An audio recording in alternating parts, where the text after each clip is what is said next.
Every second that I breathe is going down in history. We are victorious, can't stop me. Maybe today we'll fight our battles, show you the way if you can handle it. You follow me. I'm back with a plan, start with a pinnacle, I be the man. Back to the battle, the last man standing. Who would've thought that I had what it takes? Put the whole city on my shoulder, go crazy. Back to the pump and the keeping the G. Victory land from the ride with the team. Saving sport and smoke with the E. Aim for the high school ring, I'm going.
PMGC 2021 Grand Finals. Grand Finals. To glory.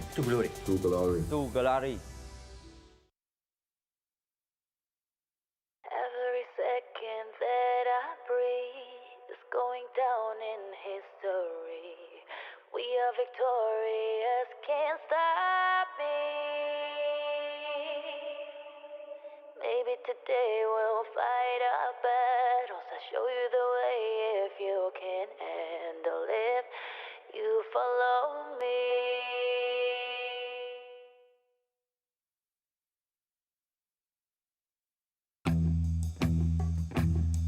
Yeah.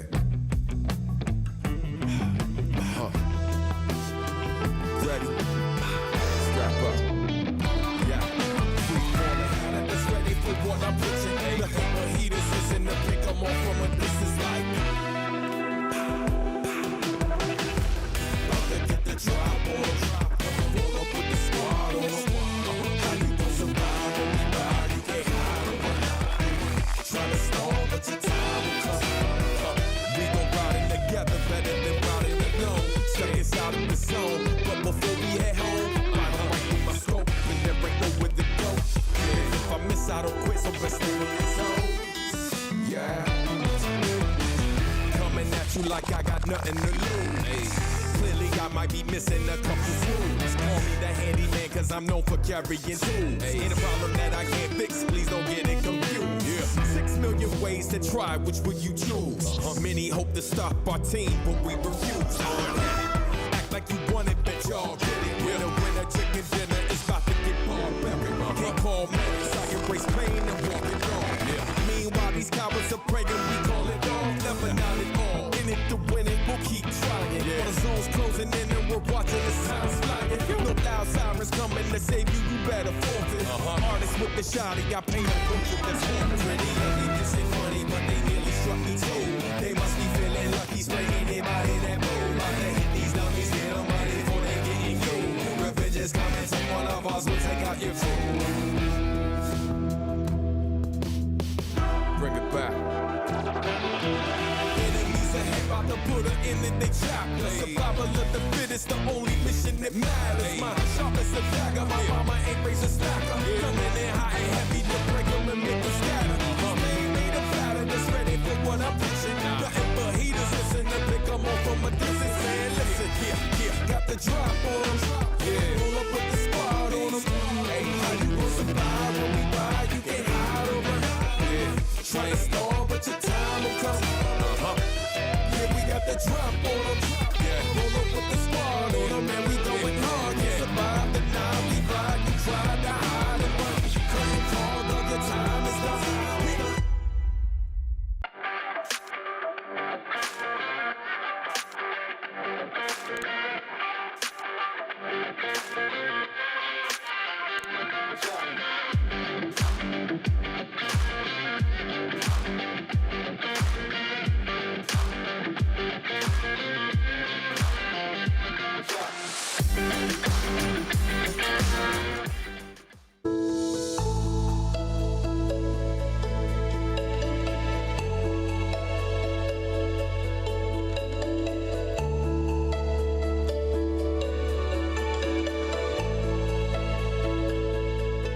Homes are now where we work, learn, and, play?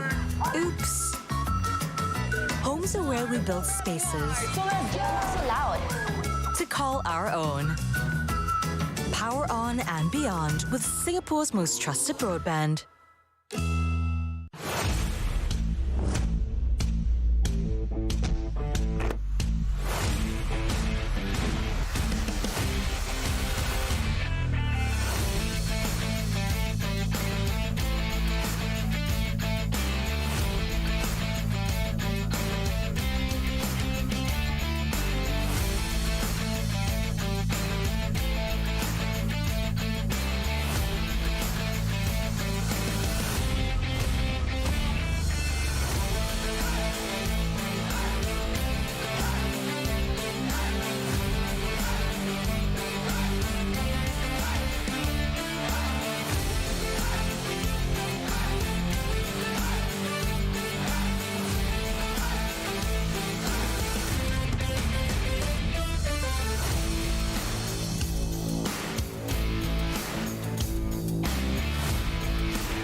beauty.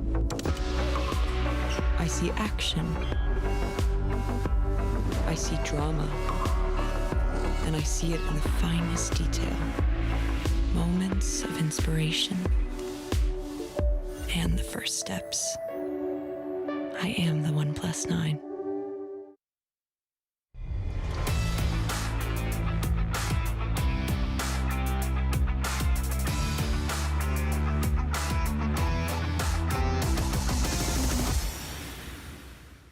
After an exciting day of action, we're back for day 2 of the PUBG Mobile Global Championship 2021 Grand Finals. I'm your host, Miles Moretti.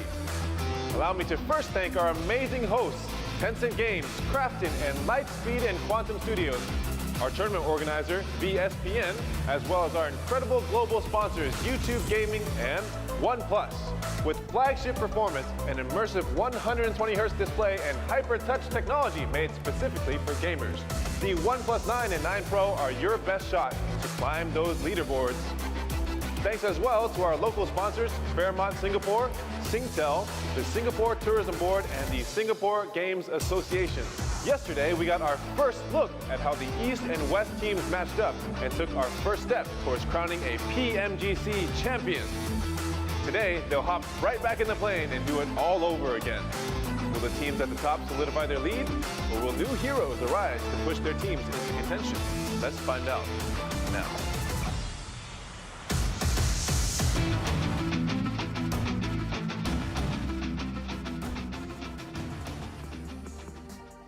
Thank you so much, Miles Moretti. I swear you could be a superhero with a name like that. We are here live with day 2 of the PUBG Mobile Global Championship Grand Finals 2021. We're going to find out who our champion will be, if it can be a defended champion in the likes of Nova Esports, as they're currently sitting in 2nd place. Well, we're going to find out in just a few days' time. I'm Jason Caffin, your host here. And we also have 2 lovely gentlemen to my left who are making fun of me of not knowing where to look. We got Maxman, who's looking directly into my soul, and we got 7-Year-Old Gaming on the very end there. Gentlemen, yesterday had some very exciting matches. We didn't have a repeat winner, but we had a lot of teams contesting to be towards that top, and unfortunately some teams laying us down just a little bit. Yeah, and I think I need to apologize to Seven. Okay, it's the West team. The first day, but it's just the first day. We still got 2 more days. There's hope. yeah. I mean, there is a West team currently in 1st place, so you know we got to sacrifice one.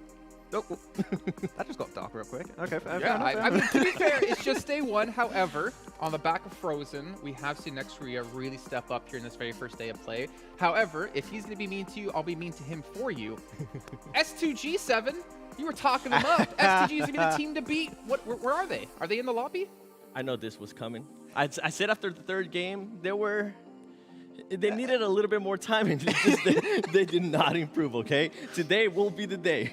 If not, I might have to shave my head alongside with Max. Well, if it's not today, it'll be tomorrow. If it's not tomorrow, it'll be next year, or this year, I guess. You can see the format if you missed out on yesterday's action. We have 3 days of play, 6 matches a day, meaning we only have 12 left to go. At the very end of it, the #1 team in points will be our champion and win $1.5 million.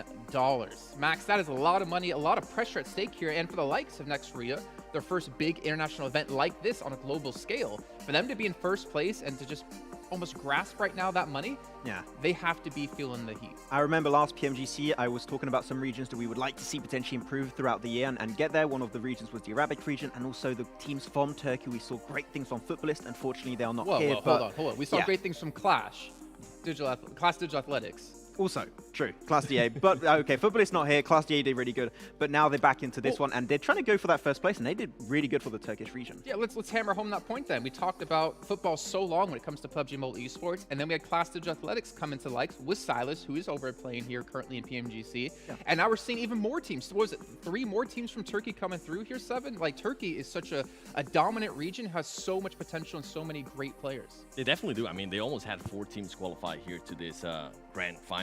The one question that I do have with Ruya, and it's been a big question mark for me, is they have been relying so much in regards to Frozen being able to frag out, right?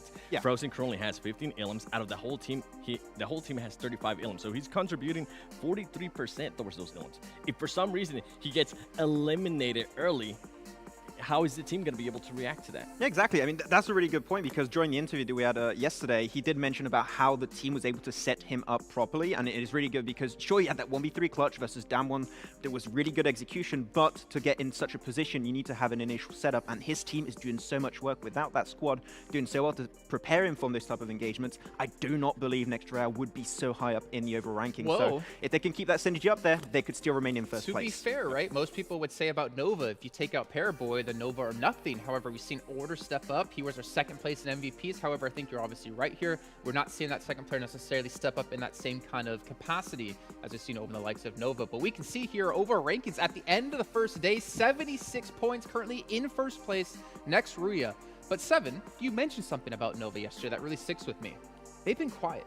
They've been just kind of lurking in the shadows, waiting for their time to strike, and they're sitting in second place with 0 chicken dinners at the moment. And the craziest part, actually, in regards to Nova Esports was the last 2 matches. In the last 2 matches, they were the team that was able to gather the most points. They were able to gather 38 points, which was almost getting very close to half of their points for the whole day. So an impressive turn up. And this is something we were actually talking about. We're kind of joking around it, saying Nova will definitely show up in second day. They're currently just gathering information. Well, guess what? Nova currently doesn't have any chicken dinners, and they're in second place. So they're setting themselves up really good for today. Yeah, just a 9-point difference away from that first place. They might be able to overtake that position, but from what we saw also from Frozen yesterday, he said, we hope that we can remain in that first place. It's not going to be a given. And once again, talking about the top place, it was next to Ruya. These stats are highly impressive. Average rank is 5.5. That is some extreme consistency when you really think about it, but down to that clutch versus Damwon, once again, you have that also clutch factor, which is very, very important, and those 35 elims. If they can just even have a day that is remotely close to what they did in day 1, that first place should be fine. But as we said, Nova are very silent,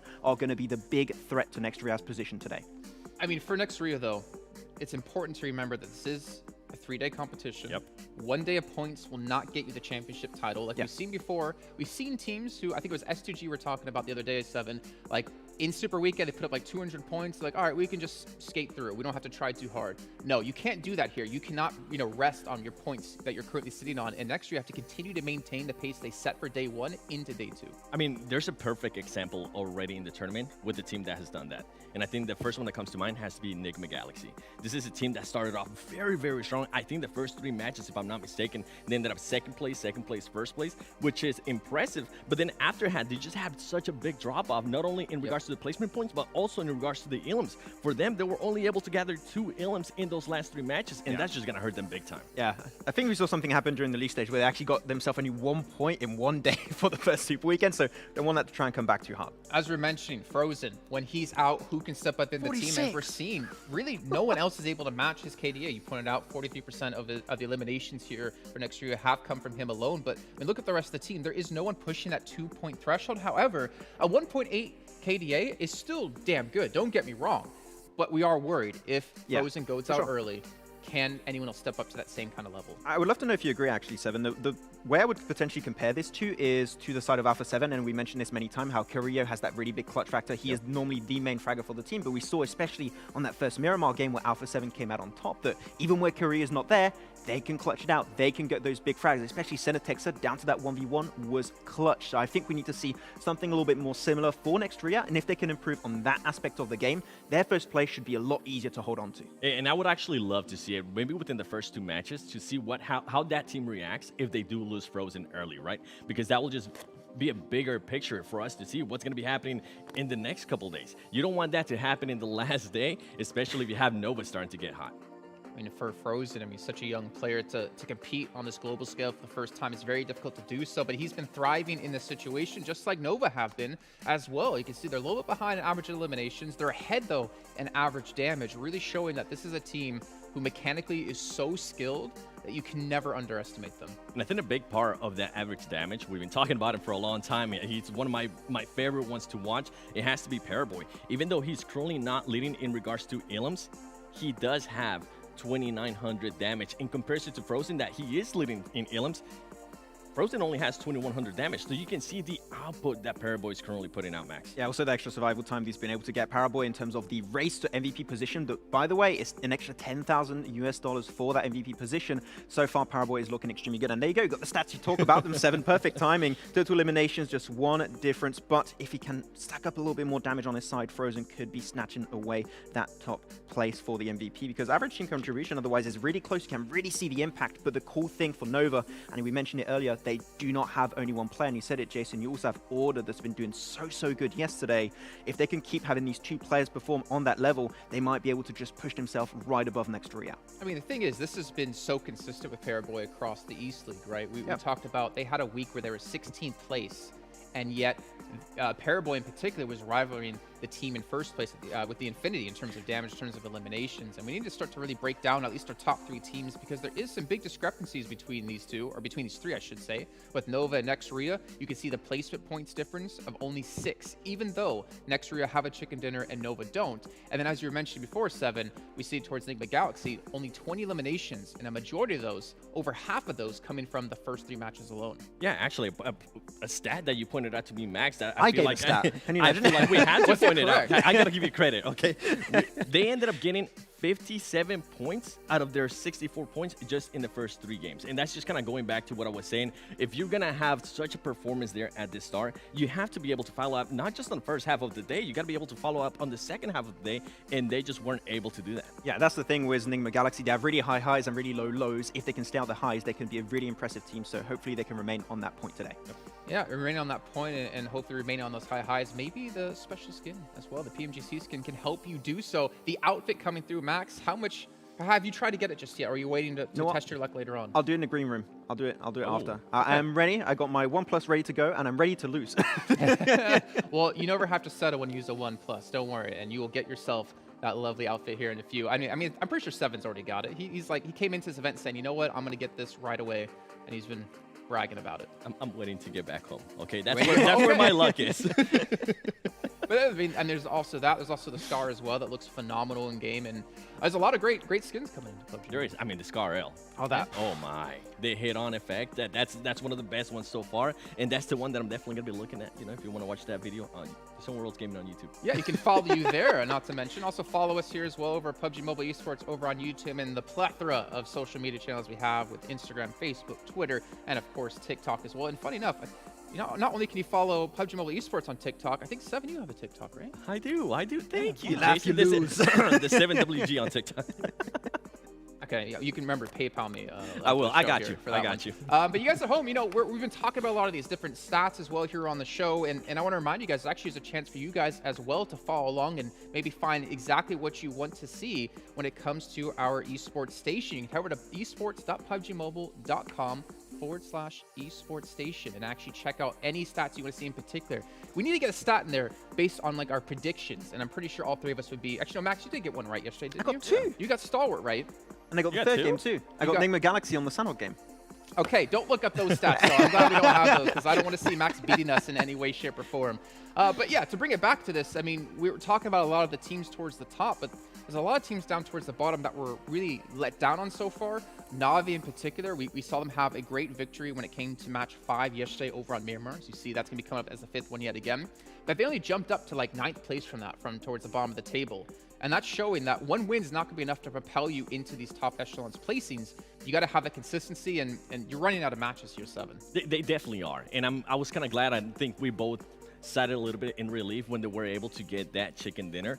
And then some of the other teams that I need to talk about, I mean, we got to talk about Fenerbahçe. Like, what happened to this team? This is one of the teams that was the most consistent out of West, and they're currently nowhere to be seen. And another team that I know you're very big on, for Rivals, I feel like some things were going their way. I have to, Max. Bro, but come it was on. just too sloppy for me. I wonder if they do get into engagements today, hopefully they went back, look at the tape, and they're going to be improving on those pushes. They're going to get a win. I don't know when it's going to happen. Why you got to curse them like that? We have the Maxman curse, and it's going to be coming back into fruition. But to be fair to them, it's got to be frustrating, right? Never getting that chicken dinner, never closing things out. And you need those points. You need those 15 points if you want to climb up the leaderboards. Yeah, for Rivals, if you want me to stop mentioning you, got my PayPal, we got the info. Just hit me up. Okay, you know what? Maybe they will. Maybe they'll tell you to stop person. Like I think some other teams did. I think it was Stalwart even pointed you out on their social media game. It's true, yeah. By the way, you guys at home, OnePlus, if you guys didn't know, is actually our sponsor. The OnePlus 9 Pro gives you ultra smooth gaming with 90 FPS, and when you use a OnePlus, you never have to settle. I wish I could just grab the phone here and put it in my pocket, though. I don't think my pockets are that big, as you can see how giant it is next to us, but make sure to check them out. The players are loving it as well as they're participating with them here in the show. But you know, again, a couple of other teams, they really need to figure some things out here. They really need to stop struggling, and one way to do so, maybe they're being too pampered, actually, at the Fairmont Hotel over in Singapore. We've been actually, you know, supporting all of our players here, giving them great access and pampering them at any need they possibly could have. I want to get a mani-pedi together, though I don't know if that's possible. Yeah, What we is definitely that? can. I never. Mani-pedi? What? I have no idea. It's okay. So it's We're a gonna teach manicure you. and a pedicure. Oh, okay. Oh, I did Yeah. not know that was a thing. Okay, there you go. Well, I'm learning. you could have given it a guess, though I don't know if it would have been as lucky. As you guys at home, we do have the lucky guess currently happening. You can use your PMGC tokens to actually guess who's going to be winning throughout the day, and you can win more for yourself. So make sure to check that out. All you need to do is just click the link in-game or the icon in-game to give your opportunity. Just don't follow our predictions. Maybe Max's, because they've been really good. Even though we've changed it to teams to watch, no longer predictions, because we're so bad at it. I can't win with you. We'll just Maybe change that's it. why, because we Yeah. change it. Maybe we should call predictions again, Max. I'm cool with this. I like where we are right now, so let's keep it like this. Okay. No, I respect it. All right, let's start to hammer on a couple other teams, though. We have a little bit of time here. Alpha 7, Yes. go ahead, 7. I'm so glad. I'm so glad you mentioned. I was waiting for. I was like, come on, Jason, please say Alpha 7. The reason why I want to talk about them is because this team is known for being aggressive. Currently, the discrepancy in ilms. I mean, the first two teams, 35 ilms, right? Second place team, 32 ilms, and then you go all the way down to Alpha 7. They currently have 24 ilms. We did see some flashes, as you were saying. Some players are starting to step up. I would like to see more out of them. I want to see more out of Revo. Where is Revo currently at? Where is Mafioso? We saw Cinetexa being able to clutch up that win yesterday. Where's Carrillo been? I mean, currently he is in contention a little bit to the MVP, but not to the likes of what we're used to seeing out of them. And another thing to mention with Alpha 7 is I feel like the win definitely saved their day yesterday. If they didn't get that first place chicken dinner, it would have been an atrocious day one for them. And the reason why I'm saying that is because yesterday, most of the time, they were just averaging 11th place. Yeah. If they didn't get that win, it would have been a lot worse. Yeah, and talking about wins, actually, one team that did also get himself only one win and that mostly saved their day also was actually Stalwart, right? They got himself that first win on the first game with 14 eliminations apiece, which is a really good shot from them on the very first game of the tournament. But after that, they still got themselves 3 top 5 positions, which is super consistent, but their highest fragging game was 6 eliminations, right? Yep.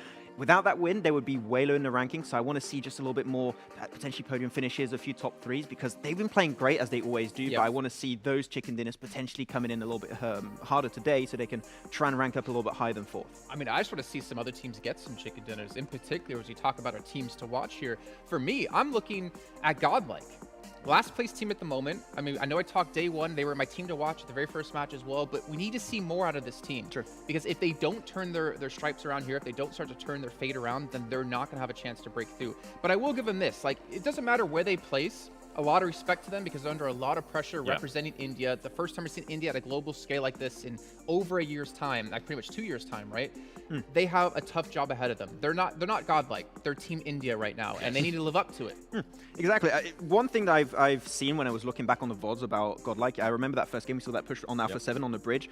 They are in their meta, in the meta in India is very stacked. You're all playing on top of each another and you're just pushing as a team. You don't go for these wide spreads, and I think that is something they're currently lacking in their approach to the game. If they can just send a scout a little bit further away or go for 2-2 splits, I think that would give them a huge advantage in information and also angles they might be able to provide for themselves in those fights. So if they can work on that specifically today, they might be able to push themselves out of that top 16 because we want to see them higher. Come on. Something that I did enjoy, though, was their confidence. Well, they were not afraid to I'm take going a to fight. cut you off there because we need to get your guys' teams to watch as well. 7, since Max just went on for a 3-minute spiel. Mine's going to be Go ahead. Nova. It has to be Nova. I mean, the way they finished off yesterday, I feel like we had them coming today and getting that chicken dinner, and I feel like once they get that chicken dinner, if a team is not able to step it up besides next Ruya, it's going to get very scary in this lobby. All right, Max, who do you got? Next, I said I looked at the interview a few times, and he did mention that they wanted to remain in that first place. So if they want to show it here, they got to get chicken din on the first game, or at least get the good position. So next rare all the way. Well, my question is, did Frozen get his hand exercises in today as he was talking about? To be fair, I mean, you're laughing, but it's very true, right? You need to keep your hands fresh, everything limber and ready to go. And speaking of ready to go, we're ready to go. We got John out on a blank to cover the first match of the day here of day 2 of PMGC. And we're going right on into it. Thank you very much, Jason, and the guys on the desk looking fine as hell as ever. But we'll be we're going to be going over Erangel, apparently, in this first game of the day to kick things off. Next, Ruya still sat at the top. I honestly, every time we get that cheering from the crowd, it puts me off for just a little bit. I'm like, whoa, who's cheering right? Is it for me? No, it's for Get the out my team. kitchen. No, what? Are you from the kitchen right now? You got your kitchen studio on? Look, these teams, they've been cooking up some big points today and yesterday. They're looking to go for gold. That's Nova in particular. But look at this, average points in Erangel. Next Ruya with 17 average points. What are these numbers? It is fairly nuts. Over 6 games as well. That's impressive to being able to keep it up over that 15-point mark. I mean, generally at the top spot, you do see just sort of hovering, I think sort of 14s, 13s towards the end of these series. So the question is how much more distance can they go on this average? Because it is right now phenomenal to be able to keep up a 17-point average. We'll see if they're able to repeat that performance, but plenty of other teams fighting at their heels playing. Absolutely, and welcome to day 2. I know the desk is doing a fantastic job at, introducing this, what's all going down, making sure to get all those juicy little extras in there as well. There's going to be some extras here on the broadcast, so make sure you're checking out for those lower thirds, those little graphics coming out on the screen. We'll let you know exactly what they do mean. Stalwart on our screen at the moment, down towards Nova Rep Neuer. This is day 2, match 7, Erangel. Slow and steady for the start of it, but a south circle is going to be given to us. No one really heading too far north of the river just yet, but I expect Team Secret to be blasting out that way. A lot of military island is in this circle, but likely going to have to move away from that position, try and reposition away from there. The Infinity, Stalwart, both going to have to make those moves. No one hot dropping with them this time around, but Na'Vi and GodLike pretty close to one another, as is Team Secret vying for those vehicles. Yeah, looking for them nice and early here, trying to pick up whatever they can. They are fairly surrounded at this point in time, though. I believe we do have our first knock and flush of the game coming through very shortly over towards the top side of North George. So we'll see what actually happens over there. With Matic being very much out of the way. Here's Fredo, goes down. That will be quite a quick flush coming through. I mean, we saw Na'Vi have a little bit of strength displayed towards the end of yesterday's games. It's good to see them coming back on in. Maybe they're packing those new PMGC Scar L skins that Seven was talking about on the desk in those PMGC premium crates. Maybe. Yeah, you would expect Silas Pew Pew to have the laser skin, right? That would make sense to me. Maybe he can clutch it out with this one, but it is 628 in him all in his lonesome with the Sharks encircling him at the moment. See if he can get away. I'm not sure about it. He does have some fair bit of loot on hand, 3 first aid kits, so he can weather the storm just a little bit, but when you got 4 rifles looking your way, a little bit more spicy than you might have liked. Yeah, it's at least 3 peppers on the menu, It's not looking good. 3 peppers? 3 peppers. Spicy. What kind of peppers are we talking? Oh, chili pepper. Like on a menu for a takeaway? Yeah. When you get anything that spices, certainly in England, I don't know about around the rest of the 3 world. peppers. Well, like to be the 3 fair, peppers on the menu. Oh, I've got you. Well, to be fair, at the moment, we've got Silas Pew. He's currently been the ghost pepper at the moment, staying out of dodge, staying hidden, staying a little bit ethereal here. And he's actually able to get out of the way of 628. They don't check that rooftop, but worried there might be some more teams. In the meantime, S2G have actually been able to get into position. This is really, really good stuff. Nice regroup there. Next Ruya flies through with a Vector on board. Ice shot immediately hits the deck. Team Secret not having a good start to their game here. Already down 2 players. Moving on through, and of course, if you're watching live and seeing them move through, you can earn those rewards with the Grand Finals Treasure Box, available until January 30th. So you've still got 8 more days. Got a little bit of time. Got a little bit of time to be getting that on. In the meantime, S2G have managed to get out of dodge. This is great stuff for them. That's one of those awkward beginnings where things could go bad. But now with 628 heading on Quarry side, which is their general drop spot regularly for all leagues, now S2G can pretty much take up position over towards Ferry Pier. Might be a little less standoffish between these 2 teams now as they head in separate directions. Nova, though, over towards Gaka. Now, Seven was talking about them on the desk, how he's got to back them all the way. And, you know, I have to agree with Seven. I think Nova has been having a big step up. I think next Ruya, there was perhaps a little bit of some misgivings there towards Miramar. Honestly, it was one of those weird things where you're rotating. Sometimes you get a player shot out the vehicle, and that is just the way it goes on Miramar, sadly. For Nova, on the other hand, though, they're still slightly behind in terms of points. 9 points behind, but 10 now with that additional elimination coming through in this game from next Ruya. But we'll see how things go down. Still the lion's share of these games left to play, of course, with 12 still yet to be played. Look at that Jumper trying to give the camera the slip as well as everyone else. I'm leaving. You can't follow me. Fortunately, we're stuck to his back like a magnet. Oh dear, yeah. It's unfortunate for him that we have complete control of what we look at in this game. Down one, very, very central near Potato Hill in this sort of the logging compound there. They should just be fairly safe and secure for now. The question is, where does the next shift go? It's a great launching point for rotations into the future of their game. Yeah, and I mean, with down one having a lot of success recently with that central playstyle, this circle's a little bit more favorable towards them. Can move over towards Pachinki side, but most likely won't, knowing that Nigma Galaxy holds that. I think they played on that north side, but we will be getting a Paraboy interview here, John. It's going to be covering 对于我来说，可能会自己站在一个更大一个舞台上，然后再次获得了一个冠军，再一次的荣誉加身。粉丝的话，可能是大家再一次的为我高兴，再一次的欢呼。There you are. A couple of wise words from the man himself, the top MVP candidate right now, Paraboy. I mean, he's looking fine. He's looking good. I mean, that's what it's all about, right? You look good in game, you look good out of game. That's the way to be. That's right now, boys. I am a Paraboy simp. That's how it works.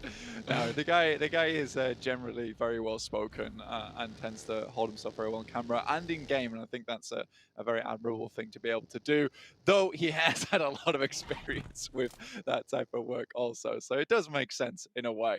Hopefully, Nova continue to put up those kind of performances. I do think that if we look at the stats, Order has also been putting in a massive amount of work for that team, so it's no longer just all on Paraboy's shoulders, which is lovely to see. And this is typically when Nova start to do very well. A7, though, just not having the best of luck with these rotations at the moment. They look a little bit clumsy, a little bit messy. I'm not sure I like to see it. Oh, it's unfortunate they're getting cut down. One of the players going down. To a Team Secret player as well, who've lost 2 so far. Another team is taking shots right now as they start to rotate. Actually, fairly centrally. We've got about 5 teams pretty much in the center here on the southeast side of Pachinki, sort of trying to control these areas. 4 rivals sending into a position. Going to be pretty close to Fenerbahçe here, though.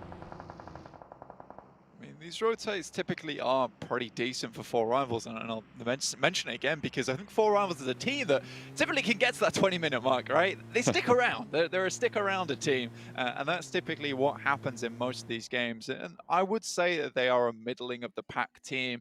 They get towards the end of the game, and again, it's just that case of get this first good positioning, and then there is almost a hesitation to actually hit anywhere else. Right now, they're taking shots over towards S2G, though. I'm happy with this. Cannot fault them for it. Trying to do a little bit damage down towards that compound itself and maybe make a home for themselves later. Pretty grim circle so far, but can it get grimmer, John? I would imagine so. If it goes... Oh, I would say that's probably one of the grimmer shifts. I think having that split across the mainland and that military island, I imagine the Infinity...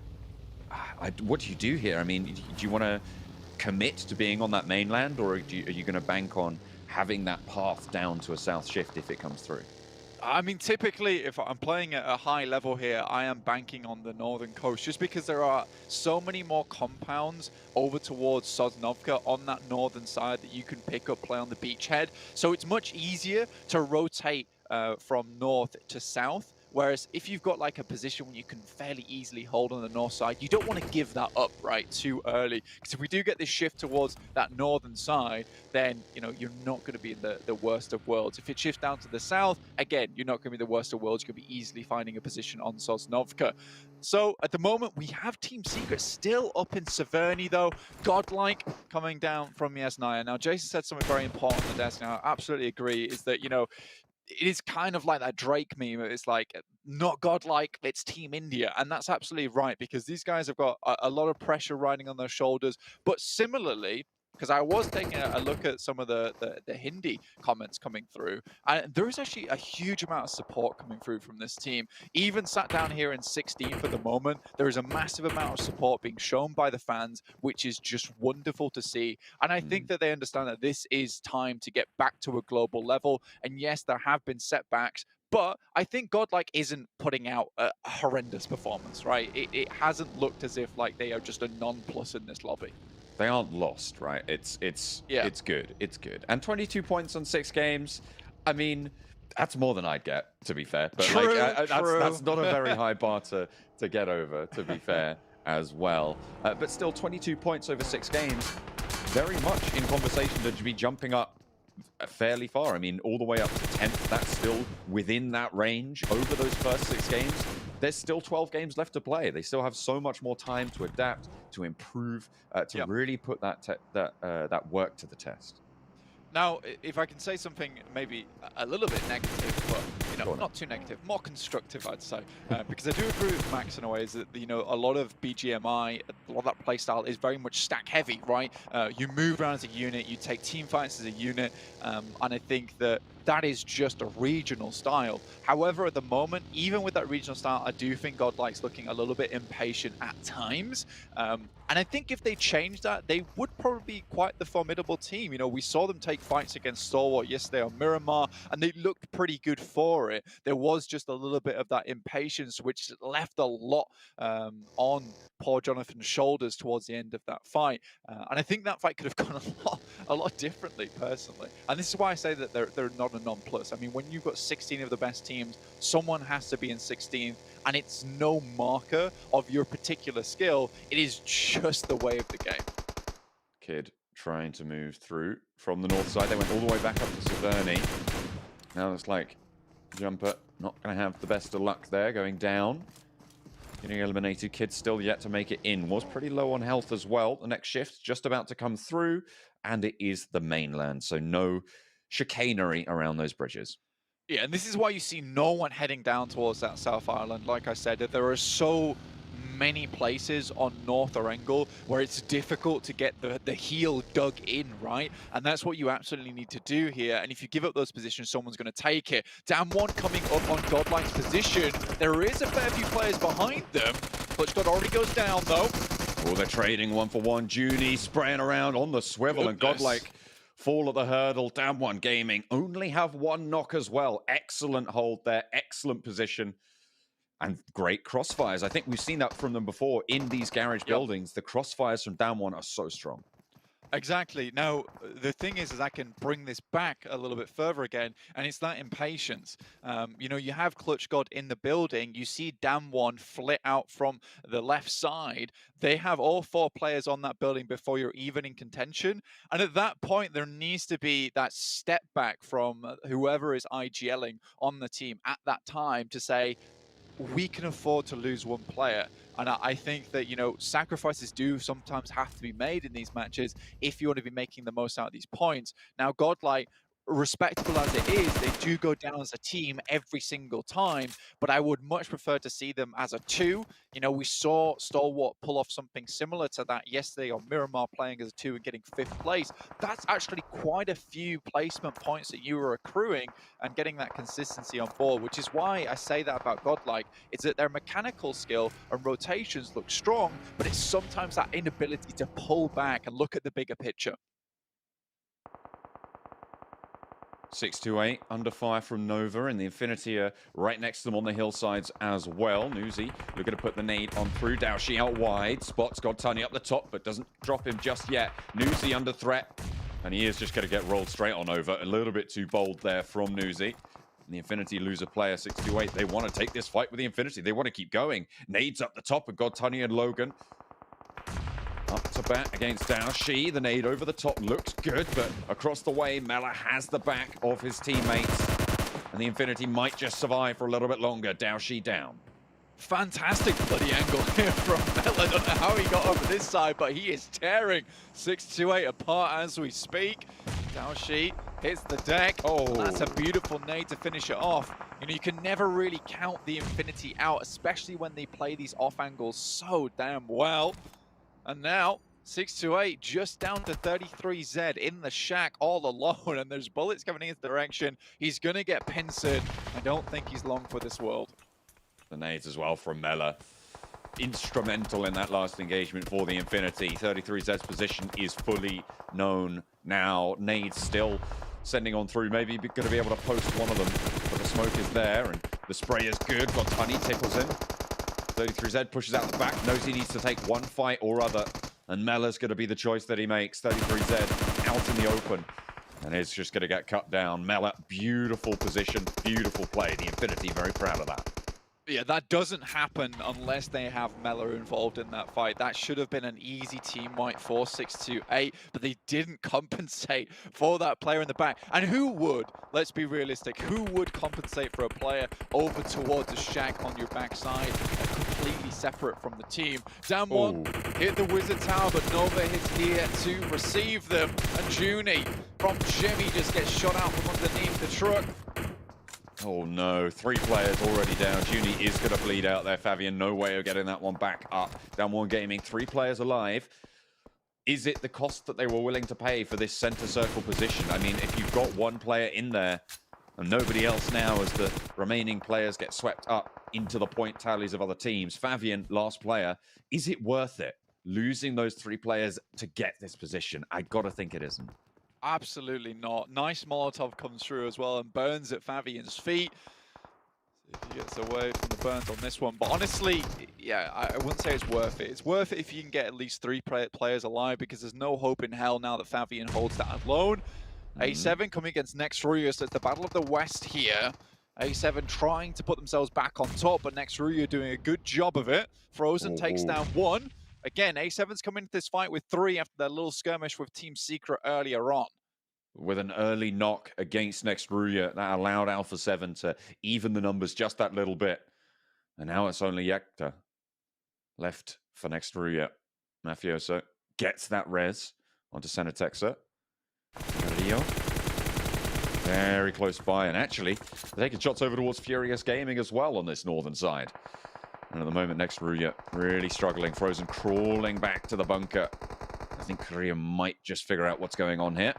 Or maybe not, because he's more preoccupied with Dick Xavier. Absolutely no idea what's going on at the moment from A7. They're completely clueless to this, but A7, I think they have the bead now, but they still just careen on past. Next Ruya have stayed hidden in the bunkers. Okay, and they managed to get the res in the meantime as well. Frozen's got the heal off, and now Alpha 7. Sure, they've taken down 2 players from Next Ruya, but when Frozen's involved, you never know what can happen. Nades over the top, and Carrillo is going to find out that they're still alive. He knows, but they know as well. And Carrillo looks for more, can't quite find the shift off there, but Frozen's up for 1, and it's just Mafioso left now for Alpha 7. A nade, a Molotov over the top, and Carrillo can't crawl backwards. Can he pay back Yekta for the res from earlier? Senatexa is bleeding out as well. Mafioso needs these reses. It's a fantastic Molotov being sent through once again, which is going to stop anyone from getting close to res up Carrillo. So what Next Ruya at the moment are trying to make happen is a 2v2 fight there. I love this from Frozen, constantly thinking ahead. Stalwart, though, down to just 1 in action. See as he can keep this dream alive for them, but Fenerbahçe raining just destruction upon their heads. Right on the top there with those nades. So difficult to move, and they will be going down. Out eliminated, 13th place. The circle shifts centrally. So everybody on those edges are going to have to move. Next Ruya will have to move through this engagement that they've been in for a while now. Fenerbahçe a little bit on the back foot here. Nigma Galaxy are in the way on the northern side, but Na'Vi vying for these hilltops. think with Na'Vi playing from North George, they've done a fantastic job to just slip in unnoticed, honestly, at this point in time. Meku with an unbelievable shot from along the way will take down that player from Furious Gaming. And I think this is what everyone wanted to see from Na'Vi, is a little bit more pacing towards the beginning of the game before they unleash the beast in the end game itself. And I love to see it for one personally, John. I don't know about you. Nigma Galaxy, though, they're on that northern side, still with 4 players alive, and I really respect this. I do think that Nigma Galaxy has this little hidden ability to find their way into circles, which probably no one else would find those gaps within. Somehow they're like the octopodes, as you'd like to say, the plural of, whatever the plural of octopuses is. But I have no idea. Oh dear, that's a cut down and a half. S2G, take care of Fenerbahçe, send them packing. Back their way, 4 rivals. It's that 20-minute mark, and now it's time for the Hail Mary, I would imagine. This is typically what happens for rivals, but maybe it'll change. Yetka goes down, Frozen finds the high ground, and once again, this man clutches it when no one else can. Puts the enemies on ice and keeps his team alive. With 2 players as well, they can still keep on moving through this terrain. They do have EXCLUSIVE to their south and Nigma Galaxy to their west, but Nigma Galaxy, they've been taking a fight, and they've been taking punishment. Na'Vi a little bit further across the way, and there's shots ringing out across these hills. So typical to 2020 Na'Vi of just sweeping from one side of the map, be it west or east. Really good stuff. The Infinity next on the list, though. Tixie's moving up, and I don't think he has any idea of where Logan or GodLike currently are. Starts to look in their direction now, though, with a nade and smokes in hand. Yeah, they're going to know now. The nades start to come through from the Infinity. And they are just going to back it off. Tixie doesn't want to take this trouble.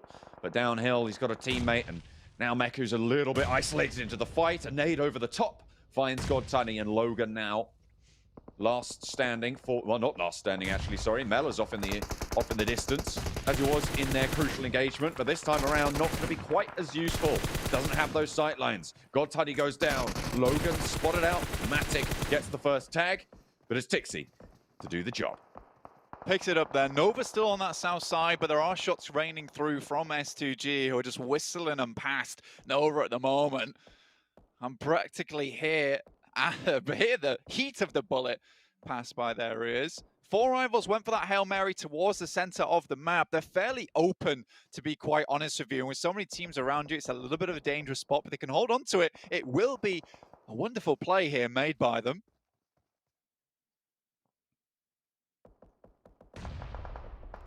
EXCLUSIVE mounting up, moving central. They have 4 rivals ahead of them, and S2G at the back. Rabiz trying to suppress, but here comes the wave from S2G.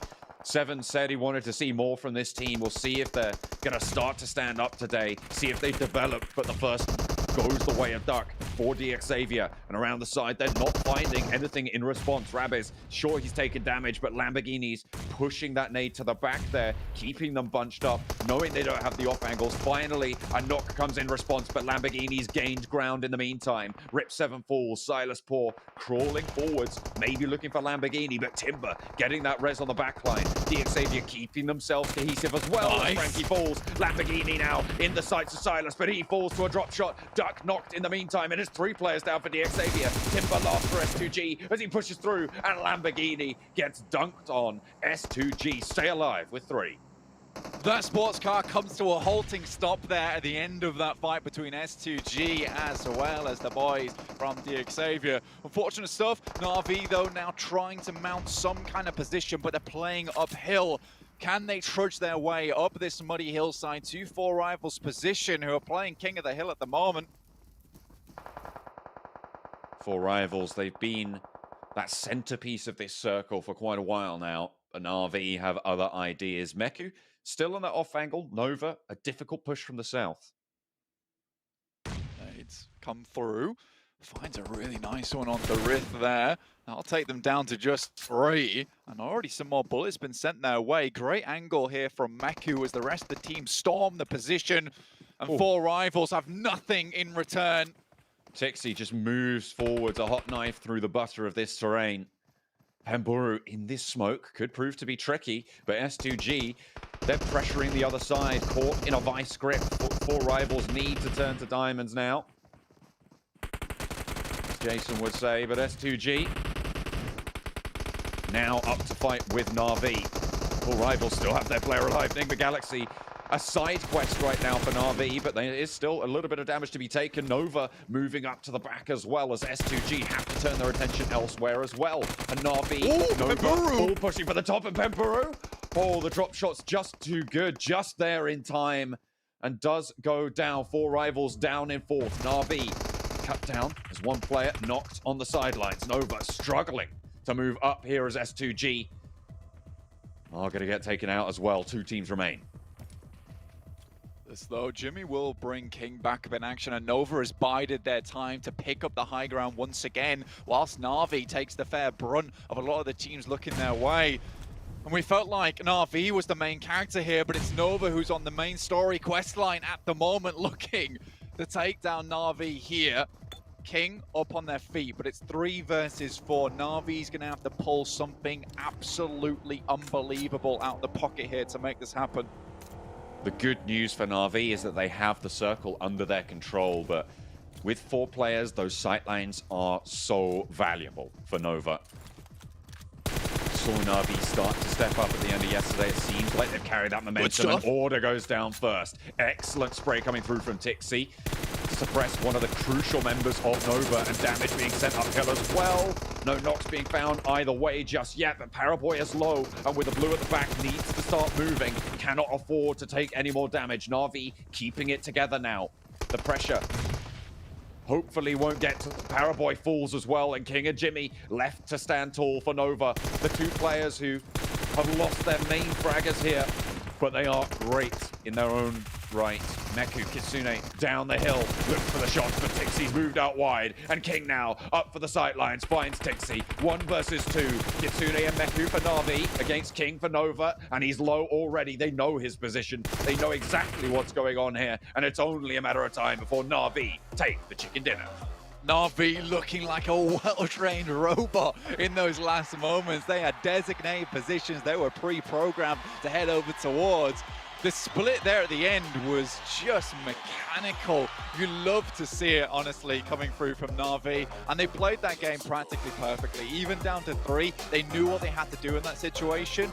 The immediate split allows them to pick off Order, who was just splitting a little bit too late in that situation. The worst part about it, John, being that Order was playing backstop for Nova. Once he goes down, the rest of Nova is in disarray, with Paraboy trying to get into the circle outside the blue. And yeah, a lot of that game did rely on them actually having the circle in the first place, but they're able to play that 3 versus 4 against Nova, who has been on fire recently, is impressive. Absolutely. I mean, that was phenomenal to be able to go through all of that and come out on top. The sweep from the West is good, and Na'Vi repping the West themselves.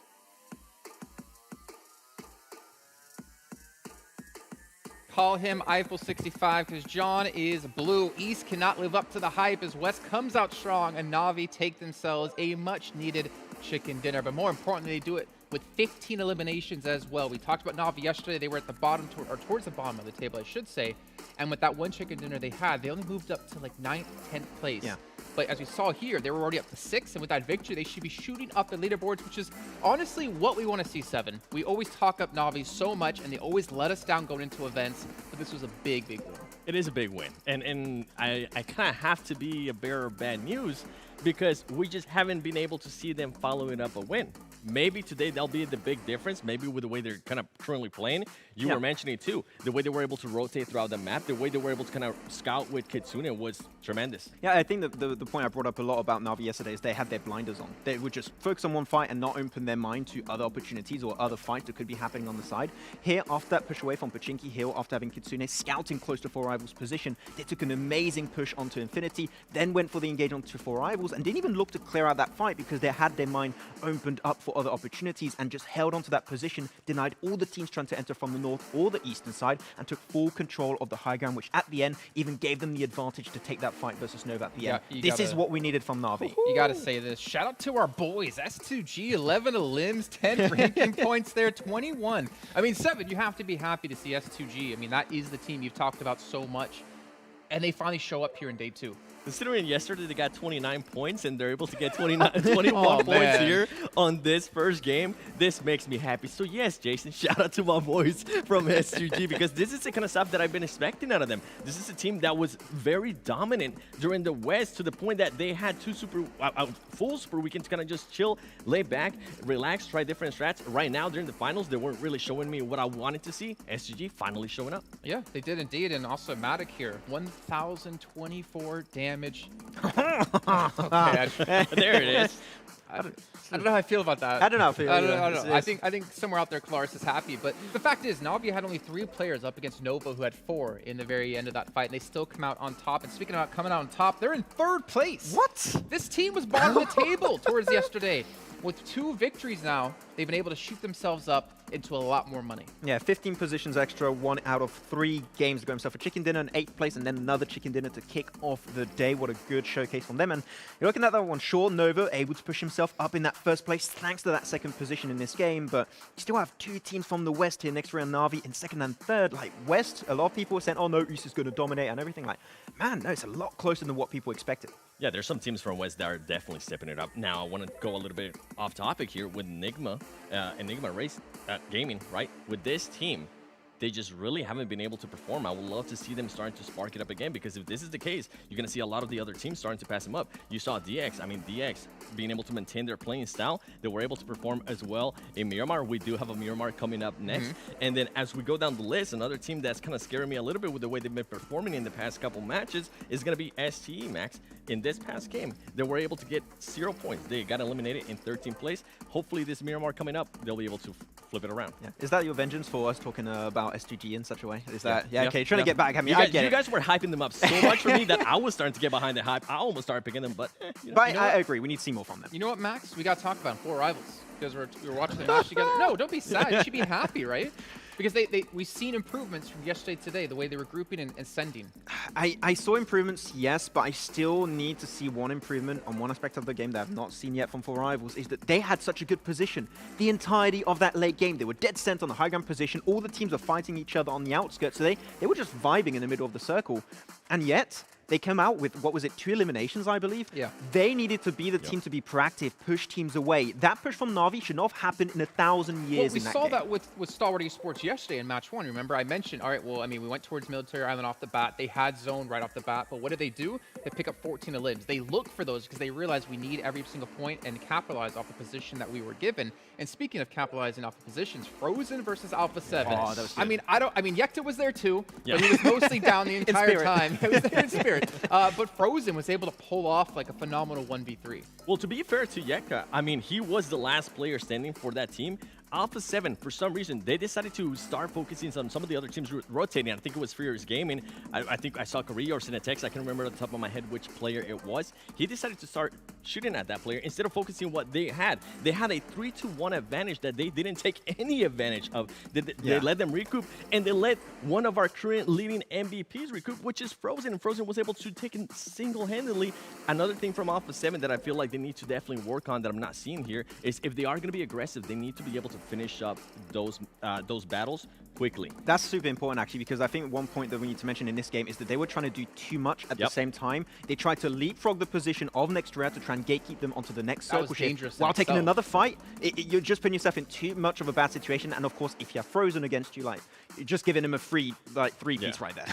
Yeah, I mean, but the fact is, again, like, Frozen, this is his first like global competition to be able to play in that kind of pressure against Alpha 7, who's a very strong team. Never get me wrong when talking about them, but to be able to capitalize off that, I mean, we saw his nerves in the final interview of the day, right? He was still like jacked up, like excited, but be able to keep calm under pressure and in a 1v3 situation like that. I mean, it was important the way he played things out. He had a knock onto Creo. He had a knock onto another player for Alpha 7 towards the back. I want to say it was Revo, but I'm not 100% sure. Don't quote me on that. And he puts like a Molotov down to like separate, to buy himself some time. He played that perfectly. A shame they didn't obviously get further into the match, but they're still fighting against Nova here for that first place. Yeah, the composure he's able to maintain in this kind of situations. I mean, we have actually seen players being able to bring a lot of hype around them, and then they get to this stage, and it just, in a way, dies off. Yeah. So far, it hasn't happened with Frozen. The one thing, though, we're still talking about, when we talk about next Ruya, we're still talking a lot about Frozen. What's going to happen if for some reason he has 2 matches where he doesn't perform? How is the team going to be able to react to that? That's the question that I feel like we need to get answers on.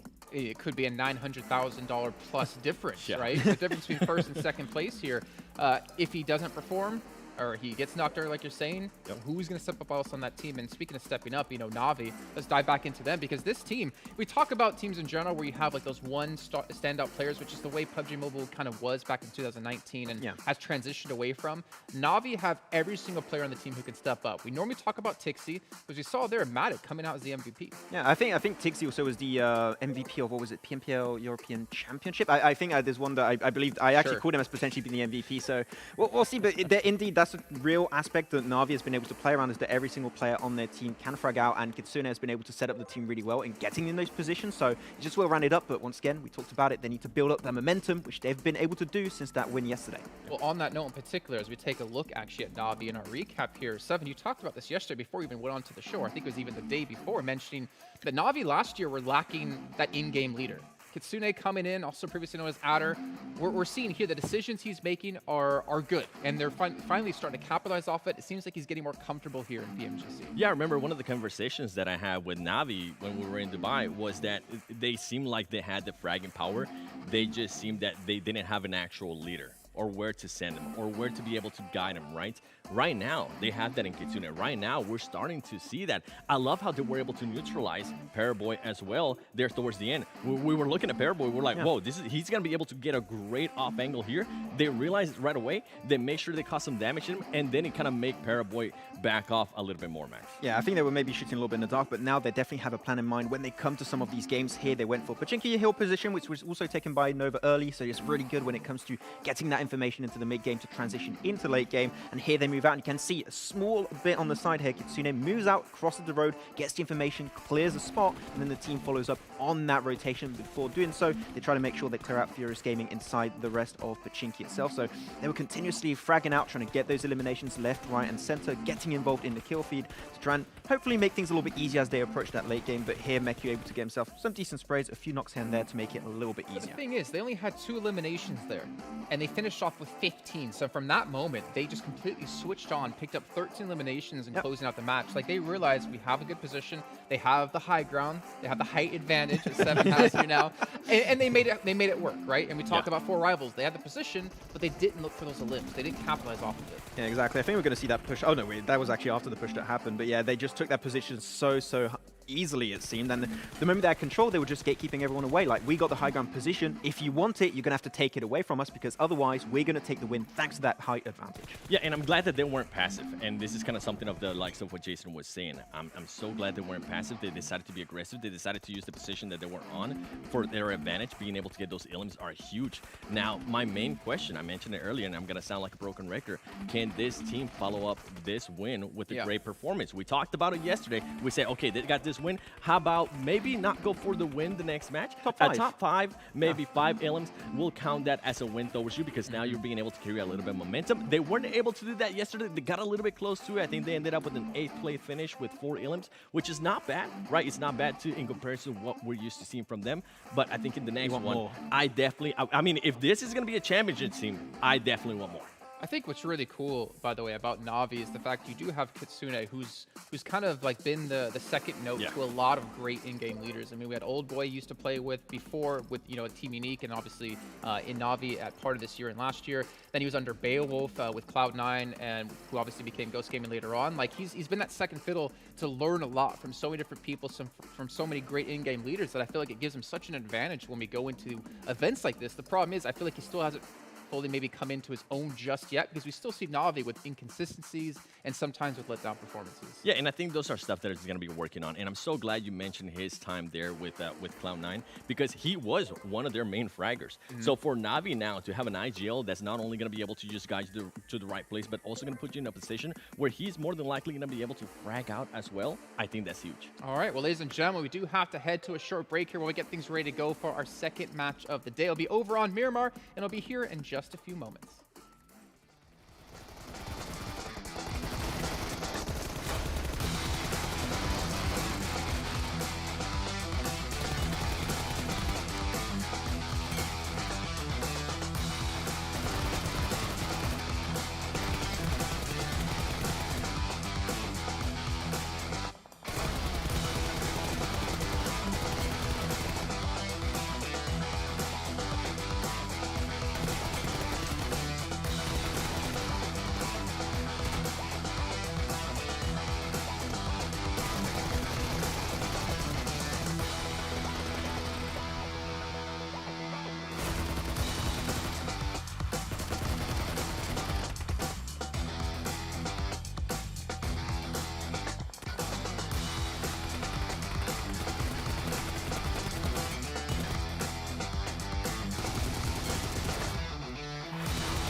I saw the first light, the first steps.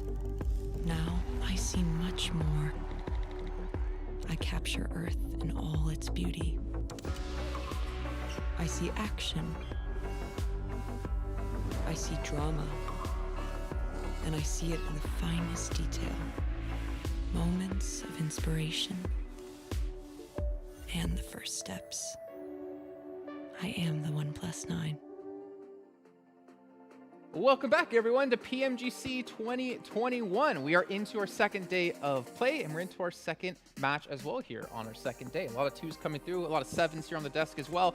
And we have Navi taking home the title here in our very first match. However, going into match 2, a lot of teams have been able to make quite a big step up, and more importantly, Max, I want to give you the opportunity to talk about it. Quite a lot of improvements out of teams from day 1 to day 2, and that's what we wanted to see. Can you take that time between the 2 days to really do your homework and figure out what's going wrong for you? Yeah, and one team, even though it was not a really high placement game for them, is actually Infinity, right? We were talking about it during that game happening, and they had a huge opportunity to take a great fight versus SIXTWOEIGHT, and the execution on their end actually was really good, right? Because they had Mela waiting in the field. I was asking, was it by mistake or was it intentional? And I'm like 90% sure that was intentional, because SIXTWOEIGHT were not ready for that out-off angle being available. They went for the backstab. SIXTWOEIGHT had no way to fight back, and the nades from GodLike were top tier. I want to see more of that Infinity in particular, because yesterday was a little bit of a slow burner. They need to step up big time today. Okay, well, I have the flip for you. You're talking about improvements, right? I'm going to be talking about a team that actually has not improved, and I'm going to have to be a little bit more rough on them, and it's going to be GodLike. I feel like they were just blind sending it to... They're playing like a team that used to play back in 2019, and that's just not going to work right now. I totally agree with what Blank was saying there. I feel like they definitely need to start scouting a little bit more. Something that you were mentioning yesterday as well, Max, is I would like to see them start working on a 2-and-2 combination. I'm not sure what combination they're going to end up using, but just do something different, because everything that they're doing right now is not working. An improvement that I do have to call out from GodLike is that now they're not waiting until the third phase to actually enter the circle. So that is an improvement. Yesterday, I felt like they were putting themselves up against the wall and not allowing them to work freely. Right now, they're improving a little bit, but they're just blindsiding it way too much for my liking. And I wonder why they're doing that as well. The fact is, they have every opportunity to watch what's happening around the world within PUBG Mobile. Obviously, playing in BGIS, the meta might be a little bit different, but they should know and know what to expect coming into this event. And I mean, with the championship team, this is something we always talk about. You have to be able to just adapt to what's being thrown at you. Yes, that might have worked, as you said, in India. Right now, this is the global stage, baby. You're going up against teams from China. Now you're going up against teams from the West next Ruya. I mean, look at the performance they're currently having. Yeah, we are just not seeing the improvement that we need to see. And I don't want to get to day 3, and that's when they start improving. We have seen that over and over again with different teams. And at this point, like, you cannot allow that to happen. It's just going to be too late. But if there's one positive aspect I can give to GodLike right now, is that we know exactly what they need to improve on. I just hope that they can understand that themselves, have a little bit more perspective on their own position, and work on that instantly. If they can get that worked upon today, that'll be huge. But when you have one thing that's so important as scouting, get information, and hopefully working on the 2-2 splits, if they improve on that, they could get huge games, because they fight pretty well. The thing is that they have the gun skill. They showed it yesterday. We saw what Jonathan was able to do with Alpha 7. It's just the whole strat, it's not working for them. They need to switch it up. They need to switch it up, maybe pick up a OnePlus. Actually, your sponsor here at PMGC, the OnePlus 9 Pro, with its ultra smooth gaming at 90 FPS. You never have to #settle when you're playing on one of these lucky babies. And maybe that's what they need to do. I don't know. The thing is, we're very harsh on them. But to be fair, we're also going to be harsh on a lot of other teams out there. I think for the fact to us, it's the first time seeing India on a national scale in such a long time. And really quickly, a real quick shout out to Singtel as being Singapore's most powerful 5G network here, sponsoring PMGC as well. But gentlemen, we're about to get into our next match of the day here, and I'm getting a little bit scared for some of these teams. They need to start to improve some things. And speaking about improvements, we're going to improve the looks here on the desk by bringing in John Allen and Blink. And there we go. It is going to be going to the map that is anything but green. Can't be standing that. We're going to be going to Miramar. It is the desert. Blank, you feeling good about this one? I am, yeah. Jason paid us a very nice compliment, so I'll take that, honestly. I do think that looking at this map, though, we're going to see some interesting changes. I want to see if certain teams can continue to improve. Stalwart, on the other hand, with such a good game on Miramar yesterday, and I will call it a really good game, and I keep repeating that with only having 2 and getting 5th place. I want to see how well they can do with all 4 players. If they had 5, that'd be a well and fair advantage. On the other hand, Nigma Galaxy, I gave them maybe a little bit too much jip yesterday. Yes, didn't really perform those last 3 games, but I do think that they do have a lot of potential of this team. Is it like where we have, you know, Stalwart as kinetic energy? I would put Nigma Galaxy in that category of potential, because the way they get into these circles themselves are just astonishingly good so far. A7, on the other hand, their circle entrances have been shoddy. That last game versus Next Ruya, basically just allowing the final player from Next Ruya to go hidden, which has happened twice now versus down 1, now against A7 with Frozen. I feel like that is unacceptable. I think that is something that people shouldn't be allowing to happen that often. I understand that A7 were coming down from Severny's side, perhaps a little bit more difficult to make it happen, maybe have that eye on the ball in those final moments. What sort of potential energy are you talking about, though, Blank? Because there's several types. If you had to give it a name, give me some. I'll give you some options. examples. You got gravitational, elastic, or chemical. Probably say chemical, because they corrode the rest of the lobby as they go through. It's not a case of ever going fully intensive on these fights. It's a case of, you know, wearing people down, making sure by the time they get to that end game, they're in the best position possible. Unfortunately, you know, if the chemical can't get a boiling, this is what tends to happen. Yeah, you do need to be able to release that energy, otherwise it's pretty much useless. A release of energy, though, for Alpha 7 there. Ralph, not going to be able to heal out too long. Cenotexa, he's surfing the bonnet. How long is he going to stay alive for? We'll have to wait and see. Were they listening to what we were saying? There we go. Like, you think our rotations are shoddy? That's it. I'm going to destroy the team that you complimented. Well, fair play, A7. Honestly, a good start. And by no means do I think A7's a bad team. Again, I'll reiterate what I said yesterday. I do think that they are the best team in the West. But we just haven't seen those similarities to what we saw in the West League here in the PMGC finals. There were some really, really good moments. Almost as beautiful as the PMGC Scar L skin that is now available. But it's just a case that I want to see more from this team. You can see more if you watch and earn rewards live with the Grand Finals treasure box, available until January 30th, of course. And we'll be getting into more about that, I'm sure, as time goes on. But you can be getting those treasure boxes by hitting the PMGC logo in the game lobby.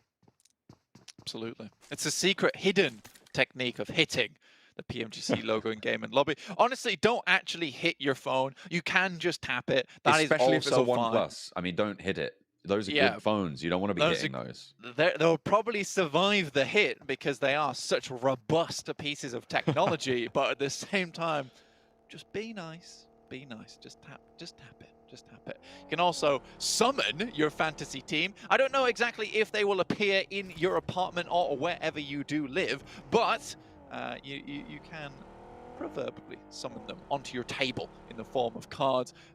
Honestly, I want to see some PMGC card battles in the future. Perhaps Maxman can hook me up with one of his tremendous, or maybe one of the decks from his tremendous collection that I know he owns.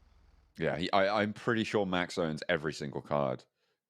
In multiple copies. I think he has the secret rares actually as well. The other ones. I think so too. Yeah. Yeah, definitely.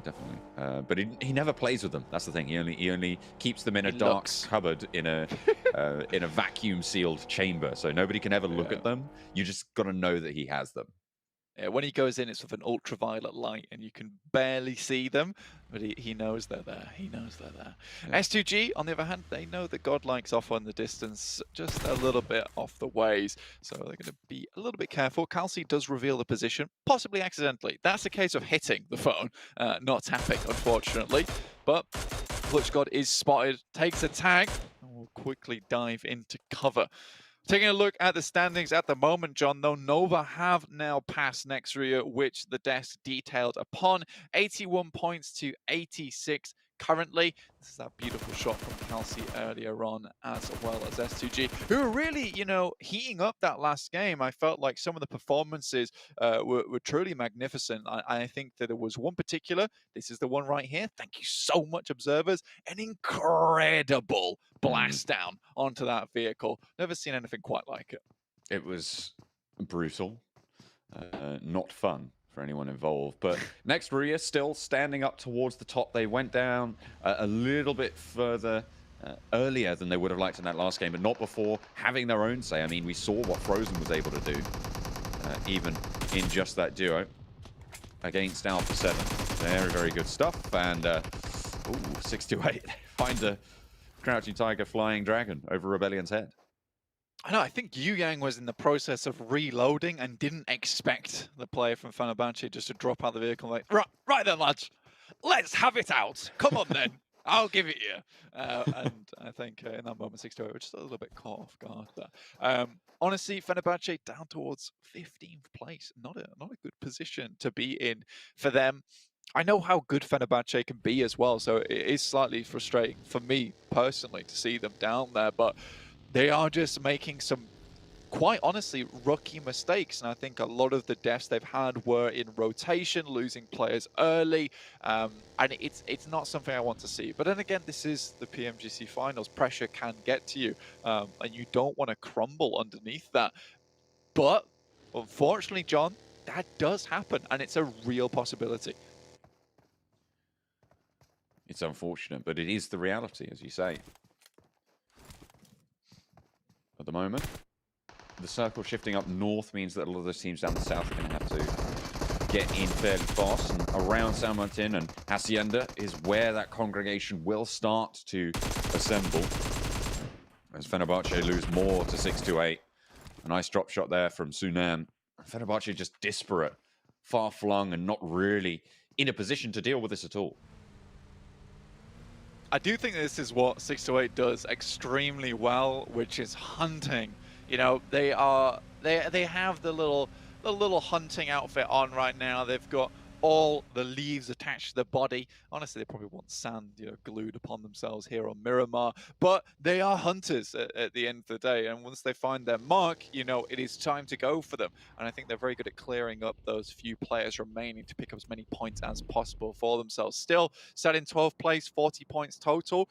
Not the best of days for them, and I do think this is something that has troubled 628 for a very, very long time, which is having that great early game and then not being able to really translate it into the late.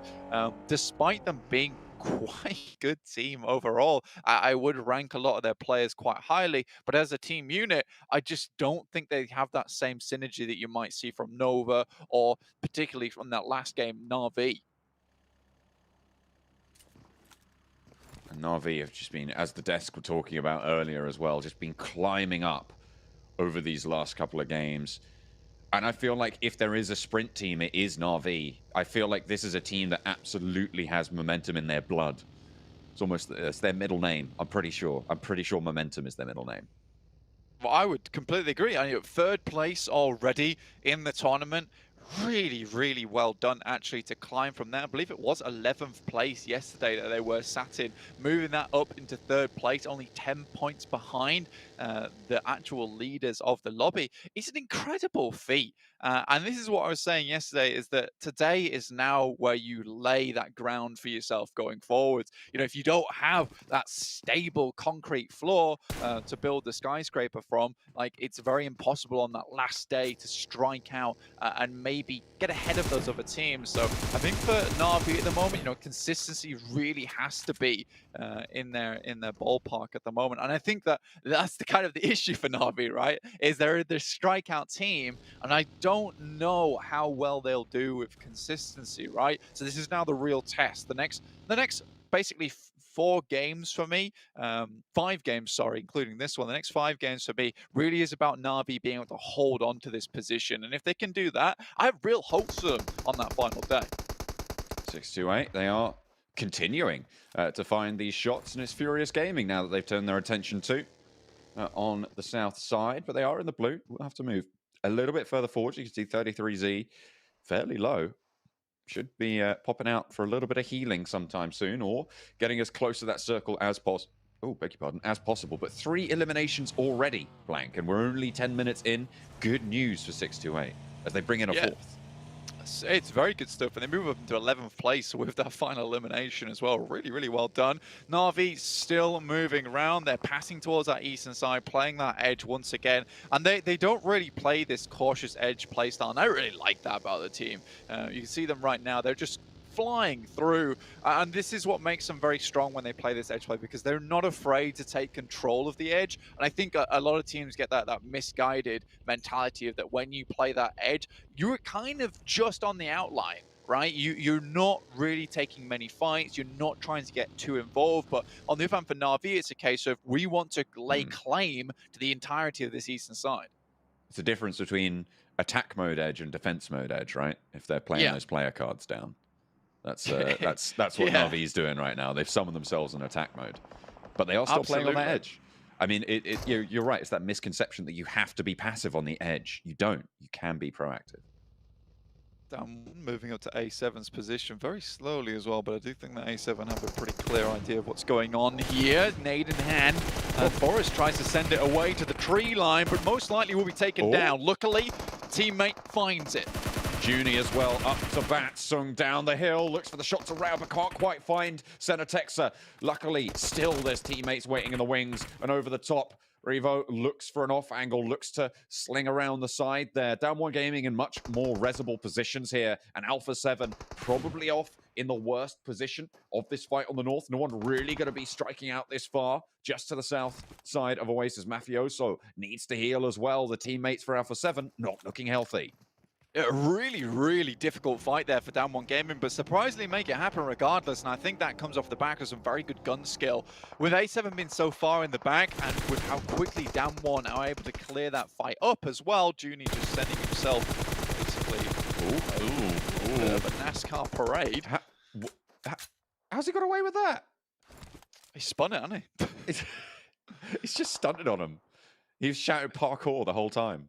I know, right? Jumping on top of fridges, into boxes, breaking his kneecaps, but he's still walking. There you go. Will be another player been taken down, and A7 just were in no position there. Revo and Mafioso were not able to help, and I think that they should have realistically been looking that way. Fenerbahçe lose yet again another player. Matic going down there will halt the progress just a little bit, but I imagine they'll get back on their bikes moving over towards that western shift that has moved over towards La Cobreria. Once again, though, Nigma Galaxy fairly safe on this western side, can head into the city proper and just hold out for the time being. I'm looking forward to the desk saying where the circle's finishing nearby. I feel like both Jason, I feel like Seven's going to nail it.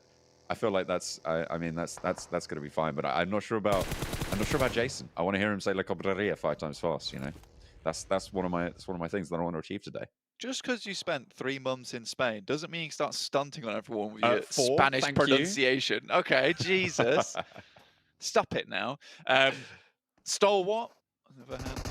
Pronunciation with a gun is clear and crisp, so we'll see how well they can make it on this southeast side. They do have Nova around their position, so a very, very tough team to deal with. Clutch God hits a beauty of a nade off the side, and in the Infinity are also striking out there, so next Ruya takes a massive amount of casualties. And there they go. GodLike are going to be able to take down next Ruya. Out in 16th place. 4 eliminations for GodLike. They're racking up some totals. Blank. They are still together, though. Yeah, and I think that, honestly, when I've watched BGMI in the past, Miramar tends to be a map that the Indian teams have a very good grasp over. I love their compound play over there. It's so interesting to watch, because when they can play as that... What? Oh? Did you see that? Did you see what you just did? And just sidestepped it 2 headshots. Did you just see what you just did? It's not okay. Black, we need to put him in prison. That's a criminal offense, what he's just done there. That's a lawsuit. That is ridiculous. Honestly, that was savage. Oh my lord. More like a law loincloth, the way this guy has just sent this man back to the absolute caveman era.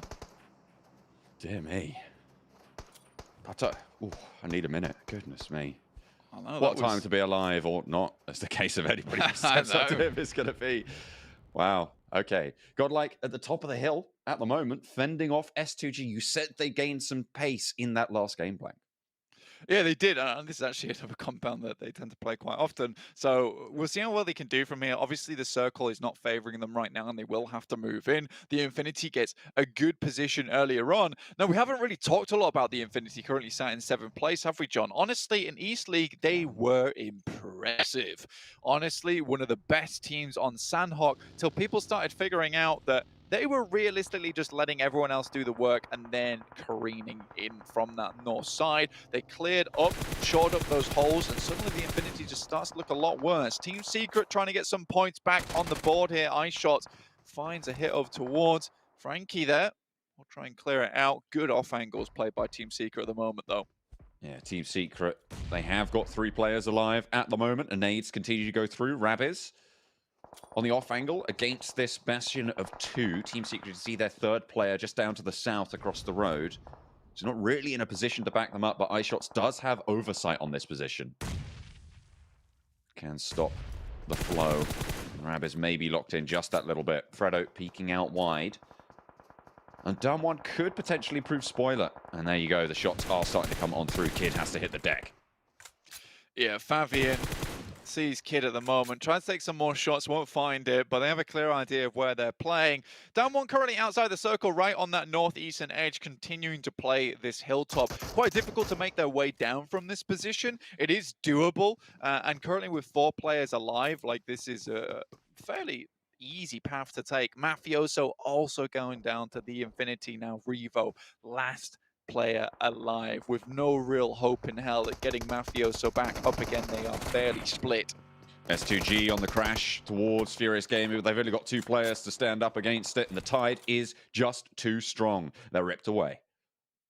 Timber also takes a shot from Down One Gaming. Again, they just have massive oversight over the majority of these fights at the moment. Timber will go down to Forest there, and now Down One Gaming feel a little bit more comfortable to start moving down this hillside soon.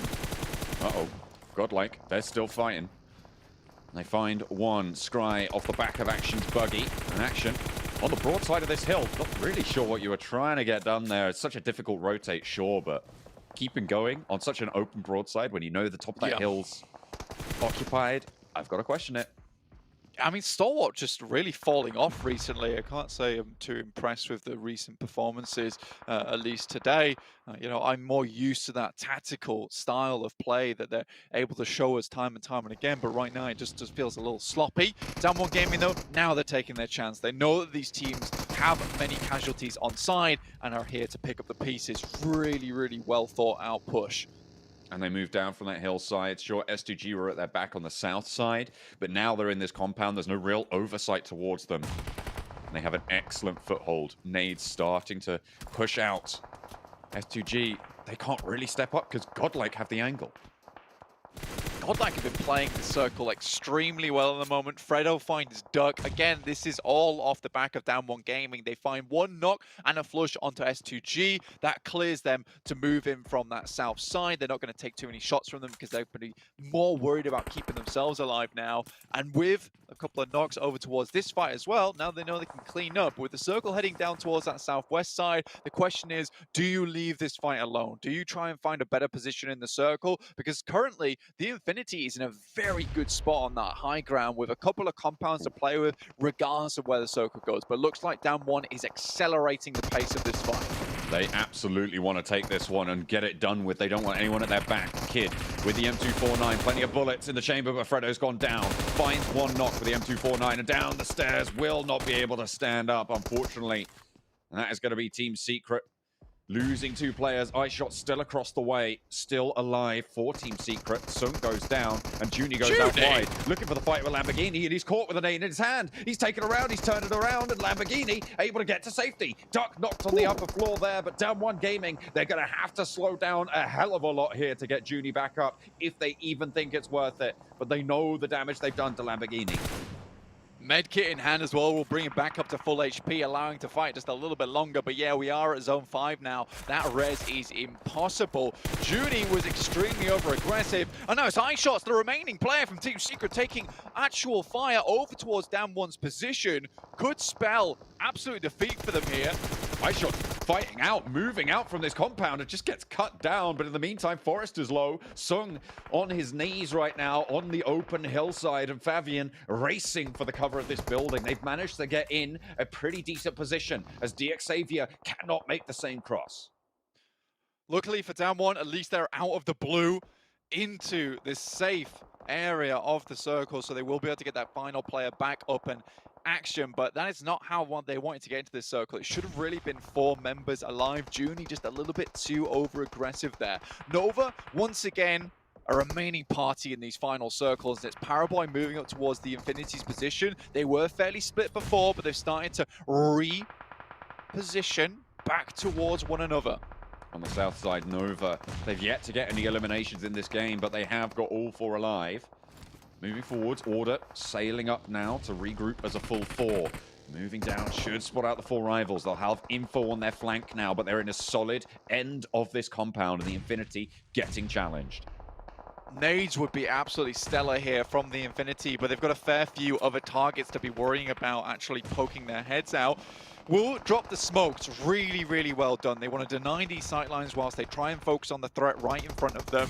Nova, on the other hand, just preoccupied with getting players back up on their feet and getting themselves into a solidified position. Sunan will go down. Pamburu right in the midst of things, and Yu Yang moves up as well. 8 eliminations now for 628. A very good game, and they're looking to translate finally.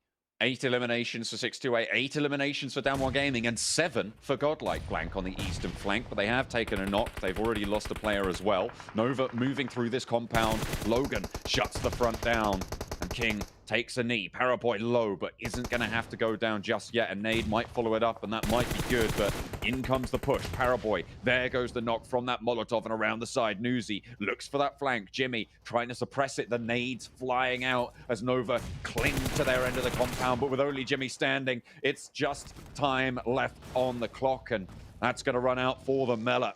Able to get in that buggy. All 4 alive for Infinity. Goodness me, Newsy looking like King Henry VIII there, passing the law of death by boiling with that Molotov. Goodness me. Now Newsy has to deal with GodLike next, who are moving on the position, but it's also 628. They're getting crunched from either side. Mela, Newsy, Logan in this compound. Mela low on the front. Logan dealing with that push from the back as well. 2 players from GodLike are down, but Logan falls, and Zegod up to bat. Newsy falls as well, and it's a chance to stay alive for GodLike. They still have 2 players in this fight. With Jonathan down the hill, Mela's the last standing for the Infinity. Zegod still here, will pick up a couple of these knocks as well, and the flushes. 628 though, you've got to commend them for this. They had the entirety of the circle. They decide instead to move up to this position and try and clear these teams out because they hear the cacophony of bullets and they want to bring an end to this orchestra. Na'Vi, 3 eliminations, highest on the table, still left in the game right now, but they have got a player down. That forward position from Kitsune, not very strong. As Damwon Gaming continue to rack up these eliminations as well. Fabian from up above does get rained down upon as well, and Damwon finally eliminated, but not before a flush goes through. Huge elim count game here for the amount of players still in this one. S2G with 8, 628 with 11, GodLike with 9. Looking fantastic in this match, but Na'Vi still in it. Yes, they only have 2 players, but there's only one other team with 4, so this could be an efficient second place if they play their cards right. But look who it is. It's Nigma Galaxy once again in the top spots. You can call them anything, but you cannot call them not consistent. This is unbelievable stuff. They are tenacious. They are holding on, and they are still going for these top spots. And Blank, they are very much in the conversation. Na'Vi as well, though, trying to deny it. And GodLike, they've had a good game so far. They've had a great game, probably their best so far. But the nades might just put a stop to it. Sunan with 3 of his teammates. All 4 still alive, and Zegod goes down. The knocks for Jonathan. Not really coming through thick and fast enough. A little bit of damage, and the rest of it as well. Sunan goes down, but GodLike eliminated on the back. Still, fantastic game from them. 9 elims total. Kitsune goes down next, and that will be also Na'Vi out, bringing us to 14 elims. I believe the highest we've had in the PMGC finals so far from 628, who have been on an absolute warpath this game. Freak takes a heavy hit. Lord in the back. This guy knows how to clutch up, but how is it possible in this unlikely position? They started it early and they're finishing out. They've been going this whole time, Blank. 628, fighting for this position. Playing this game well. They know what they're doing. And they've cornered Nigma Galaxy, who have done all right to be able to get this far, and they will just cut them down. 628, control the game, and Miramar is made theirs. Absolutely. Now, 628, you cannot say that this team did not do fantastically well that match, but let's quickly recall what happened right at the beginning, John. Nigma Galaxy take 2 knocks and 2 flushes immediately from A7, and despite all that, this team are filled with survivors. They are unbelievable to make it towards the end there with just Lord and Freak and get a second place on their cards. And again, it's that hidden ability to almost see through the fog, see through the mist, and be able to find exactly where they need to go on the map to find a winning position. an excellent game from 628, but great games coming through from GodLike. Let's not forget they had a really solid position on that eastern side. Na'Vi as well, putting in those numbers, and it's going to be great to see what that's done to the tables. Over to you guys on the desk.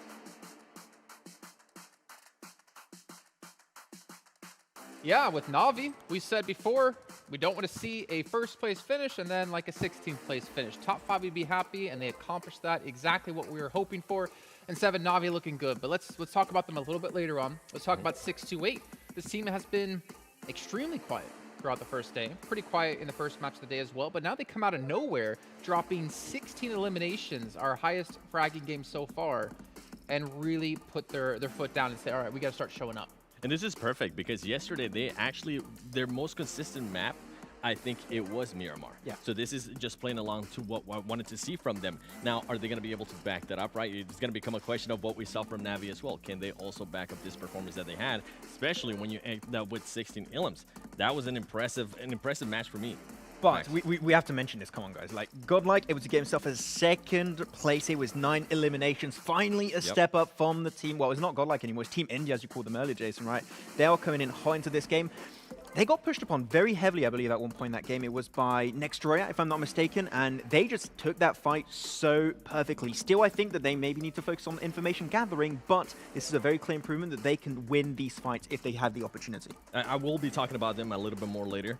But another team that I'm seeing there that we've been calling out for the longest time, Jason, S2G, baby. And they're also now starting to get the elims. And then we have Newsy here. I mean, we saw the Molotov that he put on Max. That molly was perfect. I think that you just transformed Nova into Odin of One Piece for their second. They just got boiled to death, as Blank said. And it was a hard one. They just got pushed in. Okay, it's an anime reference. Yeah, we don't watch. It's fine. One Piece, best anime in the world. That's all I have to say. But yeah, it was a really good execution for them because they knew anyways that Nova were just pushed in the corner. There was no escape. You molly the exit points, and Nova just can't really fight back. So we want to see more of Infinity. I still want to see a chicken dinner at one point in time, but there's some improvements on some aspects of the game. Yeah, I'm sorry, Max. I don't watch anime. I was too busy watching Seven Worlds Gaming over on TikTok to do that. We see overall rankings, though. Nova starting to, well, I was going to say starting to lengthen the lead, but as we see here, actually not much of a lead, though, as Nigma Galaxy right behind them at 86. But for me, next Ruya falling down the table. They ended up the day in day 1 at first place, and now they're currently sitting in 4th. But 628, look at this jump up out of them. 69 points, 5th place. Considering they were, I think, in 12th at the start of this match, 12th, yeah. Huge. That's a huge step up from them. And what I love the most, actually, Seven, we were talking about that during that game.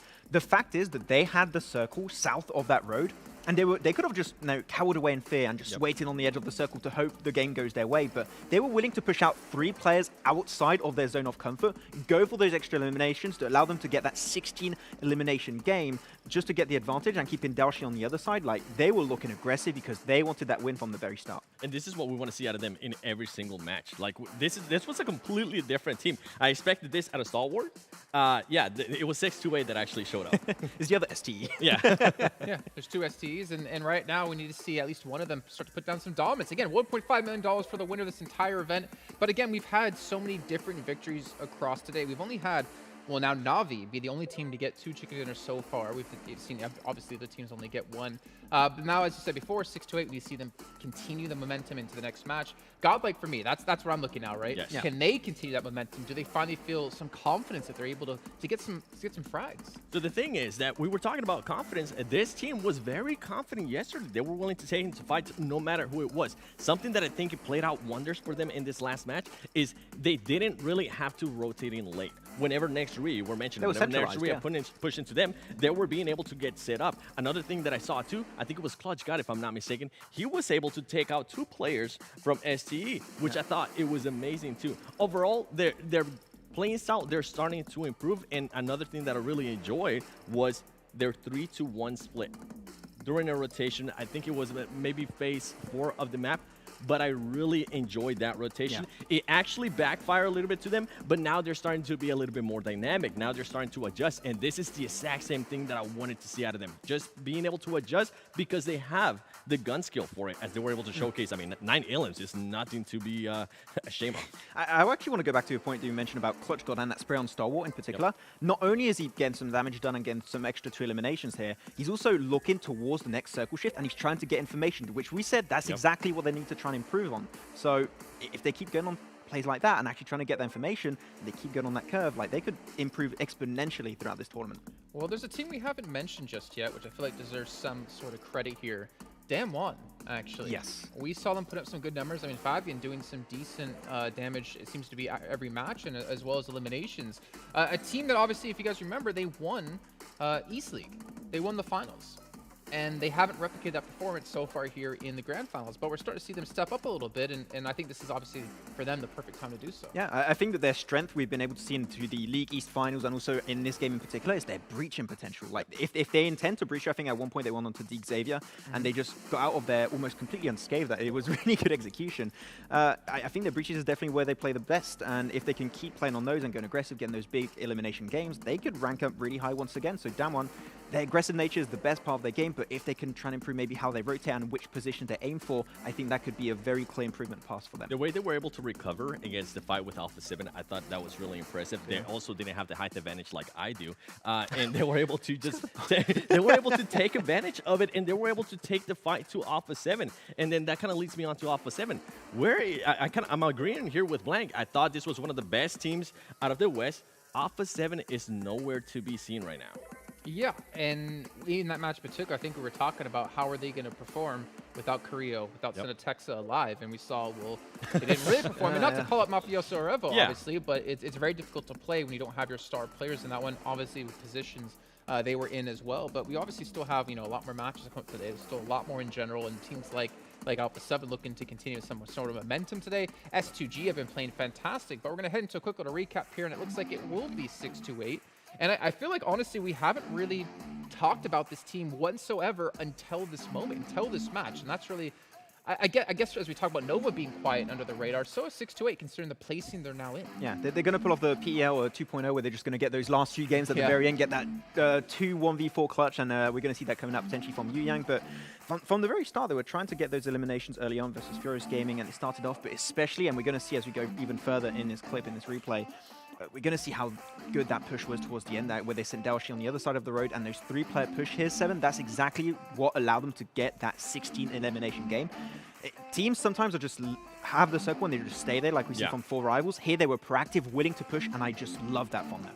Taking advantage of everything that they have, and I'm so happy this happened to the team, the chicken dinner, and not only that, being able to get those 16 elims before we actually got to the halfway point of the tournament, right? You want that to happen because look what has happened so far with Nami. You mentioned it earlier, Jason. They're a team so far now that they have gotten 2 back-to-back, not back-to-back chicken dinners, but they've been able to at least get 2 chicken dinners, and that has propelled them. This was a team that at one point it was in 12th place. If you're going to be 6-2-8, this is great for them.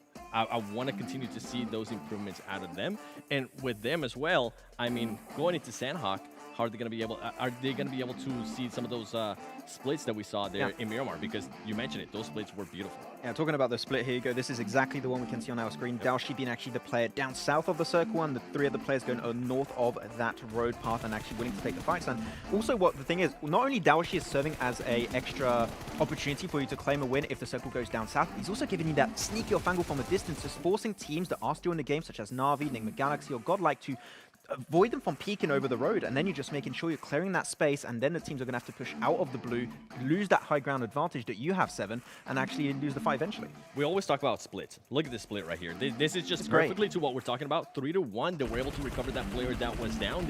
They were able to set themselves up for greatness there at the end match. Yeah, exactly what we want to see. And the thing is, they've been very silent. Can they do it again, though? Can they build some momentum on a huge game like this? That's why I'm hoping to see off 6-2-8, because they've been just, unfortunately, not that great in that first day. We need to see a comeback in today and hopefully also tomorrow. I think they'll be able to do it. Well, the downside is for them is because it is Sanhok coming up next. It's so hard to be consistent and to have a repeat performance. Well, yeah, unless you're them or your Nigma Galaxy with Ruya Healing or your Infinity just seem to always put up points there. But it's going to be really tough to do so, but I feel like it's a sigh of relief for them. You know, we talk about GodLike and the pressure they have coming from India, but we can never underestimate or understate, I should say, the pressure coming from China, right? Because this is the 2 teams who made it through. We saw back in 2019 in Malaysia, I think it was Top Esports, the only Chinese representative there. They're under a lot of pressure from other fans who are watching at home, and I feel like this finally takes some of that off their shoulders and maybe allow them to play a little bit more free and not so strict. Yeah, and I think that's always a big thing, right? We talk about players having pressure on their shoulders. Is it going to force you to maybe push in a location where you shouldn't have pushed, it's going to force you to make an action where you maybe otherwise wouldn't do it. So I 100% agree with that. I think the pressure of their shoulders and then from being from China, I mean, usually if you're a team from China, everybody, and I can say this especially from the West, everybody from the West expects you to be at least top 5. Yeah, the thing that I want to talk about them from the teams from China in particular, Nova already have so much experience on this international global stage, right? Compared to SIXTWOEIGHT that do not have that. I think this is a team that this experience that they're having right now playing in this tournament is going to be so important for them in the long run. Give them another year with this experience in mind, like they might be the world champion next year. And on that note, obviously, I mean, teams are playing from some hotels around the world and stuff like that. They're not playing in front of a live audience, which adds so much pressure. And we talked about this last year with PMGC, not having to deal with that, especially if you're one of those teams playing on a global scale for the first time. Imagine Frozen, 15 years old in front of, thousands of people watching in an arena. You can't expect big performances out of them. So for teams like maybe SIXTWOEIGHT, we're obviously used to it over in China, not too big of a deal. But we have an interview coming up here. We're going to tune in, and we'll come back to you in just a second. Your host today, and yes, very glad to see you here. And now the round of competition is just ended. It was pretty exciting. So now I want to invite our players. Let's say hello to Paraboy. Hello, 你好，先和大家打个招呼好吗 ？Please say hello. 我是 Paraboy。Hello everyone, I'm Paraboy。那其实刚刚的比赛真的非常精彩，所以能不能先和大家一起分享一下打进到我们 Grand Final 总决赛的心情怎么样呢 ？How do you feel about breaking into the Grand Finals？还是挺开心的，然后希望这次可以打得更好。It's pretty happy and wish I can do the better. OK， 那你觉得目前我们的队伍状态怎么样？如果10分满分的话，你会给自己的队伍打几分呢 ？And what do you think of the current stage of the team? And how would you rate your team out of 10 points? 满分。Full, of course. 好的，那接下来时间能不能请你对支持你的各位粉丝们说几句话呢 ？Could you say something to all the friends who have supported you? 现在赛程已经将近过半了，然后我们也会在接下来的几场比赛，然后打好每一场，然后感谢大家支持。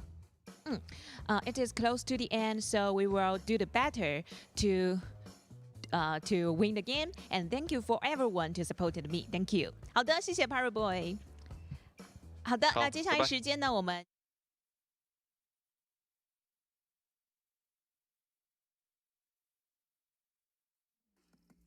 It is unfair.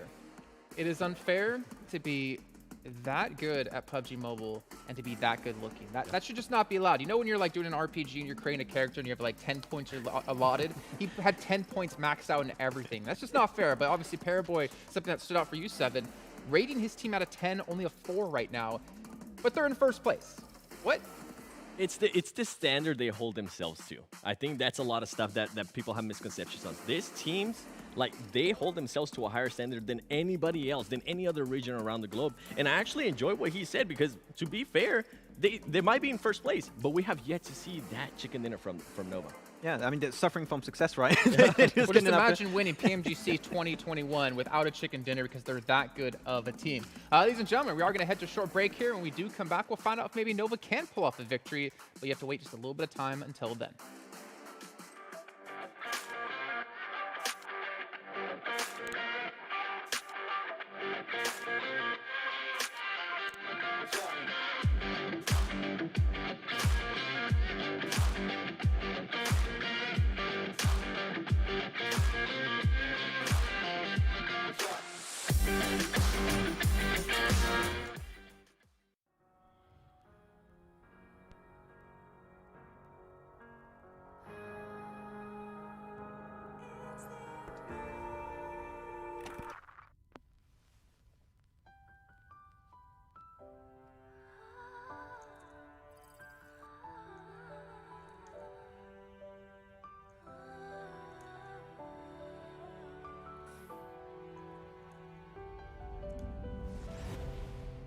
Every second that I breathe is going down in history.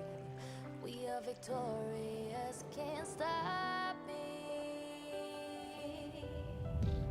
Maybe today we'll fight our battles, show you the way if you can handle it. You follow me.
PMGC 2021 Grand Finals. Grand Finals. Grand Finals. Grand Finals. To glory. to glory. To glory. To glory.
Hopefully you guys are doing the lucky draw and pay attention to all the giveaways we have here at PMGC 2021. If you missed out on yesterday, well, you missed out on your chance to win one of 51 pluses. So if you weren't here, well, you know what? Sucks for you, but we also didn't win any, so it sucks for us too. Yeah. But we are back now with our third match of the day, and that means we're going over to Sanhok here. Ooh. And again, we always see consistency out of two teams. However, yesterday we did see with Nigma Galaxy, when they got their victory here, they didn't have to play in the blue. They didn't have to heal off. They had the zone. They took advantage of it. But I don't know if they're going to be as lucky this time. Yeah, they wanted to play in the blue, but they just were not allowed to. Stop it, Zones. Yeah, but so of course, Nigma Galaxy is going to be one of the teams you're going to be looking at potentially a second place, or even a chicken dinner if they can make it happen like yesterday. But Infinity, this is a map that normally, and you said it at the start of the show yesterday, right, yep, Jason, that this is a map normally where they would be really consistently make it in that top 3 finish. But yesterday, their game ended very, very prematurely. Here, another game of Sanhok, and we have not yet seen a really good performance from this team. I want to see them step up this game, hopefully, on Sanhok. When you talk about stepping up, I'm going to go with Alpha 7. I mean, this team, they started off the day in 7th place. They're currently 11th place. What's going on, Alpha 7? This is not the Alpha 7 I'm used to seeing, and the reason why I'm actually going to be looking forward to seeing how they do it here in Sanhok, because during the West, the most dominant teams in Sanhok were the Brazilian teams, Alpha 7 being one of them. Something that we did notice yesterday, though, we never got that hot drop, and I don't think it's going to be happening here, especially with the way they're currently performing. Yeah. But at least they were able to try different things. Another team I'm going to be looking at as well is GodLike. Yesterday, they had a compound. It didn't work out to their wonders. We saw what just happened in Miramar. They had a compound. They were able to defend it really well. We saw them trying different splits, too, when they're rotating about. I want to continue to see those improvements. I want to continue to see those adaptations from GodLike. Well, can we maybe look at another team then? What about S2G? Seven, you were talking before about how good they were being so far in the day, and now S2G are looking to maintain that yet again. You know what? Let me tell you, those last 2 games, 3rd place, 5th place finish. And then on top of that, they were able to back it up with 11 Ilums and then 8 Ilums as well. This, ladies and gentlemen, this is the S2G I've been hyping up for the longest time. I mean, at the start of the day, they started off in 14th place, and they currently have made a massive jump to 6th place. They're setting themselves up nicely for that 3rd day, and I couldn't be happier. How much did they pay you?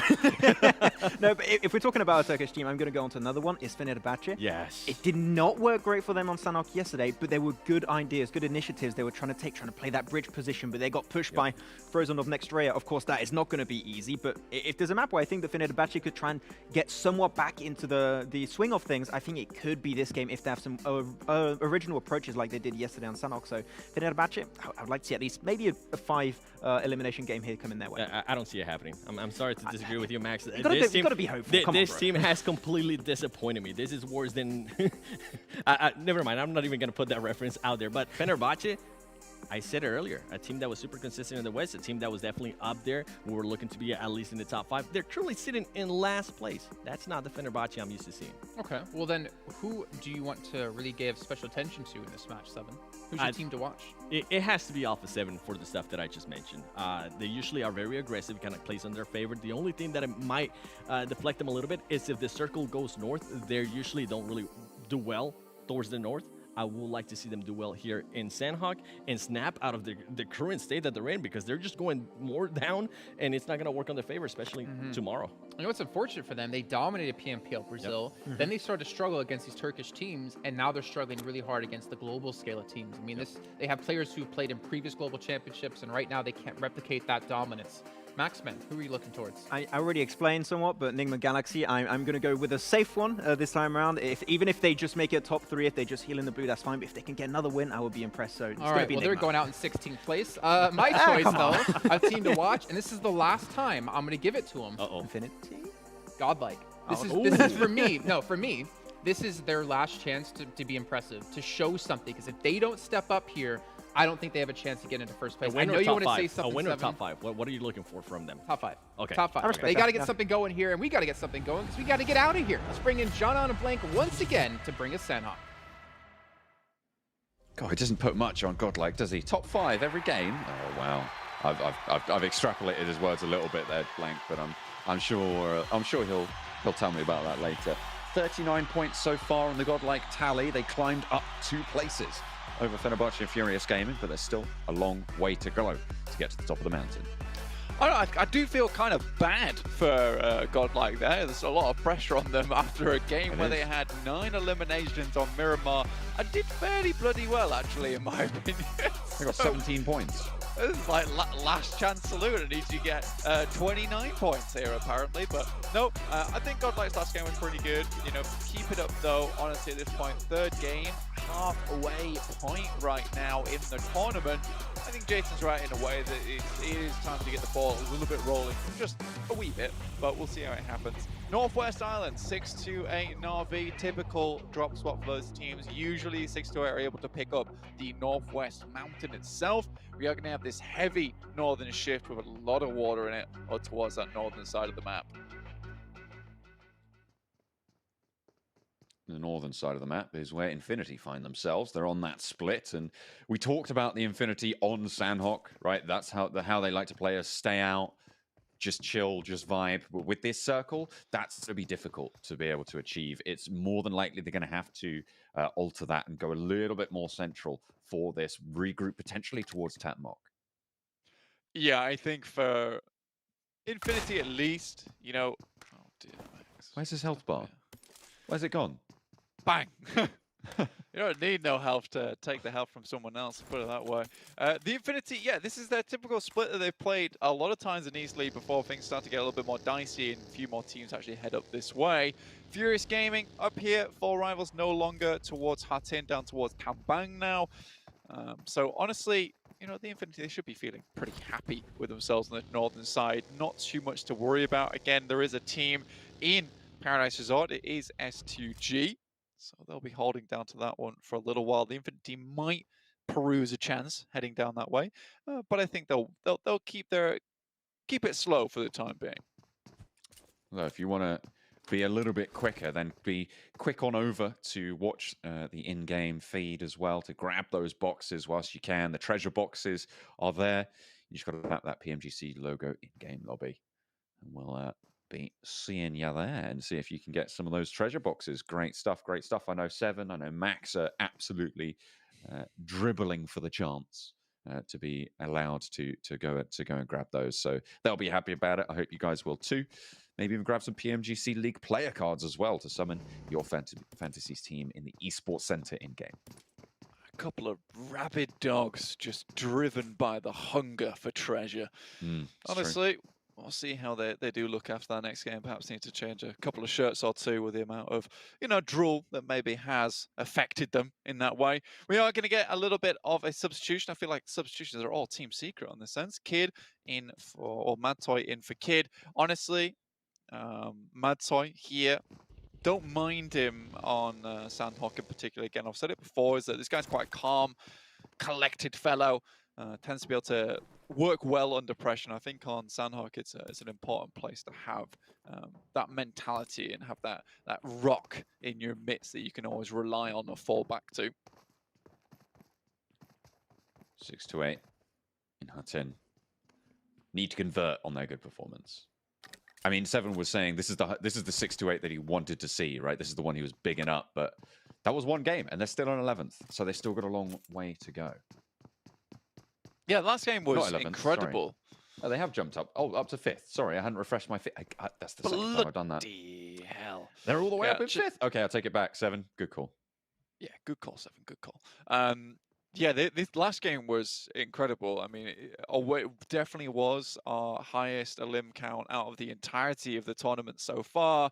And they really put the pressure on a lot of teams. I think that putting the pressure on really was that storyline from that last game. The shots were so clean from them. They were never letting up. I don't think there was a point in that game where they weren't progressing towards some kind of goal, be it getting elims elsewhere, trying to clear out compounds at some point on the map. I think that one position where they took over towards the Infinities after they finished their fight with Nova was just incredible. Awareness of what was going on around them. So really happy with it. And again, you're checking out them here on Sanhok. Last Sanhok, they came and fell prey to Na'Vi early on.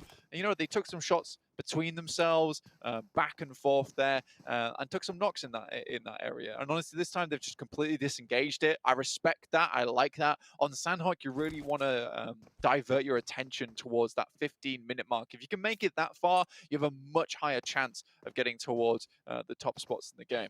And speaking of the top spots, look at the top of the tables there. 87, 86, 85, 81. There's this clear group of 4 right now that are really starting to strike out. It's like the 4 elements of the lobby, and they're doing pretty well.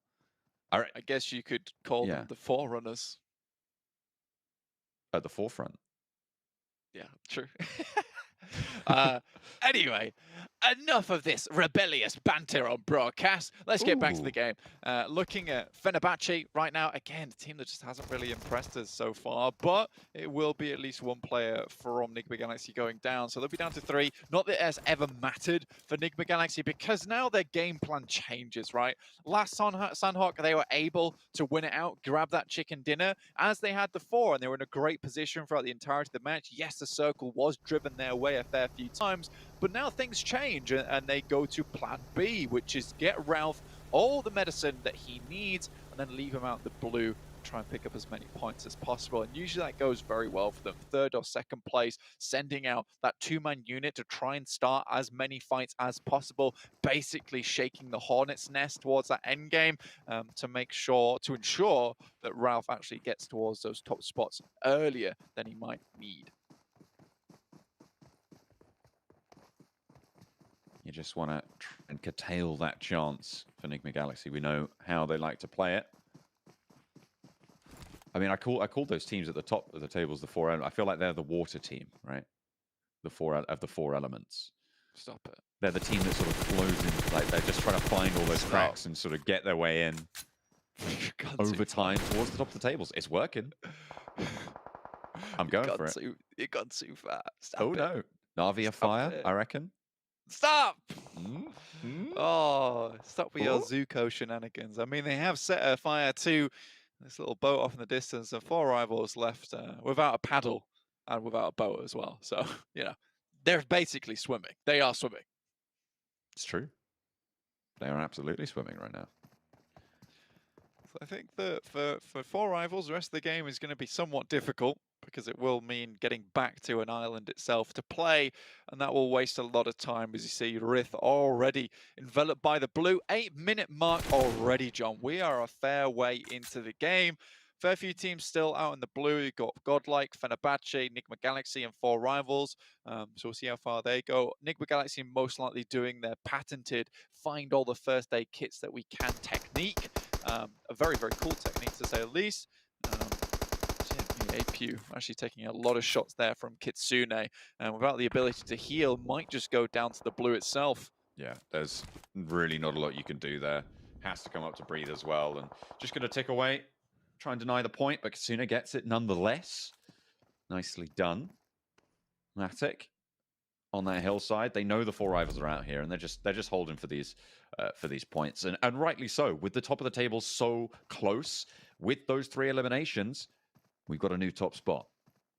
Yeah, 4 limbs is unbelievably good at the beginning of a Sanhok, because this is one of those maps where you can quite easily leave this game with only 0 points. So getting 4 points off the bat is extremely strong here on Sanhok and really does secure you a nice position. Looking at the map, on your right-hand side, you see Nigma Galaxy.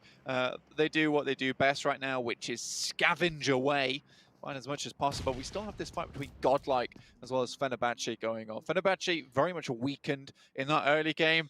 I doubt they have much to say versus GodLike, though. Might have to eat my tongue here if anything goes awry. Please don't. I need you to have that going forwards. I'll just eat my words instead. Quite tasty. All right, we'll go for that one then instead. Fenerbahçe fighting back against GodLike in a pretty sticky situation right now, but GodLike losing players. 1 knock certainly. Neo as well on the sidelines, gets taken down by Nox. And GodLike losing players pretty fast now. Clutch God still standing. Fenerbahçe, they're going to lose 1, almost certainly. Jonathan looking to get the res onto Z-God. Yeah, I mean, Andal actually was able to get a lot of information for them, but having 2 players down is really not what you wanted to see for GodLike, considering the start they had to this fight, and Fenerbahçe just really didn't have the manpower available to themselves at the beginning with only 3 players, but somehow managed to make it happen here. Jonathan having to heal up. No real opportunity to pick up any of the other players on the team. Z-God up on his feet now, though. Dick Saver, on the other hand, taking fights with S2G off in the distance. But it is Infinity up here as well, so they will have heard those shots. Yeah, this is on the north side now that we're on board with the Infinity, with S2G.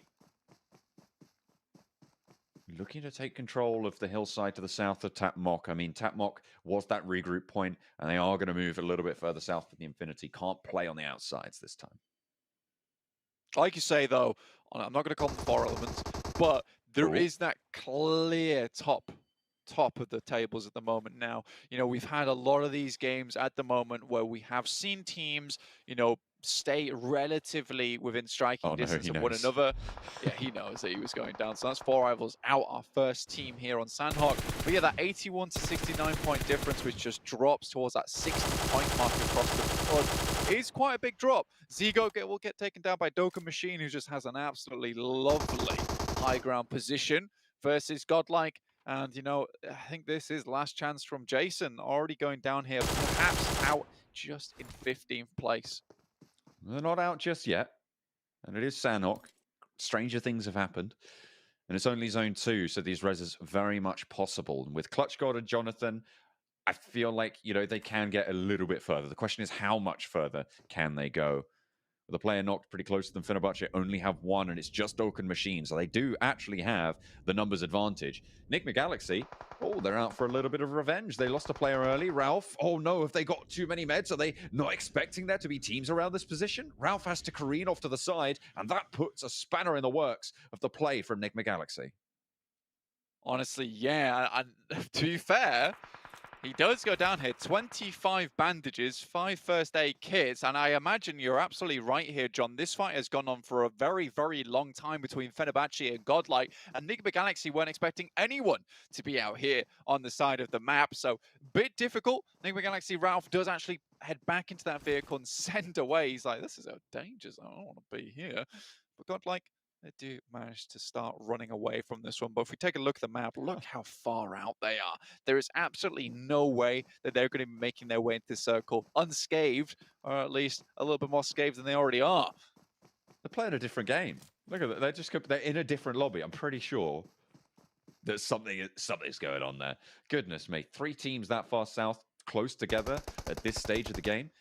Relatively unheard. The shift goes to the main island full, so everybody on that western side going to have to move. That's Na'Vi, that's 628 as well. Down one will have to push in from the south, and of course that Cabal down on that south bridge will have to move as well. But those are our big movers for this next phase. Big movers indeed, John. Alpha 7 off in the distance. It was just to the southwest of Paradise Resort. 628. Stalwart, sorry, trying to get their way in here.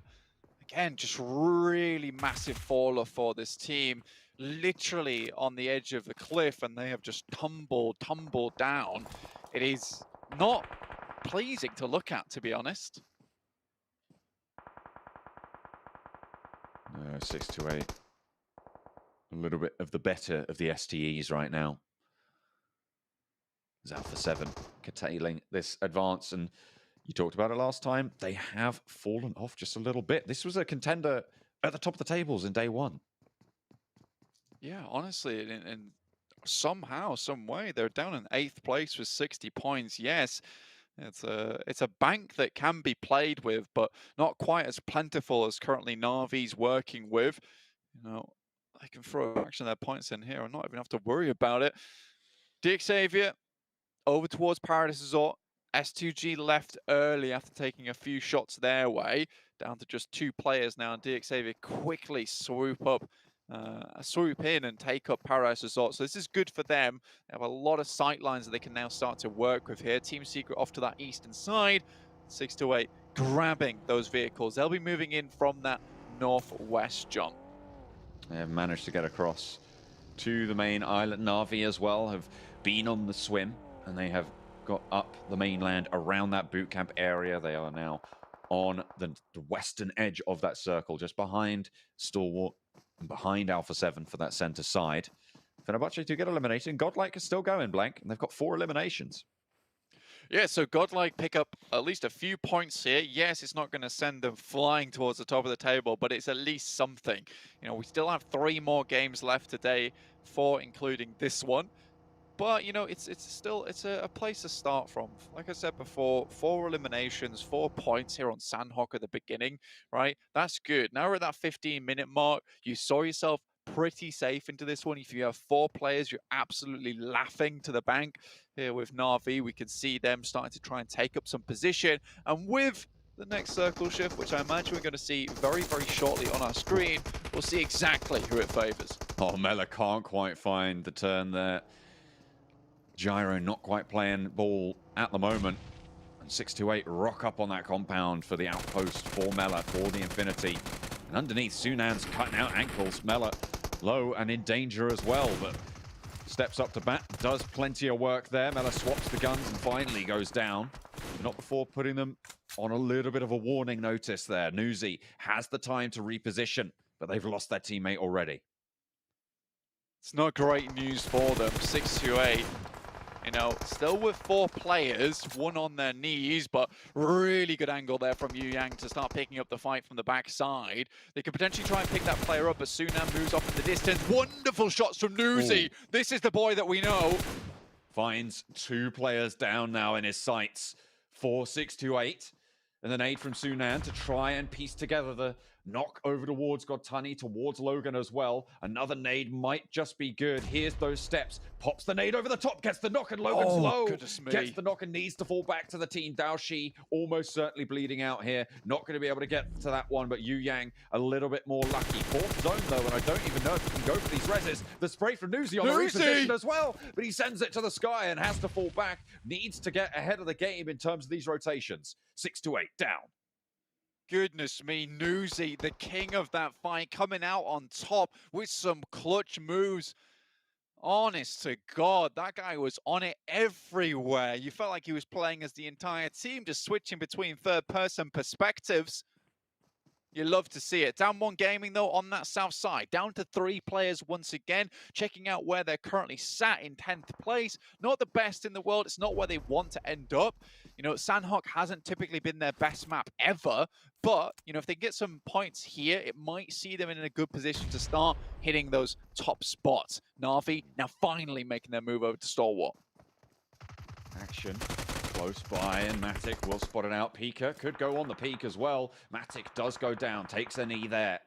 As Action holds out the angle. Meku can't suppress it, but he can suppress that one. Excellent shots coming through. That's Tixie across the way. Now it's just Pika in the compound. Alone for Stalwart. Last remaining member, see how much further he can go. Drops out the window. You can see Newsy on the bottom screen trying to make his way into the circle with the rest of his team of the Infinity. Na'Vi starting to send shots over towards Furious Gaming side, but they're taking a hell of a shots their way too. So Na'Vi looking a little bit bruised, looking a little bit battered, but not quite out yet. They're all still alive though as well. Action down in this compound. Pika left them well alone, and Matic very, very resable here. They should know that. They should be able to put out those feelers. Pika not able to control those lines with the zone at the back though. Now V have to get a shifty on. Yeah, the Infinity as well, unfortunately, just out in the zone a little bit too long. In zone 5, it is an awful place to be.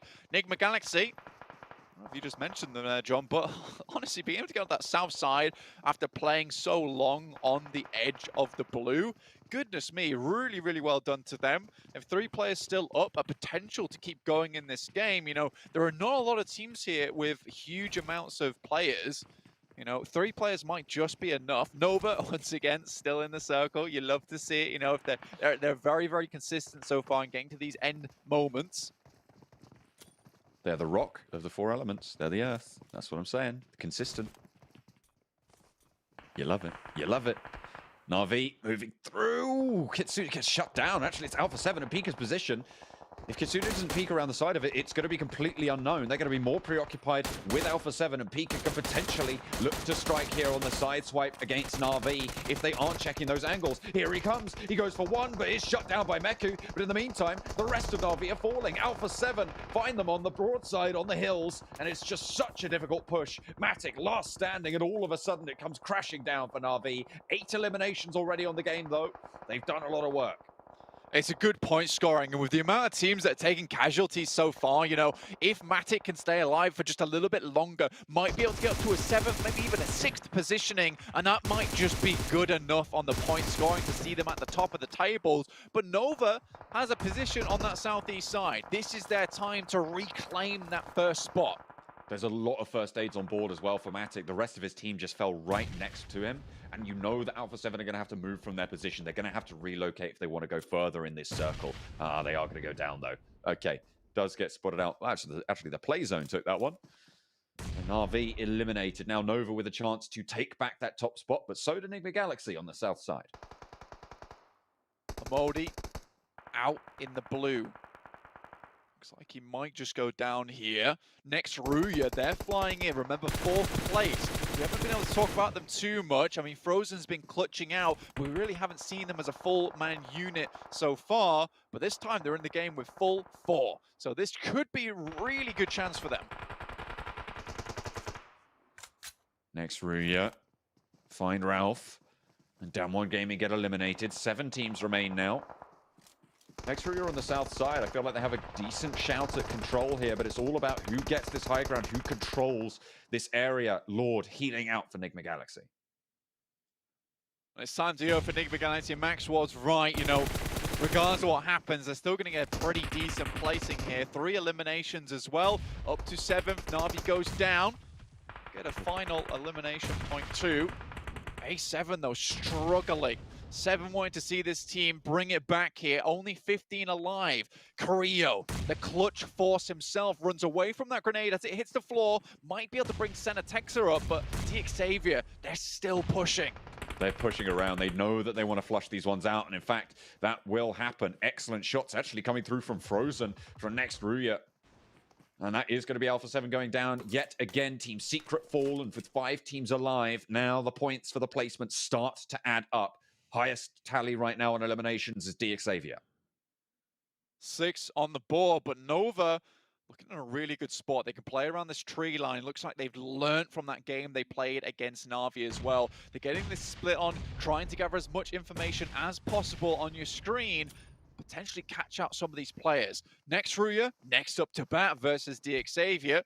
See what they can get done. A nice nade goes over the top for DXavier. Finding one, Nova. Take a knock over towards Order. Nades going back towards DXavier. Next Ruya trying to summit this hill, trying to push on up and get it done. And Frankie low on the outskirts will bleed out. Lamborghini, last chance saloon now for DXavier. Down in the grass and will get spotted. Yekta deals with it. Honestly, next Ruya, one of my wildcard picks coming into this tournament. And they've really impressed on me. They have some very clutch players on the teams. But Frozen's interview really did leave a mark on my mind, because he says that this team works together to support one another to make these big plays. And that's what they absolutely do. They know that the spearhead is Frozen. But regardless of that, they make it work. Nova, though, is no easy task ahead of them. 3 players alive for Nova, and that's a great way to start. But that's given back twice as much as they got. An excellent nade from Kadur to see 2 down and leave Order all alone. Oh my God! It's nades everywhere. One more as well, and Order steps up big for Nova. Just Kadur, the nade man himself, gets a taste of his own medicine, and it's Nova to snatch it back. Next Ruya take a tumble, and Nova put themselves on top. The defending champions stand tall. Order in the court lays down the gavel, and it is a hammer of brutal strength. It just crushes next Ruya underneath. The nades could not have been more perfect there, laid at the very feet of next Ruya, and they had nothing but to pick them up, take the L, and go again. But Nova 9 limbs with the chicken dinner. What a fantastic performance there, John. I mean, that was, I think, 3 almost perfect grenades. Perfect grenades from both teams, right? There was that first nade to get the knock, to equalize the numbers coming out from Nova, and then you had the turnaround to get that double knock back over towards Nova themselves from next Ruya, and then that final. I mean, chef's kiss, chef's kiss. Speaking of chef's kiss, we've got some absolutely perfect gentlemen over on the desk to go back to.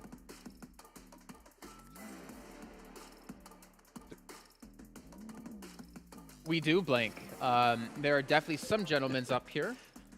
All 3 of us. I did leave it a little bit open in case any of you wanted to I thought you were going to single me out again. No. See, I'm being nice to you today, Max. At least on camera. Off camera, who knows what's going to happen. That is true. But Nova, what a big win out of them. I mean, a fantastic job, though I'm kind of sad they actually won.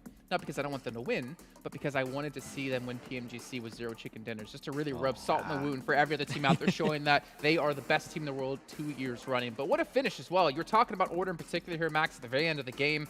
I mean, Nova really put their foot down and almost came out of nowhere at the end. Yeah, that's where Nova are so good at PUBG Mobile, is really they create an opportunity for themselves and they strike when they have that opening already created. Order gets an initial nade thrown onto Yekta, instantly turns into a knock, but because you don't have too much time before the circle starts closing up, you know that they're not going to be able to move away, and they're going to try and force a res. Just throw it the same position, exact same angle, and that's going to be Nihat also getting knocked down, Yekta getting confirmed away, and then it's just a 3v2. You go for the push, you win that one, easy 7, able to get himself 9 eliminations this game once again. And for me, I think I have to give some props there to next Ruya. 7 elims for them, a 2nd place finish as well. This was a team that I felt like it was shutting down. They weren't really showing what they were able to show us yesterday, so it's a great step up from them. And I feel like we have to talk about Na'Vi. I mean, Na'Vi, you mentioned it. At one point there, we saw them pushing themselves up in a way to first place. And the consistency, we're finally starting to see it from Navi. The past 3 games, or 4 games actually, before this Sanhok, they were averaging about a 3rd place finish. And that's just impressive because they weren't just averaging that, they were also being able to gather a lot of elims.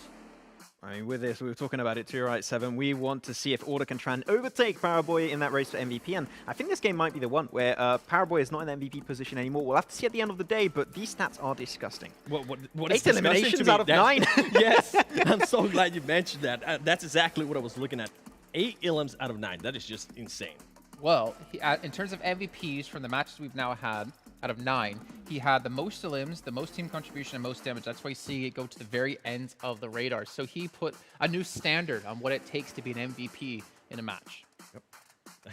I 100% agree with you. And I mean, I think I'm still stuck on those 8 elims out of 9. I was not expecting that, especially with the caliber of players that they definitely have on their side. Oh man, look at this though. Nova do take a decent lead, 11 points here at the top of the table. But Navi, as I mentioned before, 7 in hot pursuit at 95. They definitely are, and I think the elims is another thing I wanted to mention. It's not just the consistency in regards to placement points. The elims they've been able to gather are just amazing. I think during their chicken dinners as well, they're being able to take full advantage of that. They've been able to get 10 elims. They've been able to get 14 elims. That's really impressive to me, Max. So I'm seeing a big issue right now for Nigma Galaxy, Xavier, Infinity, and 4th, 5th, and 6th, respectively.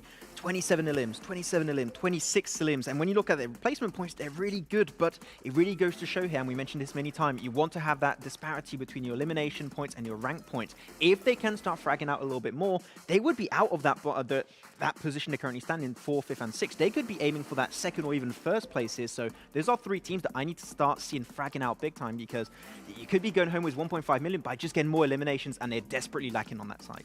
Seven, I have a question for you. Are you ready to unlock victory? Yes, I am. Well, you can do so with the OnePlus 9 Pro, and it's ultra smooth 90 FPS gaming. Big shout out to them as they're sponsoring PMGC here for us, and probably Order is like, you know what, I'm going to pick up a OnePlus just for this match alone, and well, we saw exactly what it showed. 8 eliminations out of 9 total, able to be the MVP, so big shout out to them here to sponsor PMGC. Another year running. They did it last year, they're doing it yet again. They must like something. Yeah. And speaking of liking things, just make it happen, yeah. Speaking of liking things, I love being pampered, and that's why a big shout out as well to Fairmont over in Singapore, as they are pampering all of our players, giving them mani, petties, giving them everything they possibly could need here. I am a little bit jealous. Actually, no, a little bit. I'm very jealous of the players who are playing from there, because we saw some pictures of the view as well. Can we go to Singapore? We could be at the pool. We could be doing this live from the pool. This could be the first ever broadcast. But I don't want to take my shirt off because it's COVID. Yeah, you not don't want to see this. Not because of what I have been doing. I'm like, you don't want to see this. We had our time in Malaysia to go to the pool tanning. But yeah, they're obviously sponsoring the event as well. And let's talk about a couple teams. Talk about Nova looking consistent. Yep. Talk about Navi looking consistent. I know it's super critical of GodLike, but they got a decent amount of eliminations. Yep. Yeah. I'm still not convinced by them, though, that they're going to be able to really propel themselves forward up in the leaderboards at the moment. Yeah, we need to see a lot more, right? I was going to say, yes, obviously we need to see a lot more from them, but they have been able to jump up the leaderboard. Yeah. They're currently now, they went from 16th place to 12th place, which is a huge improvement. Not only that, we have now seen their rotations change. Now they're trying out those 3-and-1 splits, which is huge. We have seen them just pushing blindly. So far, that hasn't worked out for them. I would love to see them rotating again. In the past couple matches, we have seen them being able to rotate early, take control of the compound, and being able to defend that compound. Yeah, I would like to see how they're going to be able to react if they do have to push into a compound. Are they going to readjust now? Are they actually going to be sending somebody to scout, or are they going to go back to what we saw in that first Erangel? Yeah, I'm talking about GodLike. I think there's another team that's maybe not been doing as bad at the start of the tournament, but it's been really silent, and with this game in particular, able to jump up quite a bit is Xavier. And Xavier actually had a great 2-2 hold on that, Paradise Resort position, which is a position that we remember back in the East League. They had a lot of history with that position, ready to take fights early on. They know exactly how to play that position. There was like always a 3-way fight there, I believe. Yeah, I think there was another team, and they just abandoned it at the end. But now they're back in that main position where if they can rotate there in the mid game. And the way they held that 2-2 split to then rotate into the circle was really well executed. Unfortunately, they did lose out on that fight versus next Ruya, but if they win that, that could have been a chicken dinner coming their way, but it just didn't quite happen towards the end. Okay, if we're talking about that, I actually would like to give some props to Alpha 7. They didn't get a chicken dinner, but I did enjoy the rotations that they were doing. We saw them being able to rotate on that trifecta that you love to call out, because they're not going for that boom cap anymore. They just gave that up, but they're being able to rotate faster. They're not just being stagnant. They're being able to rotate faster. They're being able to be a little bit more aggressive, which is what I expect out of Alpha 7. I'm not mistaken, they dropped in 2 different locations now, right? They dropped towards It's widespread. Trifecta yesterday, and this time they dropped like near Paradise, if I'm not No, mistaken. Or was it East of Boot Camp? They still dropped Trifecta. They just decided to rotate a lot earlier, which is an improvement. And I was wondering how they were going to do with the Northern Circle, and they actually didn't do so bad. Okay, well, we're talking about the 7. Let's talk about the victors here in our quick little recap of Nova. They just take themselves a victory at the very end. But we'll see the rotations and now obviously things played out here in just a second. I mean, I just want to see how Order was able to gather all those 8 Ilums, because that is just impressive to me. And here we go. This is what I want to see out of them. They started off in Pine, which we always talk about. And this is huge too, because by Alpha 7 being able to rotate early out of that Trifecta, they didn't engage with each other. Yeah, I think I do remember that was a big issue for them back in the East League, where they were always taking that fight versus BTR. They would lose a lot of time, but now because no one is dropping on them in that position of Painan, they just have so much more time to get that loot done and start moving in early to get access to those vantage points super quickly. Do you think there's ever an argument within a team of who plays furthest south so they can be the player picture? The most distinguished player picture? I think it's Paraboy. He needs that extra presence on camera. He's got a contract going on. But something I wanted to mention, Max, that we always mention with Nova is how they like to play that middle circle. This right here, they changed it, completely different. They're playing the edge and they're playing it beautiful. And I wonder if we're gonna start seeing more of this. Obviously, it's Sanhok is a little bit more madness, but I kind of want to see a little bit more of this from Nova in other maps. I would have to say though, I understand why you want to play edge on the circle, because you talked about it when you saw the circle end towards Paradise. Like, well, you know the blue's going to be a big issue for this one. As Dave was here, it was like Papa Blue's going to be involved. But here they tried to just play the edge. He's going to be involved right after. He's going to be able to talk about that. But here in particular, you're going to be seeing that amazing nade from Order. That's just visual ASMR right there. Chucks it, gets the knock instantly. Boom. That's not the one. That's not the nade I was looking for. A little bit too early, but we're going to have another one. Still able to take quite a bit of damage, and then he just chose the second nade exactly where he got the initial knock and just gets a 2-piece instantly. What I love is how Nova was able to check the player that's getting that off angle right there. They were able to neutralize that right there. Order sees it, steps up, throws the nade, and then they're able to just neutralize that and allow themselves to push up and be aggressive and ultimately get that chicken dinner. He had 5 eliminations before that fight. I mean, he had a 3-piece on that last fight versus next Ruya. That's just insane. I mean, he's racing for the MVP once again versus Paraboy. We talked about devs so many times in a team. We talk about Paraboy. Now they have Order. We've seen King last time being able to step up as well. Like this team. And we were mentioning too, chicken dinners. Chicken dinners. Now they got one chicken dinner. Are they going to be able to be that team that finally gives us a back-to-back chicken dinner? I'm still stuck on Max saying visual ASMR. Wouldn't that just be VSMR? Ooh. Because isn't the A stand for audio? You know what? That's maybe a new genre we can work on. Looking at me, I don't think I look the type of guy who has any VSMR capabilities. I'll watch. Thank you. At least I get 7 viewers from that. But yeah, no, obviously we're looking at Nova and the fact that they have been able to close out a game. Do we see them like turning the switch on? We talked yesterday, they're being silent. They're just kind of, they're just being there, consistently finishing last. And now it's just kind of like, all right, guys, we gave you a chance on day 1 to pick up some points, but now we're just going to run away with it. Just like in the East League, they started a little bit slower. They even missed out on the Super Weekend because they wanted a vacation. Now there's no vacation allowed right now. They just take. They'll take a $1.5 million vacation if they can close things out. But we have to head to a break here while we get things ready to go for our 4th match. So we see you guys at home in just a few.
I saw the first light, the first steps.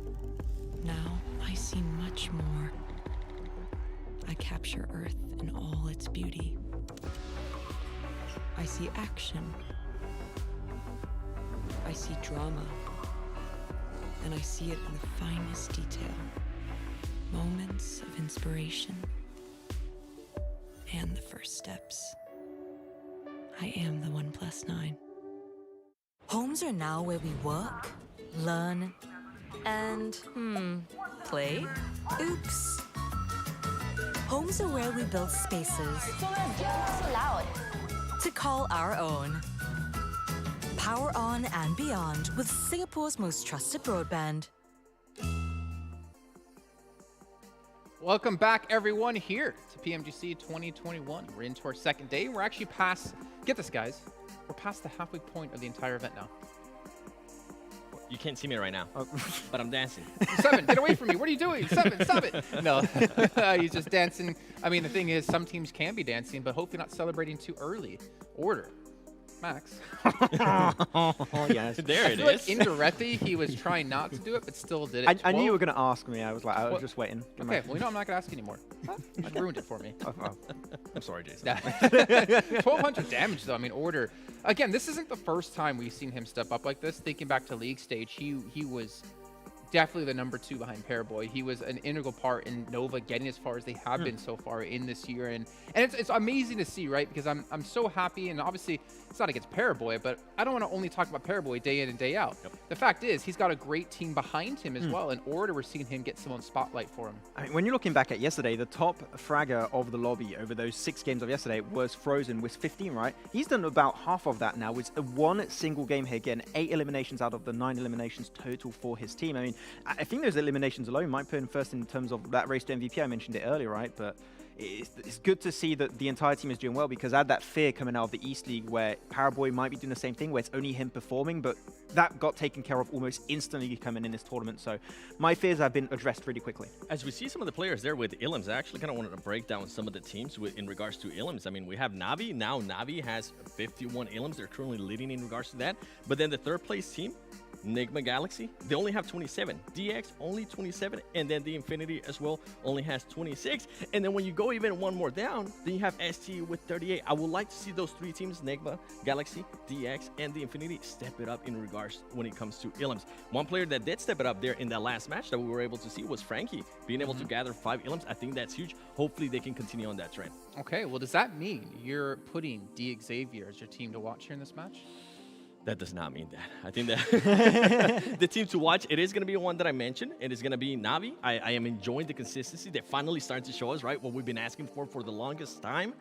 I will love to continue to see this consistency, and I would love even more if they can just continue to get those top 5 situations and at least 5 Illims. Yeah. Well, you know what, Max? I'm going to skip you for now. For a reason, because I chose Navi as well. I think for me is we're seeing Nova be so damn consistent in this event so far. If Navi want to have a chance to close that gap and catch up to them and ideally pass them, they have to remain as consistent as they've been so far in the day. They need to continue to do so every single match, and obviously we're going to find out if they can.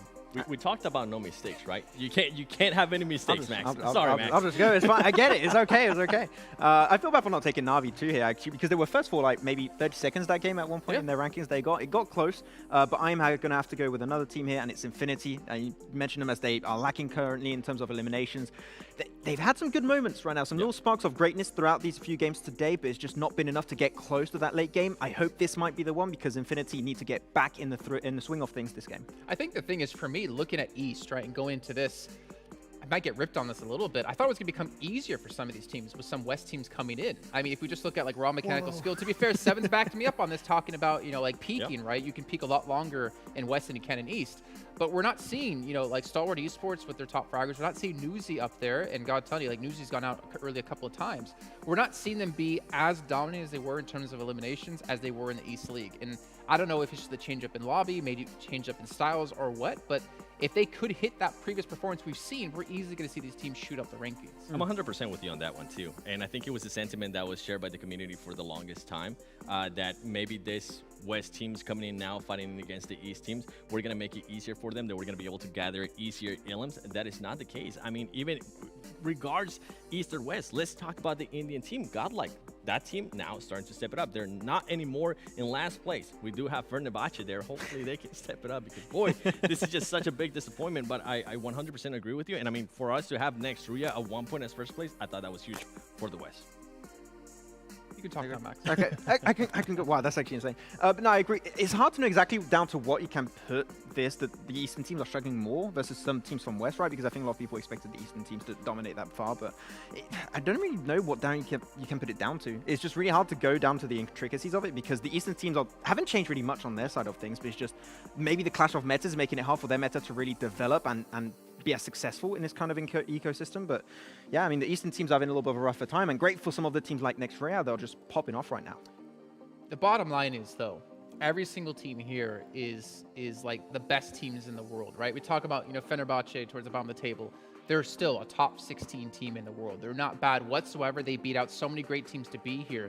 But the fact is, there still is some skill gaps between some of these teams and towards the very top. And obviously, when you look at Nova, it's really not a surprise considering the infrastructure we have within China with PELs and PECs. They play against the best teams consistently in the world, and that's why China's seen as such a dominant region. But if we look at, for instance, the Arabic teams, if we have, Nigma Galaxy, we've seen so many more PMPLs develop over the course of this year, giving that infrastructure to regions who didn't have it before, that we've seen so much improvement out of these teams. Look at Damwon Gaming, like South Korea with Archer last year, didn't really make it that far, and they didn't make it to the finals. And we've seen them step up. We saw, Bluebees then, Reject now, they had a massive step up, and we're seeing like this impact of having more PMPLs around the world, more opportunities for these teams to play, that we are seeing this catch up. I mean, would you have ever said 2 years ago we'd have 3 Turkish teams make it into PMGC Grand Finals? It was always just footballists. Yeah, exactly. And then you had Class Digital Athletics, of course, that came in at some point. But it is true that right now there's a very big rise of the regions that was maybe overlooked for some big portion of the competitive scene for the past 2 to 3 years now.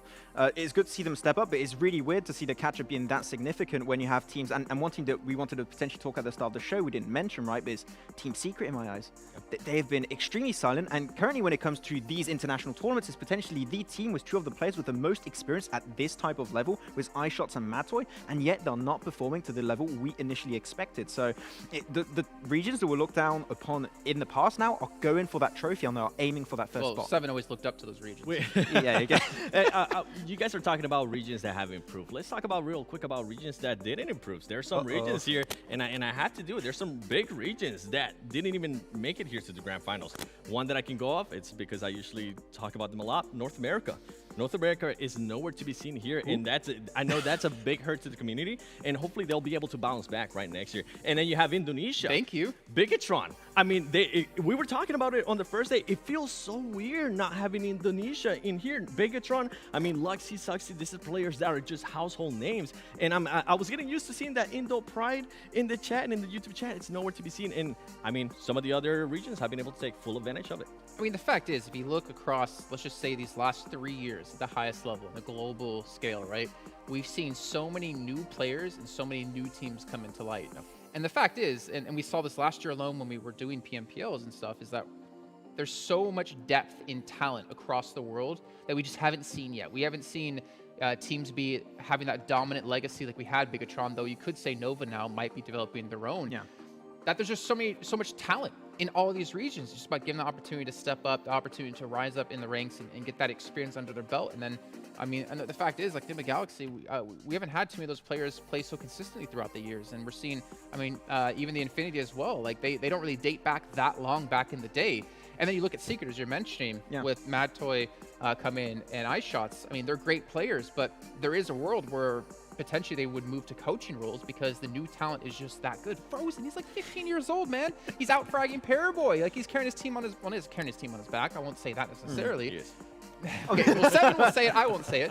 But the fact is, like, there are these new blood people, these new blood talent that completely dominate all the old school players. I have the impression we're in a transitionary period right now where you have some other regions and teams that are stepping up. For example, if you talk about Indonesia, right, you were mentioning how BTI is weird, and I truly have to believe with it and go in agreement with your sentiment that it's weird BTR's not here, but exactly that's the point I wanted to make. Genesis Dogma showed that they can compete with the top. Sure, it didn't quite work out for them in the finals, but they could compete on that type of sphere. So I think that given next year, we might have a complete even differentiation in what team we have available now at this moment and next year. Except for Nova. They're always going to come back at some point, but it is changing pretty rapidly at that, so teams need to stay on the get-go to change and adapt their playstyle to remain in this type of tournament. A team that comes to mind, and I'm so sad they weren't able to make it here, is going to be Knights from North America. Okay. They had so much potential. They have a player, I got to give him a shout-out, Coops.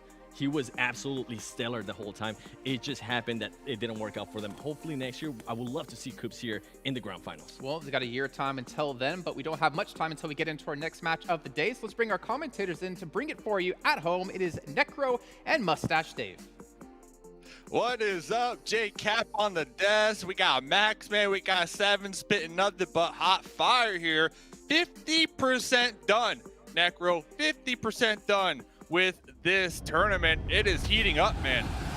Oh, indeed, it is heating up already in the overall rankings as well. I mean, Noah is expected all the way on the top, staying as consistent as possible. Then you have next year right underneath it, and Frozen. Even the analyst desk was talking about this man, how this man is just able to just outperform everyone in the lobby right now. And Frozen weren't lying when Frozen doing a lot of work, a lot of heavy lifting. I was running the numbers. I believe Frozen has around 40 to 50% of the team's damage and elim points. And talking about elim points, look at right there on that left-hand side. Look at those average points of Erangel. Nova Esports are dominating, 14.8, and the next Ruya right underneath them with 14. So with Erangel being 50% of the map pool, this is exactly where you want to be with average points. Exactly, man. Navi as well, not really far behind on 3rd place with 10.8 average points over here. Stalwart Esports kind of pushed all the way down. Now, we had a conversation about this yesterday, Dave, and you were saying, like, you know, Stalwart Esports, they have to be one of the most consistent teams on the map of Erangel, but that doesn't really seem like the case today over here. Stalwart Esports, it seems like they're all the way down on 5th place, and they need to step things up for sure. Talking about Stalwart Esports, Action said yesterday their biggest competitor is themselves, and they weren't lying either. Is that true? It is true. It is true. So with that being said, they are midway, you know, that mid-pack team. So I'm not too concerned. As long as you're in that mid-pack, tomorrow is another day, another 6 games to play. But they have 3 more games to play here this evening. So there's definitely some room for them to shoot for the top echelons. That rock came out of nowhere. Came out of nowhere. And talking about Nigma Galaxy, I mean, yesterday they got a ton of pretty solid positions when we're talking compounds to that mid to late game. So placement point-wise, Nigma Galaxy, they have been slaying it in their own right, but elim points, kind of lacking in that department. Yeah, definitely. They need to step up in elim points. Only 27 eliminations. It's kind of questionable, without a doubt. Yeah, then you have Navi right above them with 51. Navi pretty much have the most elim points currently in the game, and they're looking really good with that.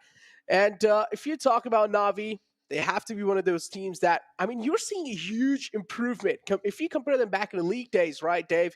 Yeah. How they played over there and now how they're playing in the grand finals, it's like you're seeing a complete new Navi.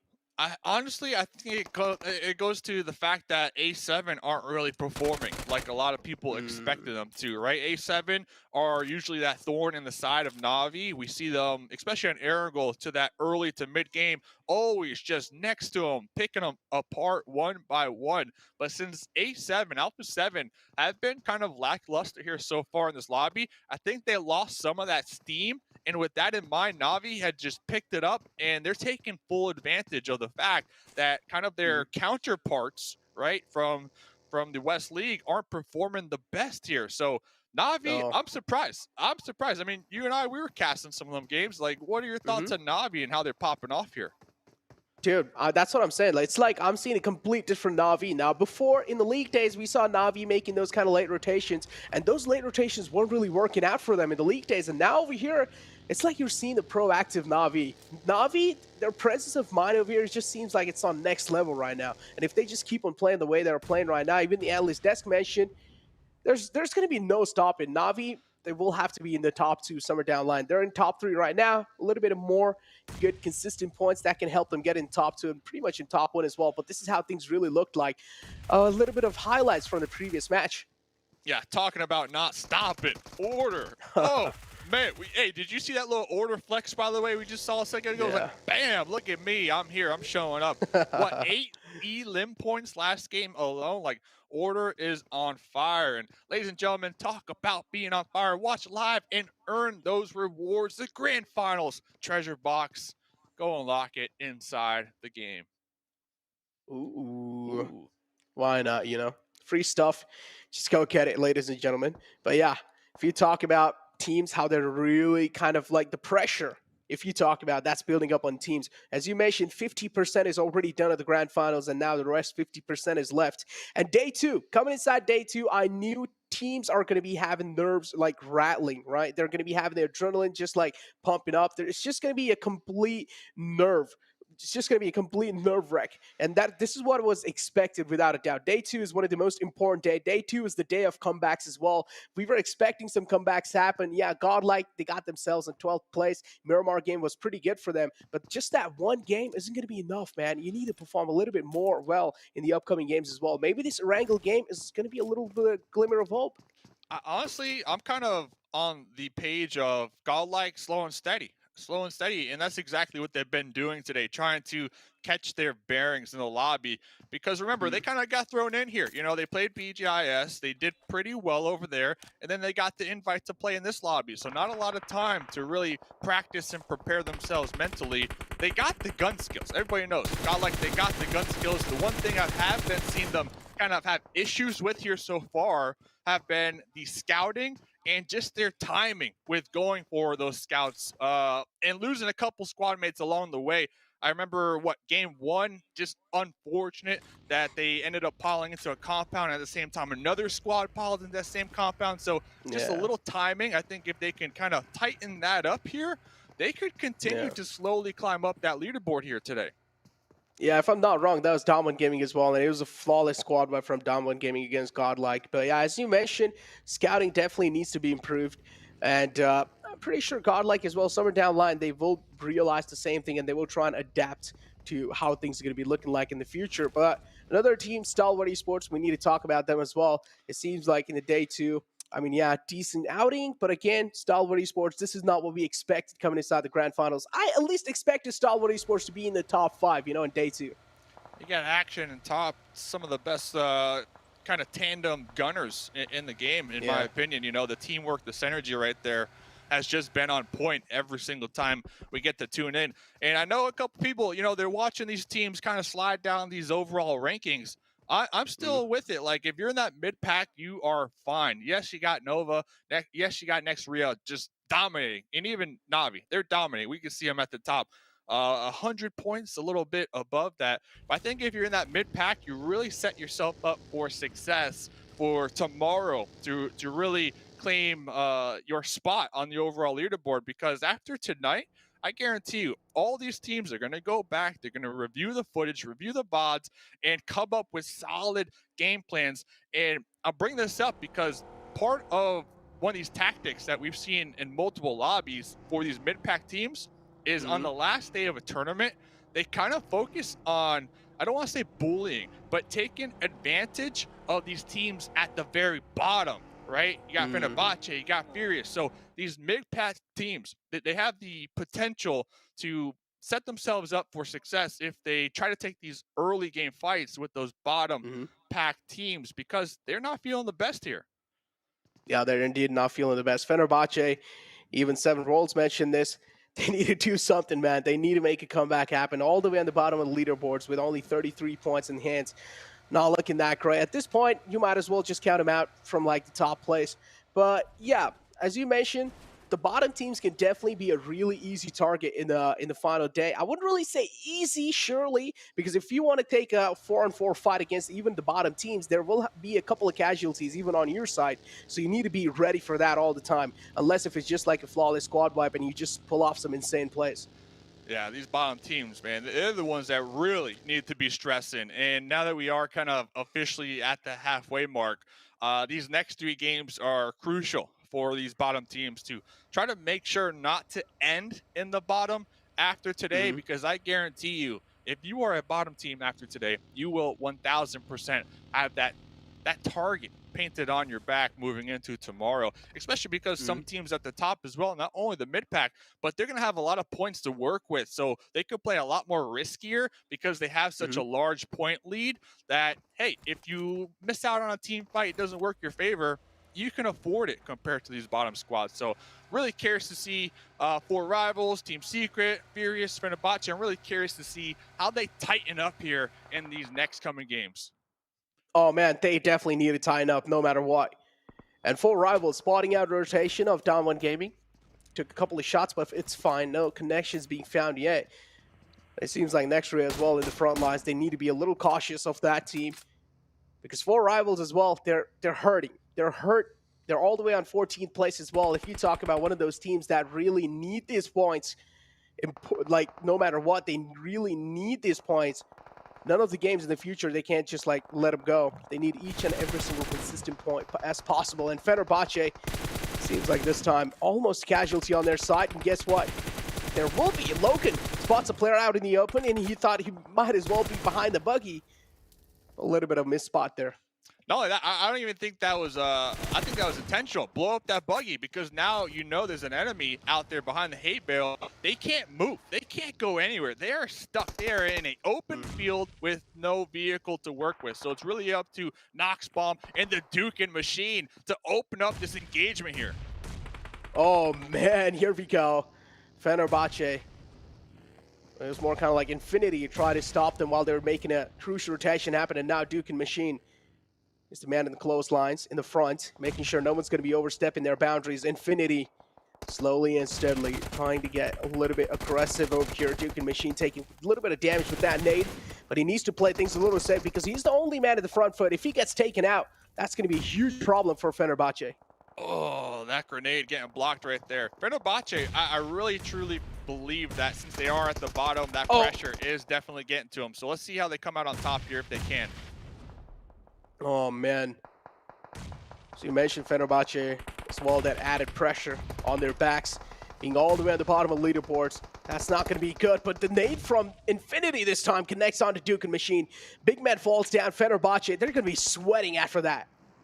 Yeah, Noxbomb, full retreat mode right there. So I kind of wanted to touch on this one because we had Duke and Machine and Noxbomb in the front line, and then I noticed that the Duke and Machine was the aggressor, pushed a little further, and Noxbomb popped in their buggy, looked as if they were trying to retreat, but then quickly turned back around because I believe the call was made to take the fight. So a little miscommunication right there, at least from what I can see coming on out from Fenerbahçe.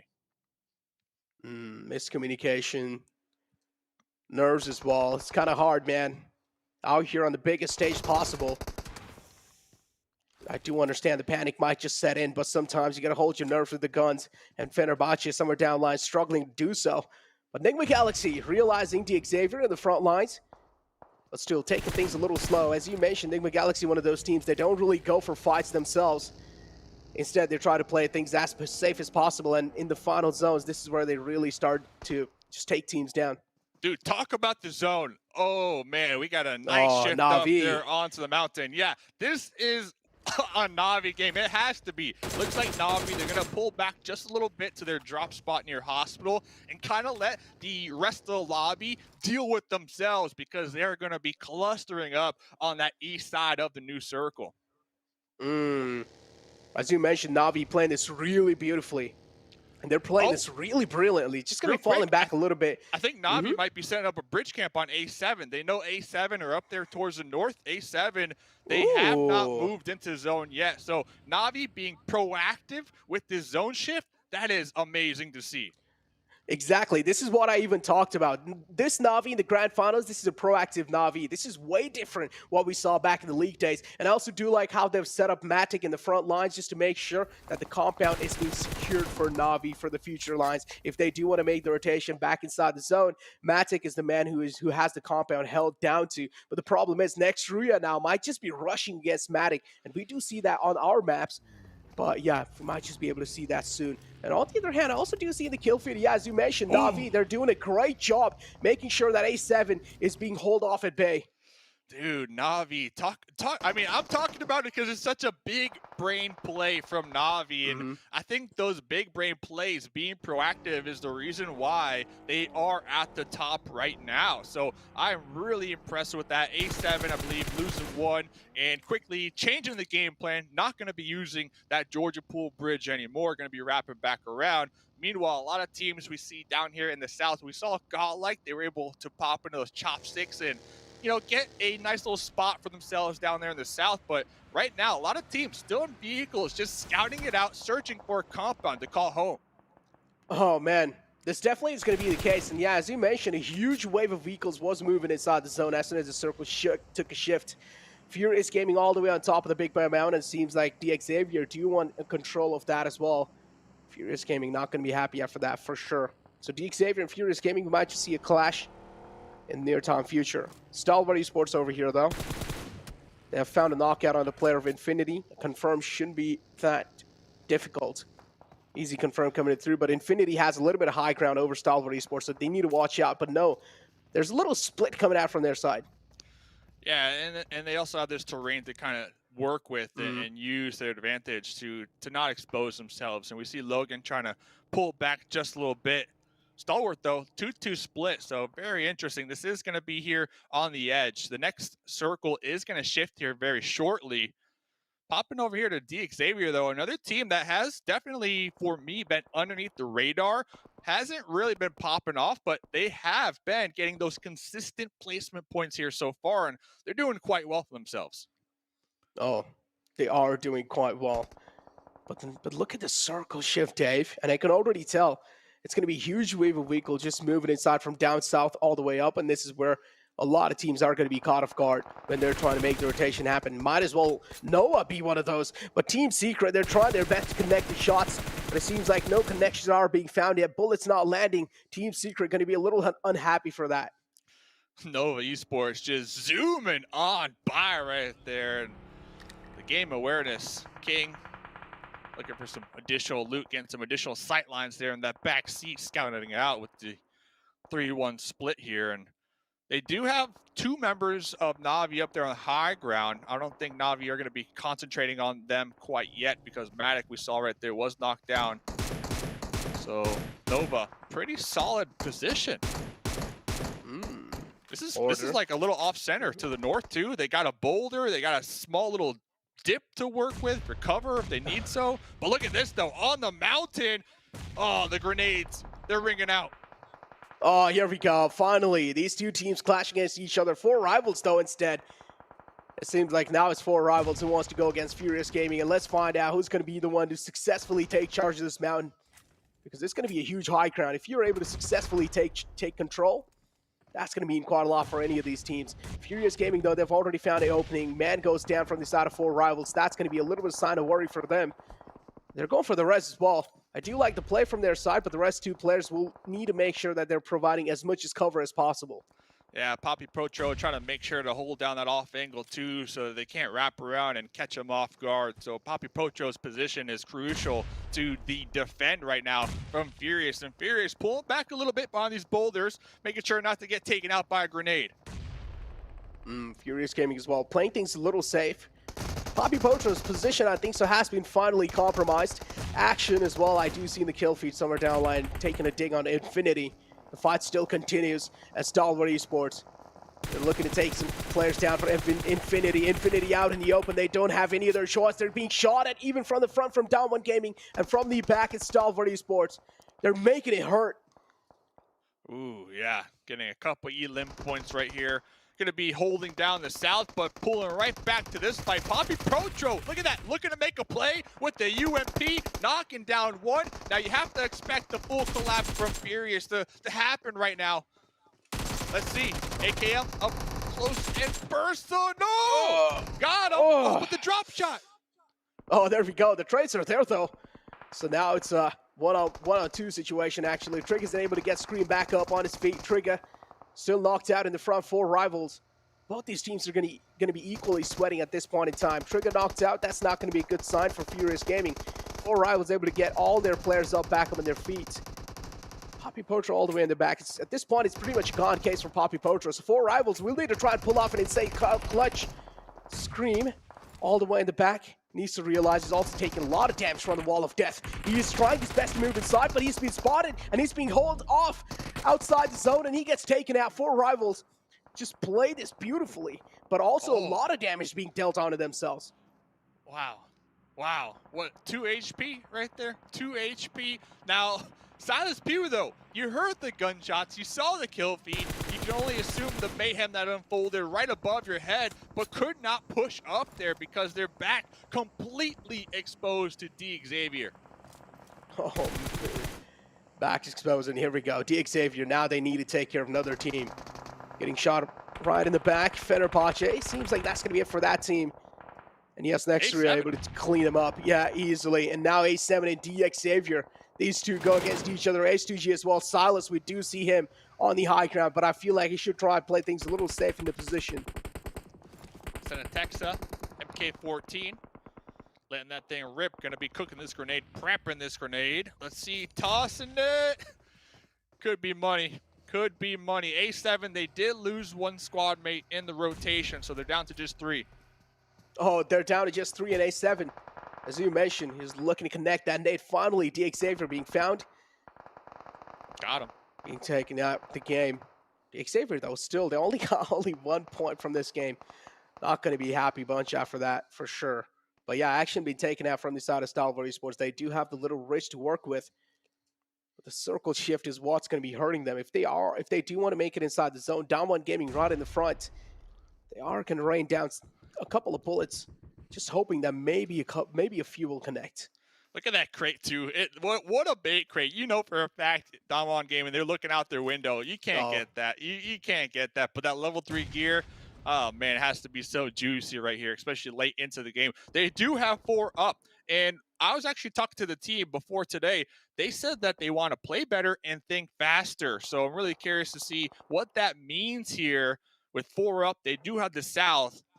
They got 2 little sneaky snakes trying to crawl up right behind them. Play better, think faster. True. 2 snakes to Stalwart Esports. And then you have right next to them Team Secret as well, kind of spread out. I do like it's a 3-1 split coming out from the side of Team Secret. That's a good split, but again, if the circle moves away from them, that's going to be a little problem from Team Secret. Na'Vi on a move.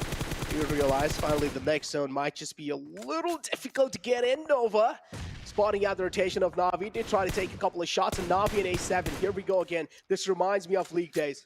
Yeah, come on, King. Let the teams fight. But King out here trying to capitalize on their shack, trying to third party. Let Na'Vi and A7 fight, man. They got a rivalry going back at least a year. But King putting in a lot of work, pretty much putting a stop to the Na'Vi wraparound onto Alpha 7 that they had going on.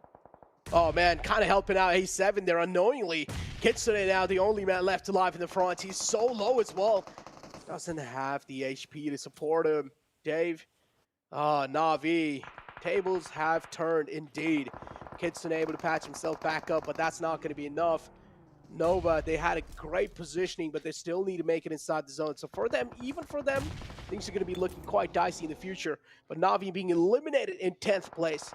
Yeah, I'm looking at 4 rivals too. They need to make up their mind. Do they want to take out A7 beneath them or run downhill, reposition to the next zone that Team Secret are currently holding down out there on that east side? 4 rivals though, they did clutch it out a couple moments ago, but it looks like they might be losing that window of opportunity. As I say that, nice little spray down with the Scar. Oh, come on. These are shots. These are points all day. You need to get these. Oh, got him for sure. There we go. The Winkle Explosion's going to do it. 2 players knocked out. Revo the only man left alive all the way in the back. There's nothing Revo can be able to do. At this point, those 2 knocked out players are gone, Case. Appy moves out in the open, has no other choice, but it's King who steals the kill. King is just a thief right now. King, 1000% the thief here of this game. We see Ord in the front line doing a little hop in, trying to get that intel, cooking that grenade. Rebo just chilling in the back seat. Order said goodbye with that grenade. Order, once again, back-to-back games, dominating.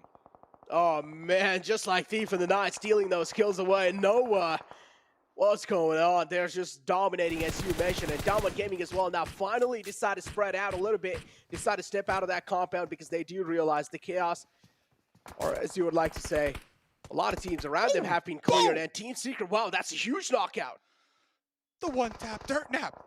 Peek me again. That's what they said. Peek me again. I'm really curious, what will Nova do? We see King kind of pushing forward, health really low, probably looking for a heal. Order playing that support role. And yes, we have that big boulder kind of blocking the 2 teams, but Boy, dude, catching a grenade. What? Noah, they're just so precise with those utilities as well. Not just gun skill, man, even the utilities, they're just absolutely precise.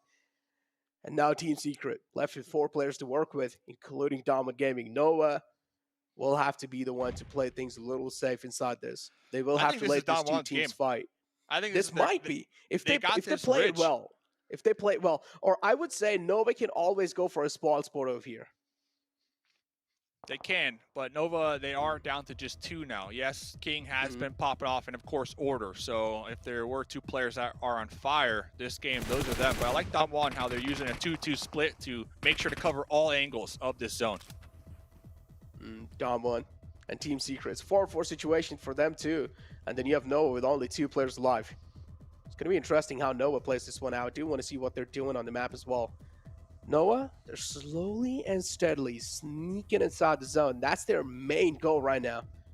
King, Jumper in that bush too. Maybe this nade will just do it. Oh, there we go. Beautiful nades coming in from the side of Noah, and you gotta compliment the team coordination as well. But the kill gets stolen by Junie. Yeah, Damwon, they really need to take advantage of that right there and try to push up a little more. Take out Team Secret. This is their moment. But they need to watch out for Jumper in this bush right above this ledge. Oh, the AWM, the big green cannon strikes, and it finds one. Shots taken out. Jumper in the front. As you mentioned, you need to watch out from Jumper, but here we go. Order and King, I'm pretty sure they're going to try to take care of the man in the front. But the problem is, Dominant Gaming, they're not going to let him do so. But Wall of Death as well is doing so much damage onto the man of Team Secret. I'm still really concerned with Jumper. I don't think they're aware of Jumper in that little bush right there, right ahead of them. Oh, this gives me flashback. This gives me flashback, Dave, and you know what I'm talking about. And well, here we go. Jumper, he's just holding his trigger. The trigger discipline is insane, and he strikes, finds Fabian, but that's going to be enough. That's the only thing he gets out of that. Oh, Order pushing out. UMP. Oh, Order. Nova turning the tides right now. Oh, Noah, look at that. Even though they have the man advantage working against them, man number working against them, but they're still not proning out. Instead, they're challenging the fight. They're standing tall, but finally, Dominant Gaming able to put the final nail in the coffin for Nova, and they get this chicken dinner. Look at their faces as well. They're so happy. Look at that. Look at that. Congrats, winner, winner, chicken dinner. GG, well played. Now, they showed up mid-game. They got a really sweet spot, a nice compound, and they were able to defend that compound up until the late game when finally they did have to push out, and they used their numbers to their advantage. And I like how they didn't just all push in one area as a group. They decided to split 2-2, and they wrapped around both the east and the west side, trying to make sure to clear all those angles. And I think right there, that was the game-winning play for them. Yeah, I do want to see where Dominant Gaming has found themselves after that game, you know, like in the overall rankings. 25 points from that game. I do want to see what kind of position Dominant Gaming has now. All right, well, ladies and gentlemen, what an exciting game. Let's hear what the panel has to say about that match.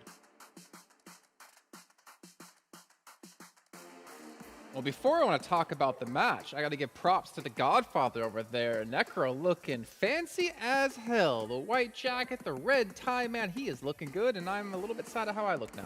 Yeah, all right. He's making me feel undressed. I want to wear my white jacket now. Okay. I feel like I have I thought in my contract I have to be the best looking person on the show, and I mean, here on the desk, obviously, I am not, but... You break his contract, sue him. No, I'm not going to quite sue him, not like some streamers. But looking into this game, though, Damn won. What a victory for them.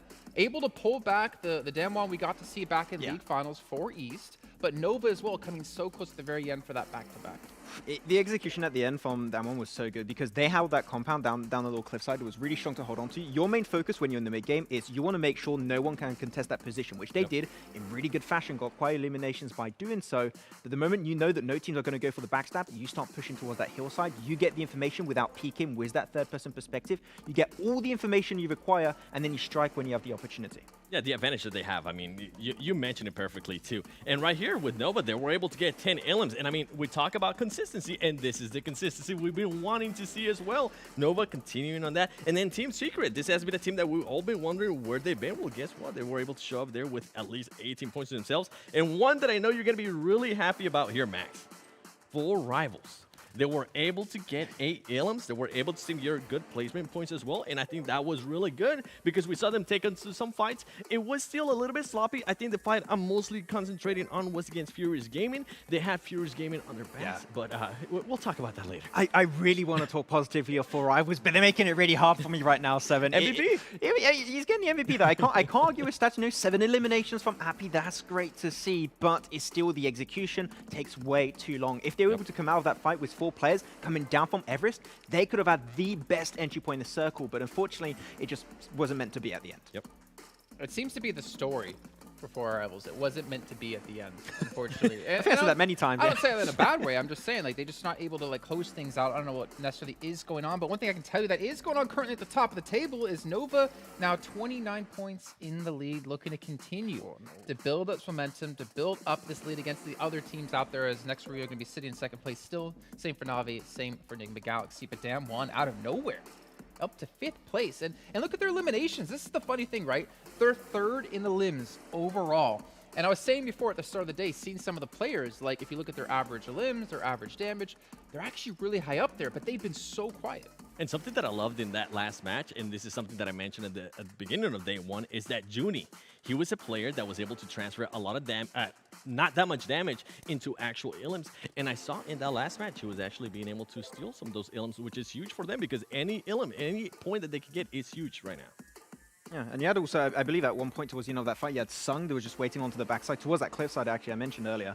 And the fact that you waited there while the rest of his team was pushing, you had a backdoor opportunity in case you wanted to make sure you could secure that game. So if you full send that team, you might not be able to win it out, but Sung was able to just make sure that game was going to go their way. Yeah, indeed. As we also have to give a big shout out here to our sponsor, the OnePlus 9 Pro, giving ultra smooth play here with 90 FPS. 7, to trip me up here. Wearing glasses, you're not wearing glasses. I would do that, but then I wouldn't be able to see anything happening. I wouldn't be able to see this beauty to my right-hand side. You're left on the screen. The OnePlus looking phenomenal. And make sure you guys can unlock victory because you never have to settle when using a OnePlus. But Max, one thing I want to touch on really quickly after we do talk about another lovely sponsor, Singtel, giving us Singapore's fastest 5G network as well to help you guys with 2 times lower latency, is a fact that, I don't know how I transition back into this, is that the way Nova actually used Jumper at the end as a distraction, we talk about this so many times, right? Nova, they know they're at a man disadvantage with only 2 players.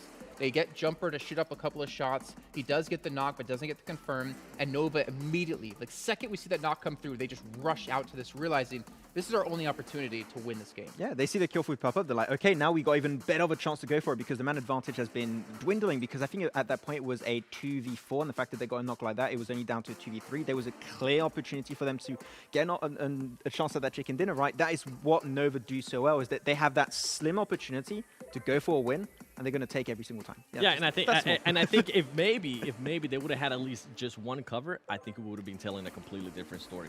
I love the decision that you just mentioned. As soon as they saw Team Secret being able to cause some commotion, they decided to go for it. There was no ifs or buts. They just went for it. And that's something that a lot of teams, I hope they go back, watch the tape, and actually do. What's wrong?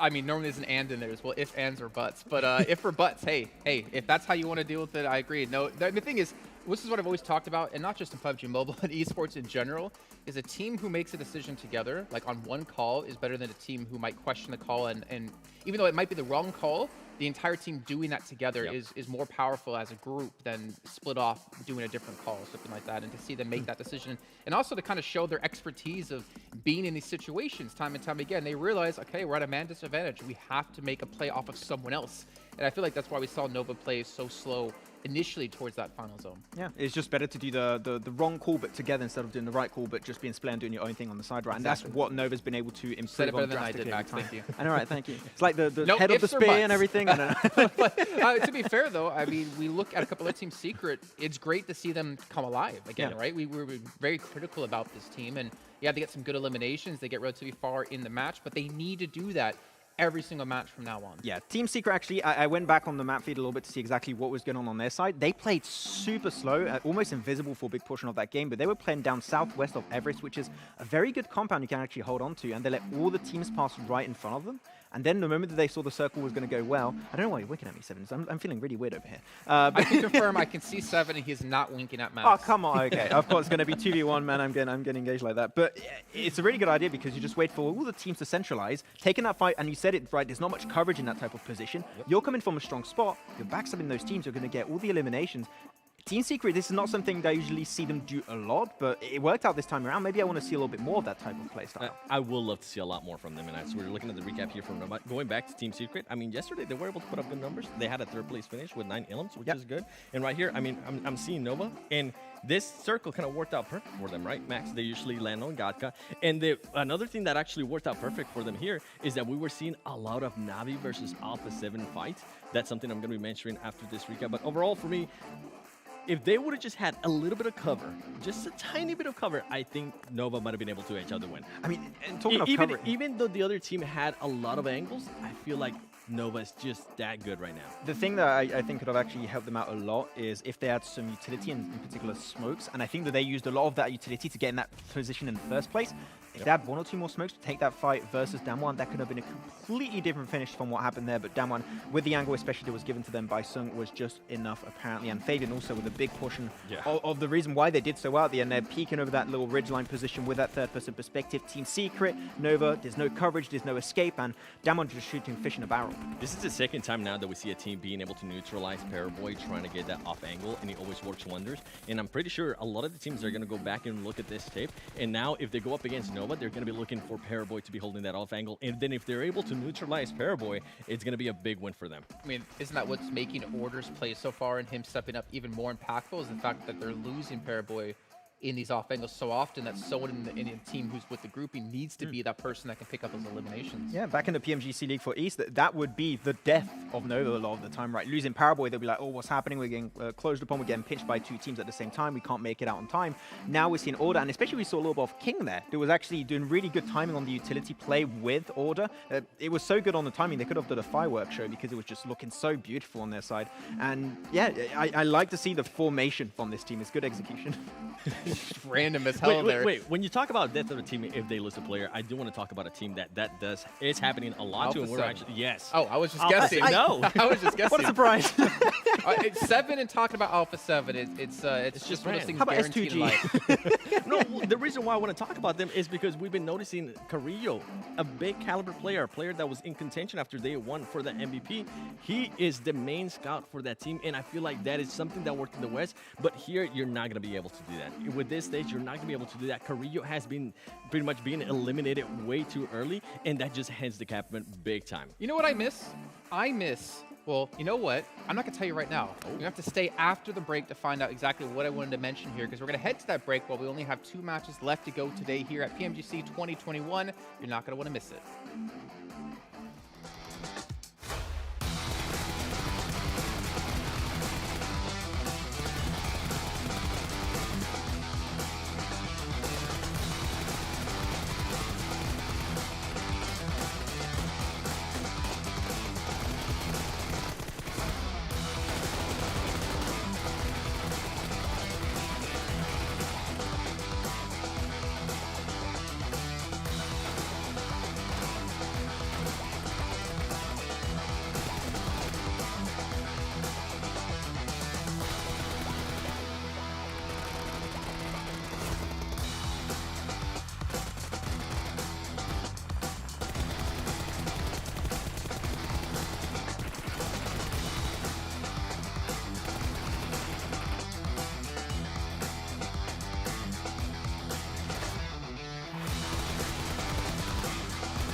Welcome back, everyone, to PMGC 2021. And I know you at home are like, what was Jason Kaplan going to be talking about here before the break? And I'm going to fill you in with what's going to be right now.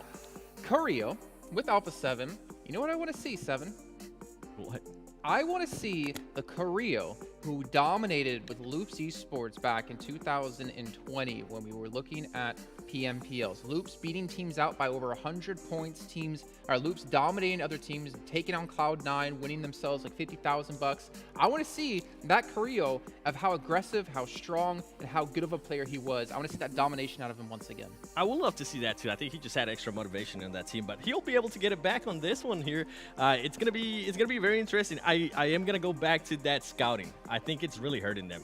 Them losing Carrillo literally within the first 5 2 minutes. circles. Yeah, it's too much. And they were also getting gatekept by Navi, which was actually really impressive because Navi has not been able to do that. Your points back. We finish our sandwiches. But the question, 7, go ahead. Is Carrillo the one deciding to do this for his team, or is his team deciding for, hey, we want you to scout? I feel like if you're going to bring in a player like him into a team, you're going to mold your team around him a bit. Yep. So I feel like, in my opinion, and I could be completely wrong, is that he's the one deciding, I want to be the one to go scout like that, which, as you're saying, is not the right decision at the moment. Not at this caliber of play. I feel like it's a team thing because they've been working on this and they've been trying to perfect it on the West. But as we were mentioning, on the West and the East, there is a huge discrepancy in regards to skills and certain things that you can get away with the West and certain things that you can get away with the East. Right now, they're truly not being able to get away with that, and they need to be able to readjust to that. We haven't seen it at all, and I mean, I sound like a broken record here, but they cannot afford to lose a player of the likes of Carrillo, especially when you have Revo, which was an MVP at one point for, I believe it was Americas.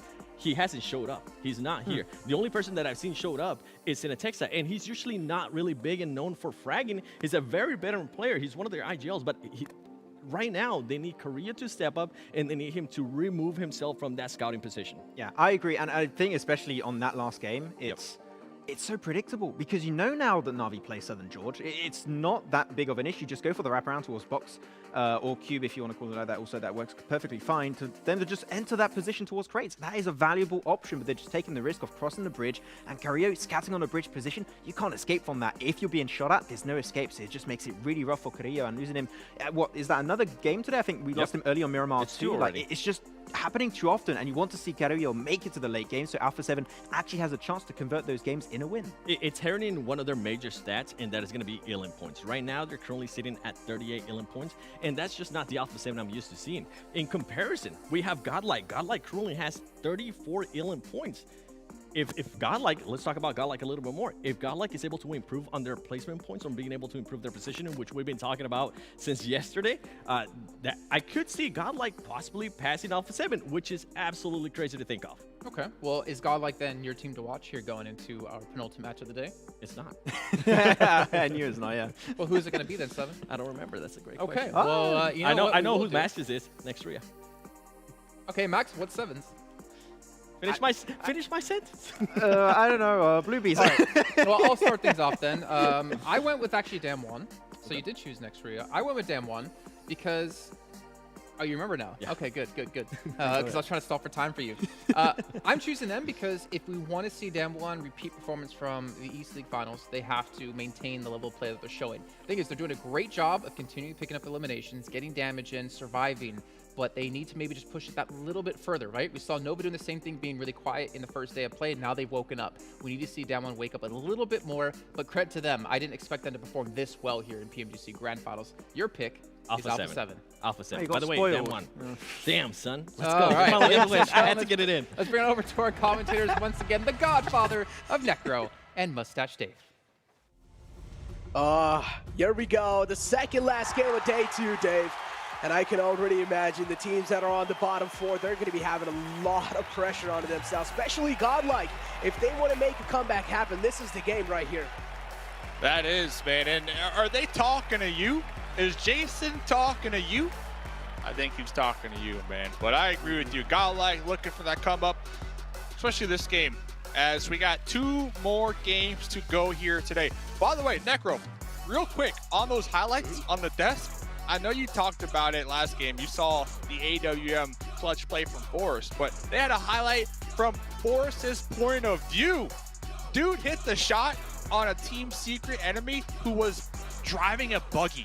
Yeah. That was a play. Just cracked out of his mind. I don't know what to say. This man is just absolutely insane.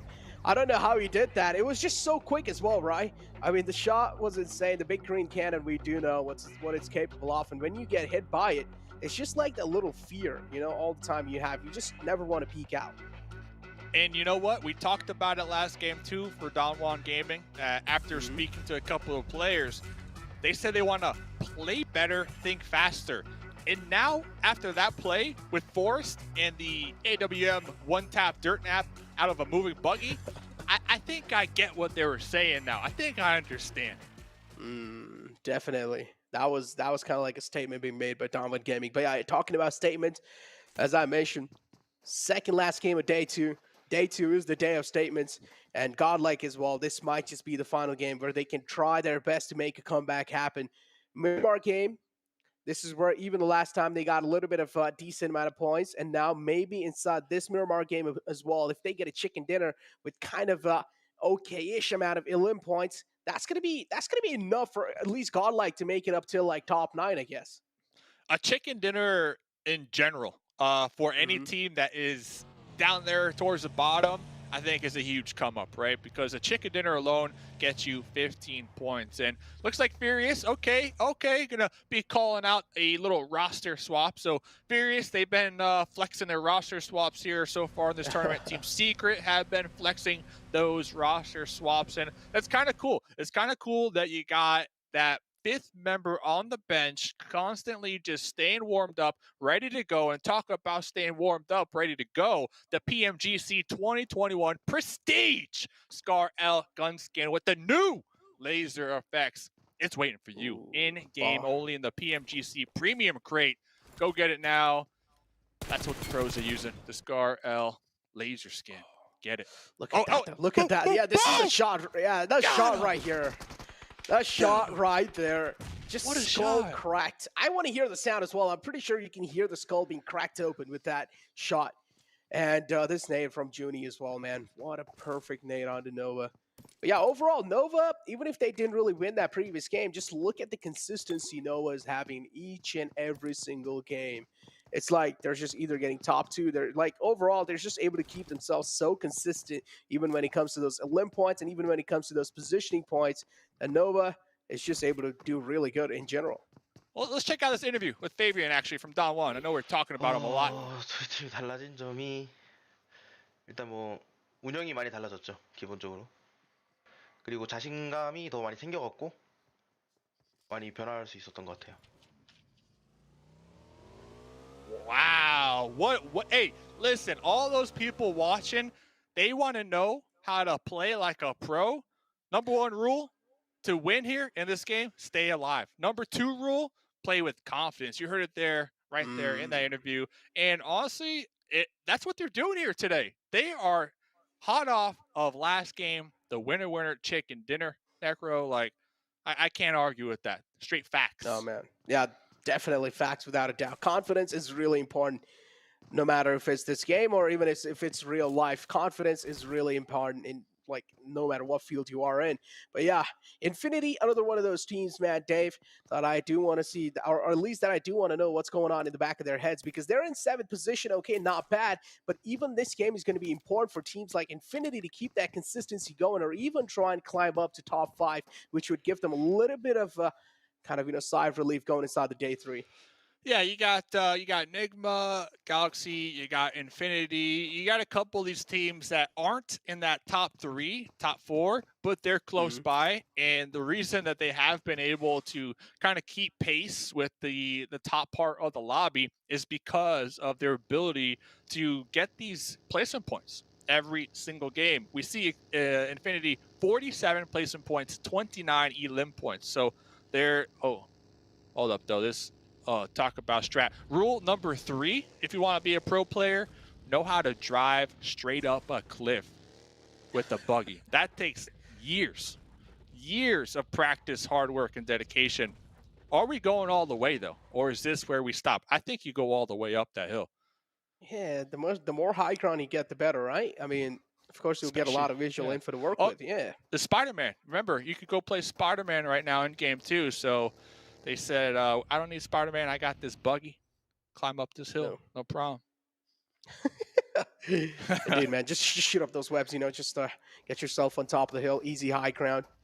But yeah, for now, H2G spotting out the presence of 4 rival in the front, and it seems like they have no intentions for now to take any shots. Maybe they're looking for a little bit more comfortable positioning. At least that's what I'm hoping for.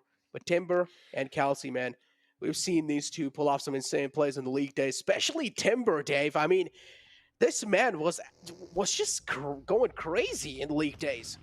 Yeah, Timber, looking back at the league days, definitely one of the star players, kind of similar to Frozen, right, from Next Ruya, one of those players and there's nothing wrong with that. You got a star player, you got a player that is just on point. Make sure they have the room to move around and do what they got to do.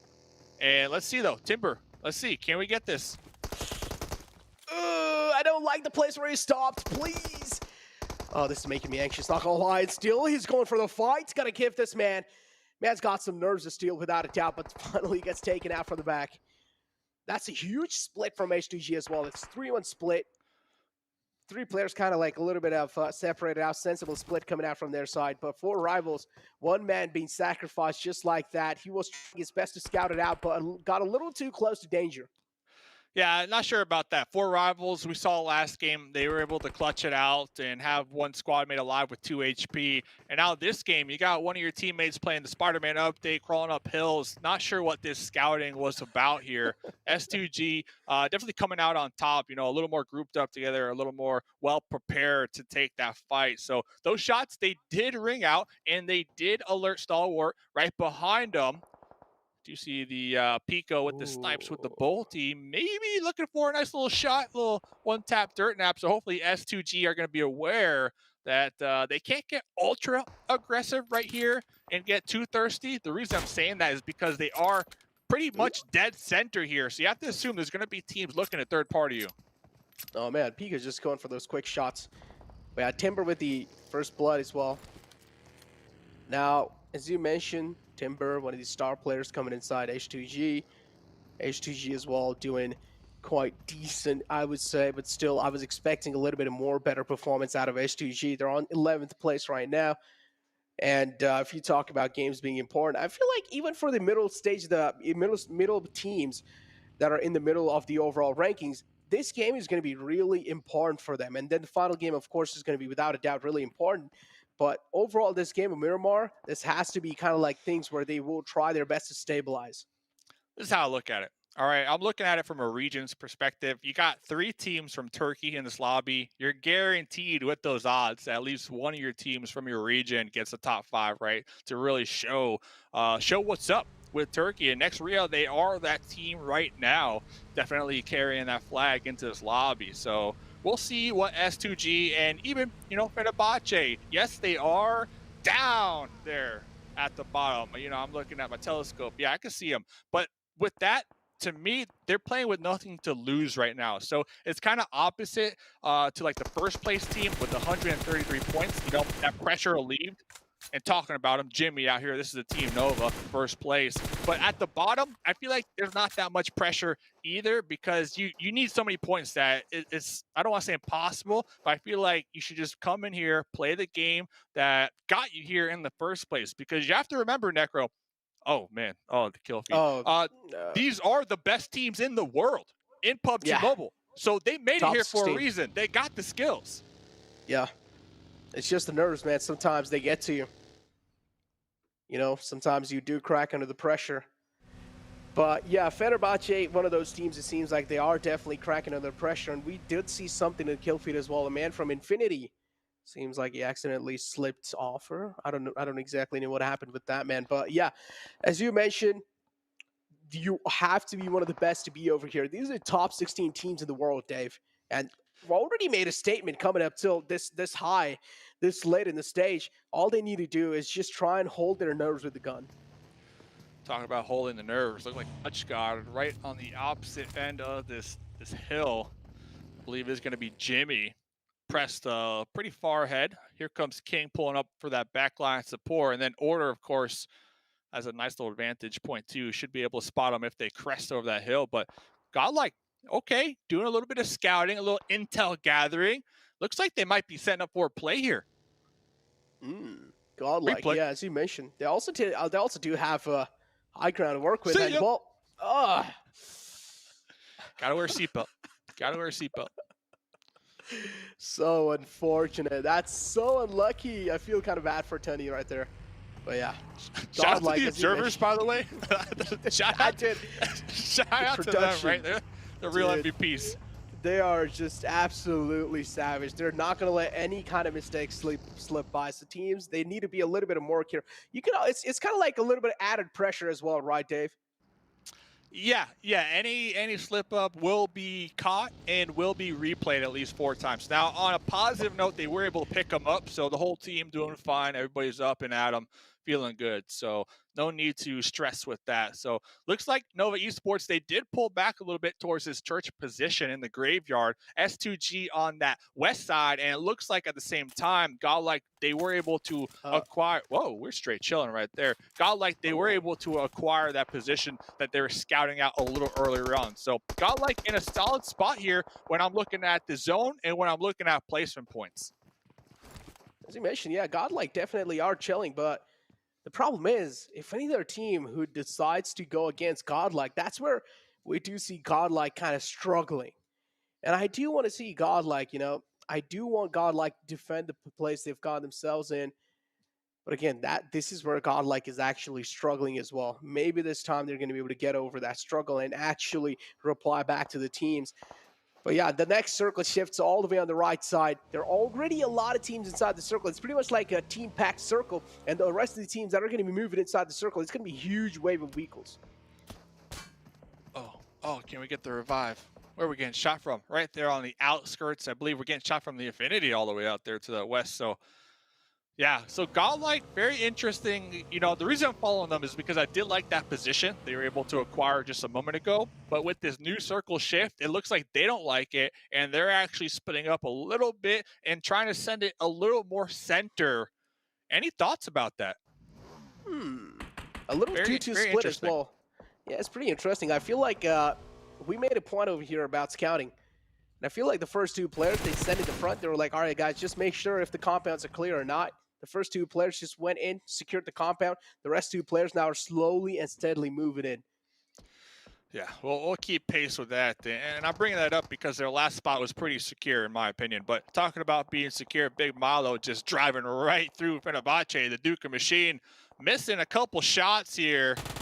Talk about the BM. If you could drive a buggy right through your compound, right through your little town that you're holding down and still walk out unscathed, I don't know what that says. But next Ruya on the outskirts, looking to make a play. Oh, yeah. Man, the trifecta of death, if you call it. And now Fenerbahçe. I mean, Furious Gaming in the front. Fenerbahçe will need to try and take care of Furious Gaming, but it seems like next Ruya, they're just not interested in fighting at all. So they're just going to be passing by. Furious Gaming, on the other hand, they want all the smoke in the world, and they're going to get some. And this time it's Poppy Potro who strikes. No, scratch that, actually. It was Big Malo from the back who gets that kill. And Furious Gaming now looking to take down the final man, looking to put the final nail in the coffin. Fenerbahçe, they need to be extra careful. There comes the nade, but he's able to move back to safety in the nick of time. But Rebellion, now he has to take care of a lot of things. Yeah. Knox bomb in a buggy all the way down there in the south. Is like, okay, you guys got this. And he's like, oh, no, you guys don't got this. I'm just going to chill back here and go for placement points. I think that's going to be the strat here of this game on Miramar. Kind of play the edge as a solo, keep your vehicle alive, and just play it nice, slow, and steady. Try to get these placement points. Nigma Galaxy as well. Talk about placement points. Another one of those teams. They're kind of like this placement specialists this point in the game. All the way on 4th position, looking really good. And this game as well. Intentions are pretty clear. Try and play things as safe as possible. Rauf in the distance, knocked out. He should be confirmed in no time. Infinity are looking to steal the kill away. 628. Looking to confirm it. But Hamoudi, quite close. Did he connect that? No, he didn't. No, he didn't. Oh, that was close, though. Little update, though. Next Rio, we did see them rotate just a couple moments. They lost 3 teammates. So next zone does pop up. Okay, so the rotate, the new position that GodLike were able to acquire paying off big time. I like it too because you got Nova down to the south, and there's a main road that a couple teams they might actually utilize to kind of drive through, maybe YOLO send it to this new circle. Because I'm looking at the west side, I'm counting like 4 to 5 different teams that need to reposition now. So GodLike and Nova can kind of work in tandem and really play gatekeepers to all those squads trying to make their way into this new circle. But if you talk about team having the prime positioning, it has to be the Xavier. All 4 players alive right in the center of the zone as well. A7 looking pretty decent, but the problem is there is a little road dividing the circle into 2 halves. And the half as well is not equally divided. So the problem is if the circle shifts away from A7 on the left side, this is where troubles is going to start knocking A7's door.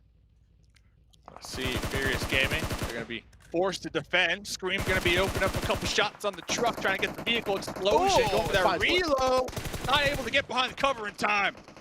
Oh, but he finds one though. As you mentioned, the trade is there instantly. Infinity down 2 men. Furious Gaming looking to inflict a little bit more pain, without a doubt.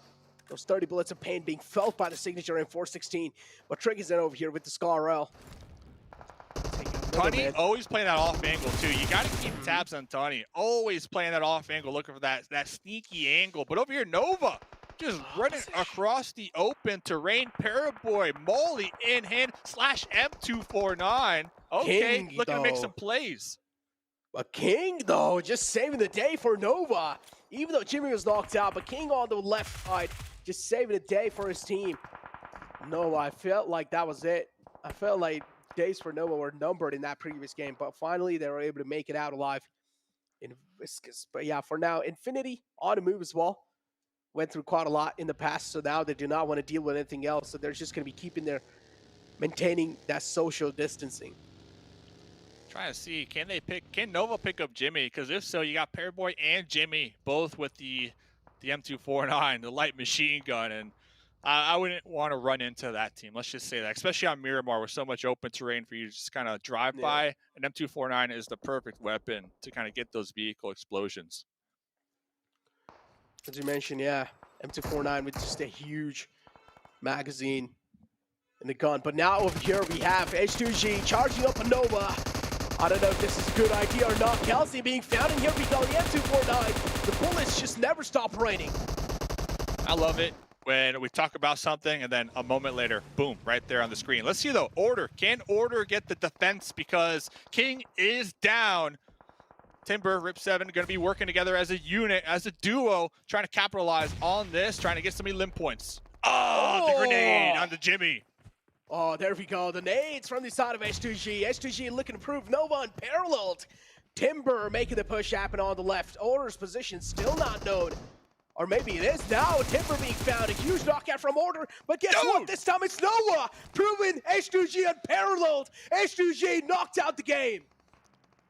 Order. Order is just dominating here today, man. Was receiving some shots after that. The third party from out there in the distance did pop a smoke. Going to be popping another one. Might be able to pick up Jimmy just in time. 7 limb points for Nova Esports right now. Wow. Oh, man, they're just going all in. Guns blazing. They just don't care at this point. They just want those kills. They're out for blood. They're hungry. They are staying hungry, and they're ready to devour.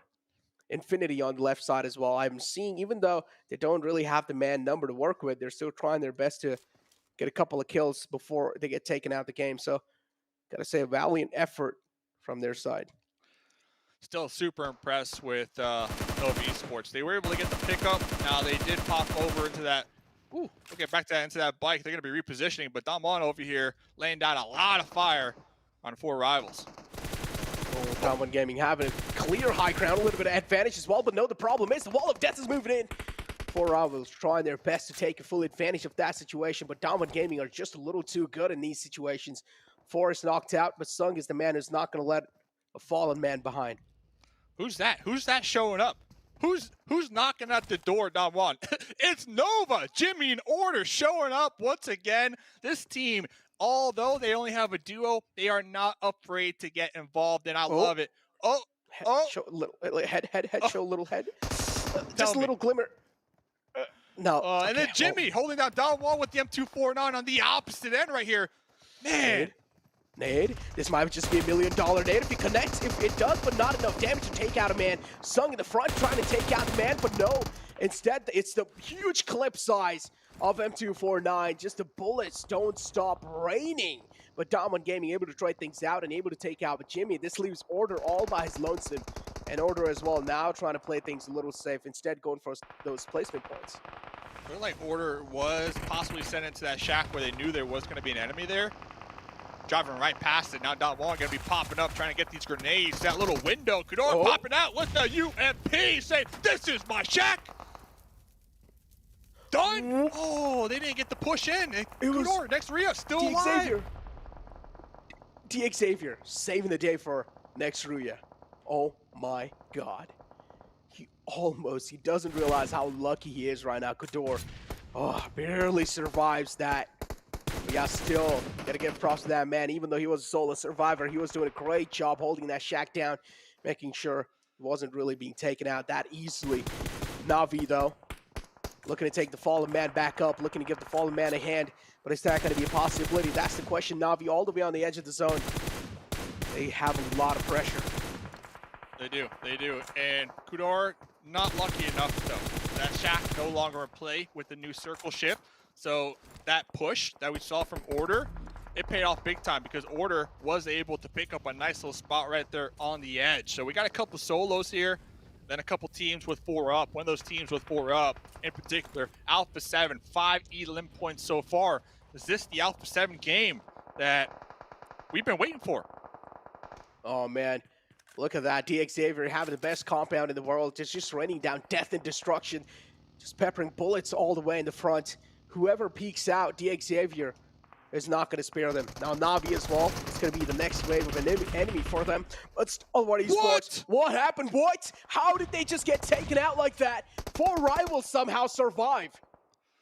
Oh man. Oh, let's see though. Let's see if another solo can make a play. I see Order having to defend their spot from A7. Looks like they weren't able to. So these solos, they are playing spoiler right now in this lobby.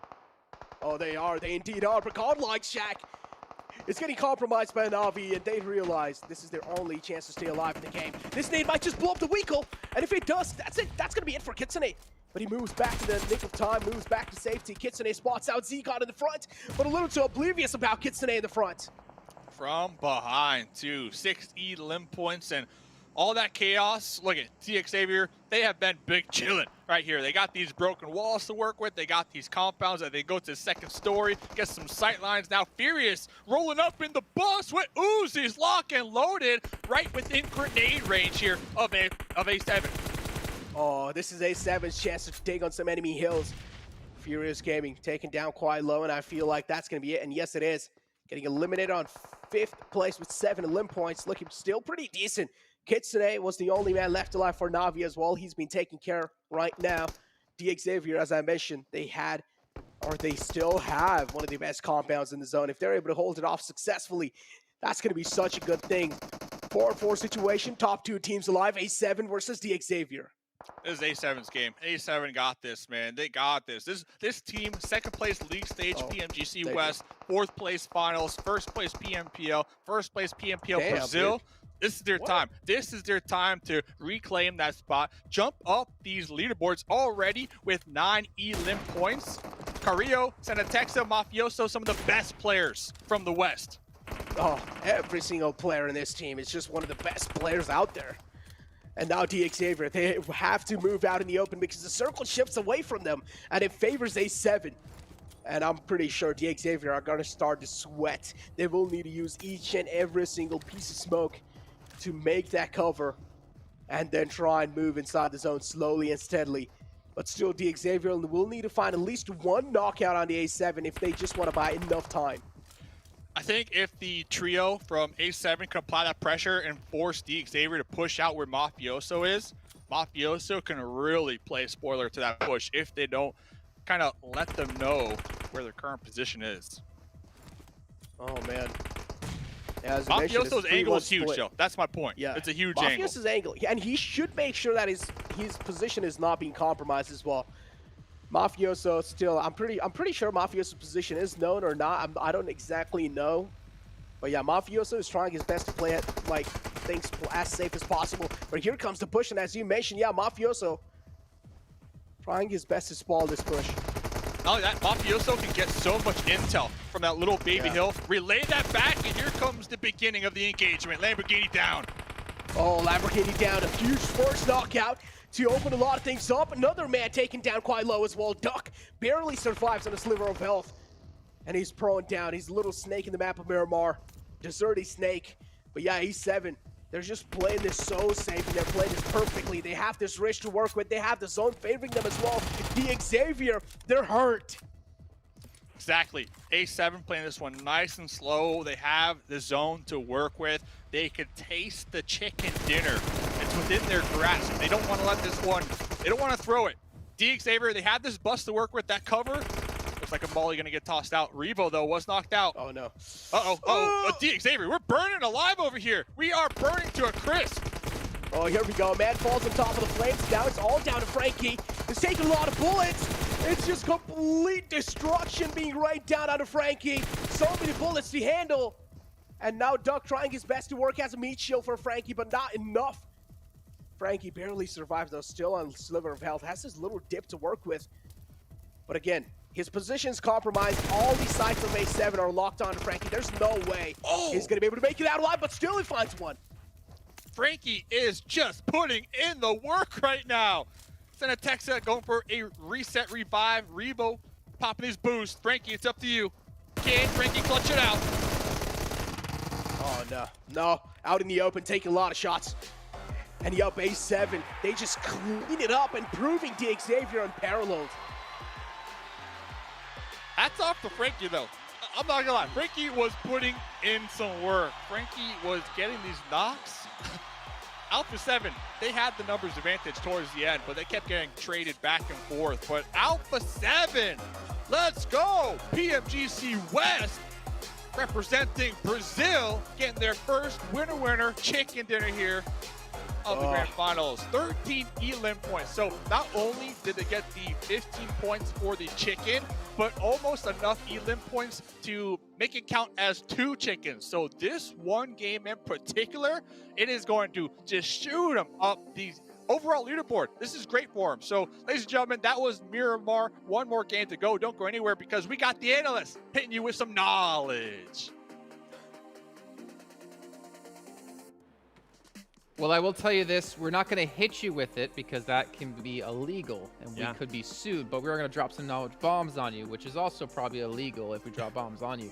But either way, Alpha 7, let's talk about them. I don't know where I'm going with this, but I don't have to know where I'm going with this because I have these 2 lovely gentlemen to my side with Maxwell and the 7 Rules Gaming, as we're going to be talking. You know what? I'll take it. Okay. Yeah, Max, let's just let 7 talk about this for the next 5 minutes. Go ahead, 7. Hold on, I'm waiting for the shot. Alpha 7, baby.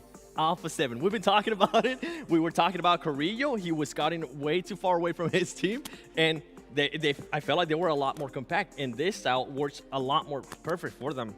It's getting choked up. I was getting really emotional. I was just so excited for them. I was just so excited. Although I didn't, one thing I didn't like is I didn't like that ending. I feel like Mafioso should have been able to at least knock a lot more players.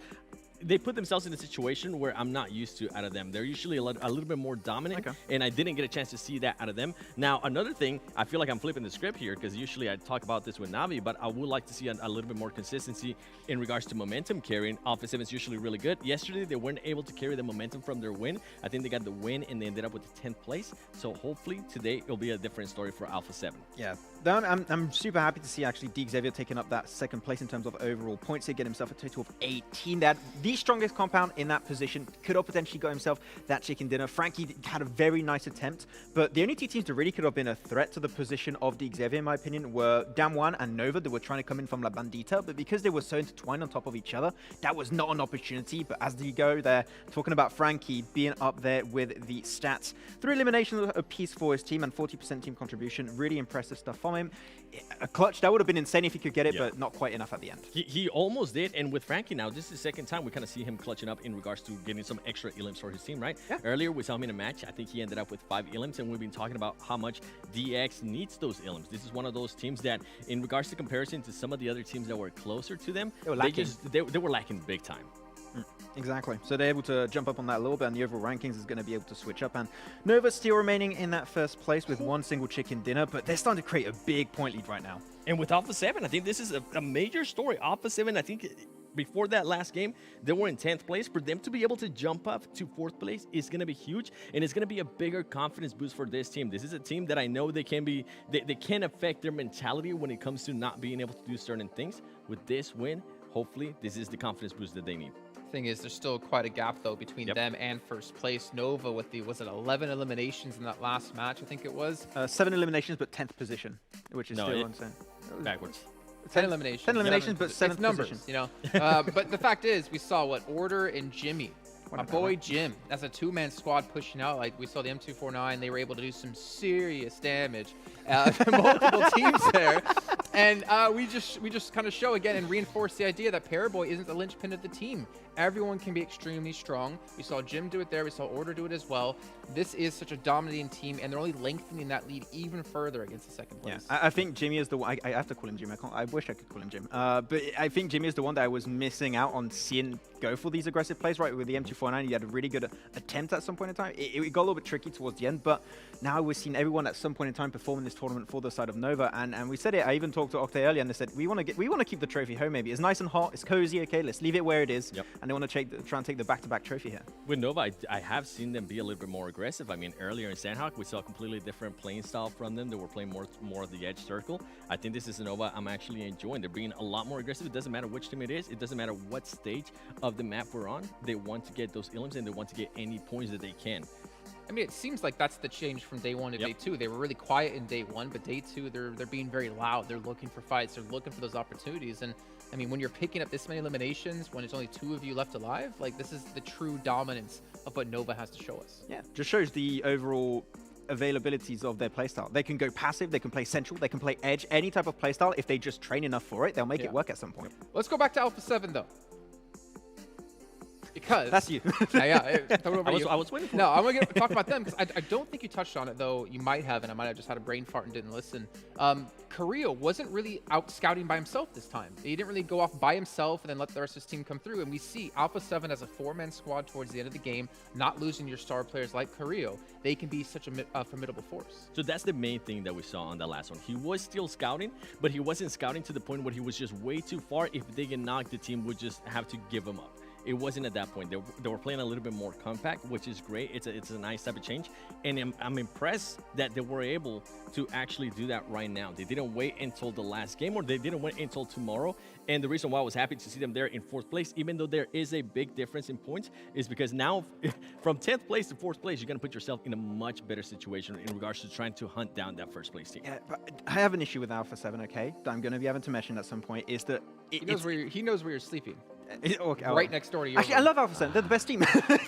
But Alpha 7 sometimes there's very high highs and low lows. That's the issue. Like that last game on Erangel, the one before that, they went for some scouting in position that you know the team is going to be there, and they lose career for no reason. Here, the scouting was done perfectly. Chef's kiss, as Blank and John did earlier. And he's just scouting maybe 100, 150 meters away, which is like the perfect Goldilocks zone for a scout to be, where you can easily pick it up if you wanted. That's a very complicated term I use there. But this is the type of scouting that I want to see done from Alpha 7, because you want to keep this big fragging team together as much as possible. And this is the type of game they can do if they stick together and stay close quarter. I 100% agree with you in regards to them just being way too inconsistent, way too up and down. And that's kind of what I was hinting at earlier, right? We saw the win yesterday. We saw what they were able to do. They weren't able to follow up the momentum that I'm used to seeing that they're able to do in the West. I'm hoping that this is a completely different story going into that last Erangel. I feel like, though, in this last match, we had a lot of teams scrambling for positions. Thinking in particular, like Damwon, they were down to 2 players. They kind of sent it into a shack where I think his last member of Nextria sitting inside. We saw something similar happen with Stalwart Esports. They ran into Pinburu, if I'm not mistaken, who they ended up dying to him. Like, there was a lot of, like, last second, oh, we need to just get into the zone. Let's just send it to a position and hope no one's there. And a lot of the teams that got into the zone early were able to capitalize off that. That's the main issue, I would say, with these circles, right, 7, is do you have so little position to play from. Only thing you have is those guitons, you know, very famous guitons to play from, where you got to try and take those positions. It's the French word for shack. You were not East, okay? Sorry, can we bring you in here and move him to the French? There's only one French word I don't know, and I'm not allowed to say it. Merci. I told him it took a little time, but yeah, but you got so many positions that are really hard to play, right? You want to try and play edge and just play on those positions if possible, and you just full send it, but yeah. I'll do French some lessons. Okay, I'll teach you more if you want. Okay, I'm down. Okay, well, he can teach you Spanish lessons. Ooh. And then I'll just His Spanish is actually pretty good. I was going to say, though, on that push with... Yo tengo un gato en mis pantalones. That is my high school Spanish right there. And my German is pretty much exactly the same, but go ahead, Seven.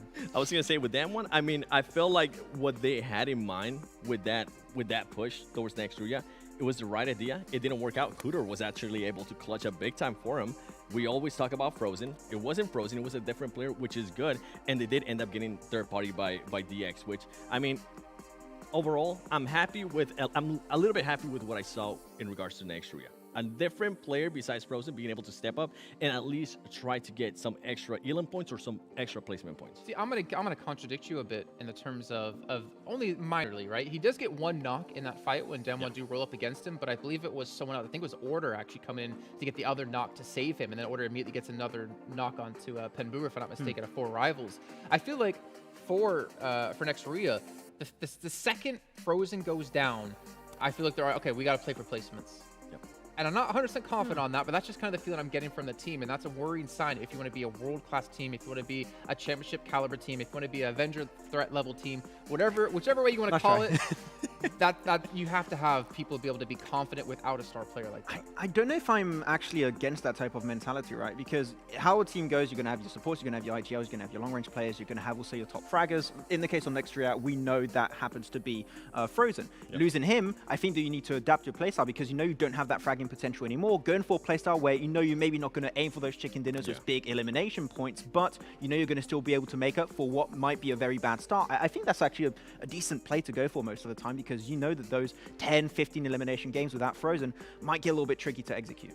I just don't want them to rely on Frozen so much, and I think that's not the way PUBG Mobile's played this day and age, right? Yeah, that's the main thing. I mean, we talk about Nova so much. We say how much they were relying on Paraboy before. Guess what? They don't really have to rely on Paraboy anymore. And with Frozen and next Ruya right now, and I said it at the beginning of the day, right now I feel like they're just relying on Frozen way too much, and it's hurting them big time. Can we say the same thing about Alpha 7 to some extent with Korea then?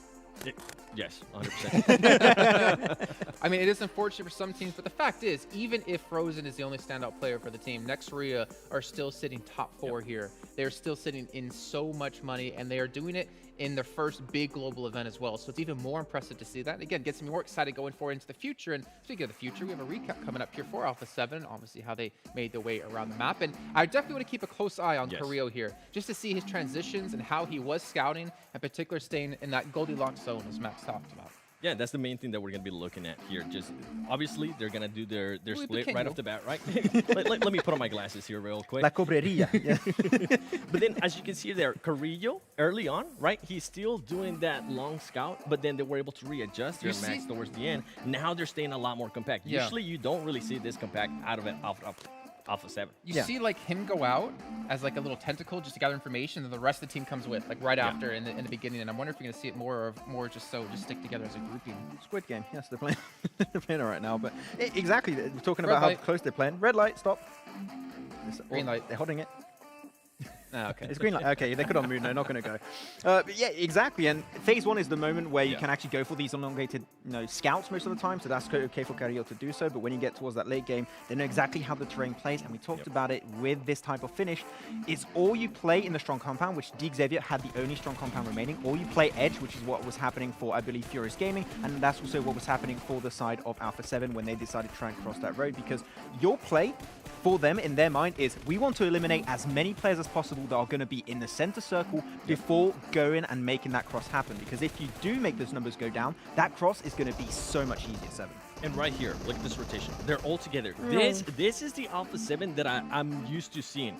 With not Carrillo being too far away, everybody just pushing together, everybody working together. I mean, for the longest time, we talk about S2E, how well they work together. Well, guess what? Right now, that kind of playing style has worked for Alpha 7. And here, you don't see them getting too separated. On the, I was gonna contradict you a little bit there on the early stages. I feel like it has backfired to them, sending out Carrillo early on, especially in the last Erangel. It backfired with Navi. So I'm hoping they will still be able to adjust that. And right here, I was really hoping Mafioso will be able to do a little bit more damage. I feel like it was too soon to give out his where he was. Yeah, they didn't actually fully set the trap. I feel like if he would have waited a little bit longer, if we would have been a little bit more patient, he might have been able to set that trap. I do really like that Mafioso actually was playing with the M24 when Xavier was still in the compound, trying to find those peaks, potentially hit a headshot. The moment they get to the mid-range, he switches over to the M4. He wants to try and make those numbers go down, get some damage in onto Peak Xavier, which worked out for some time, but unfortunately did lose his life towards the end, and he was Senatexa and Revo able to try and close that one off. And Senatexa proved time and time again he can close off these games on Miramar, and he made it happen here once again. To give some more credit there to the players from DX, I love the Molotov usage that they well did, especially with Mafioso. It forced Mafioso to back down and try to get a different angle, which is going to leave him more exposed if he tried to get any illims on them. You know what I'm a little bit sad though about, and I mentioned this before, about missing seeing Carrillo be as dominant as he was back in loops, but I'm also missing that, all right, we knocked one player, it's full send into him kind of style. Because that's what defined loops for me back then, and we see them get a knock, right? They have the advantage. They have a 4-on-3 or a 4-on-2 if I'm not mistaken, or maybe a 3-on-2, and they still restrain themselves. And obviously that might just be them growing and maturing as a team, but I still miss that style of, okay, we got one person down, let's just full send it, let's just wipe them out and overwhelm them, because that brute force that teams can show you really gets in your head and messes with you. But you guys, we are going to be heading to a break yet again. We do have our last match coming up in just a few moments time though, so don't go anywhere. We're going to find out who will come out on top at the end of day 2 shortly.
I saw the first light, the first steps.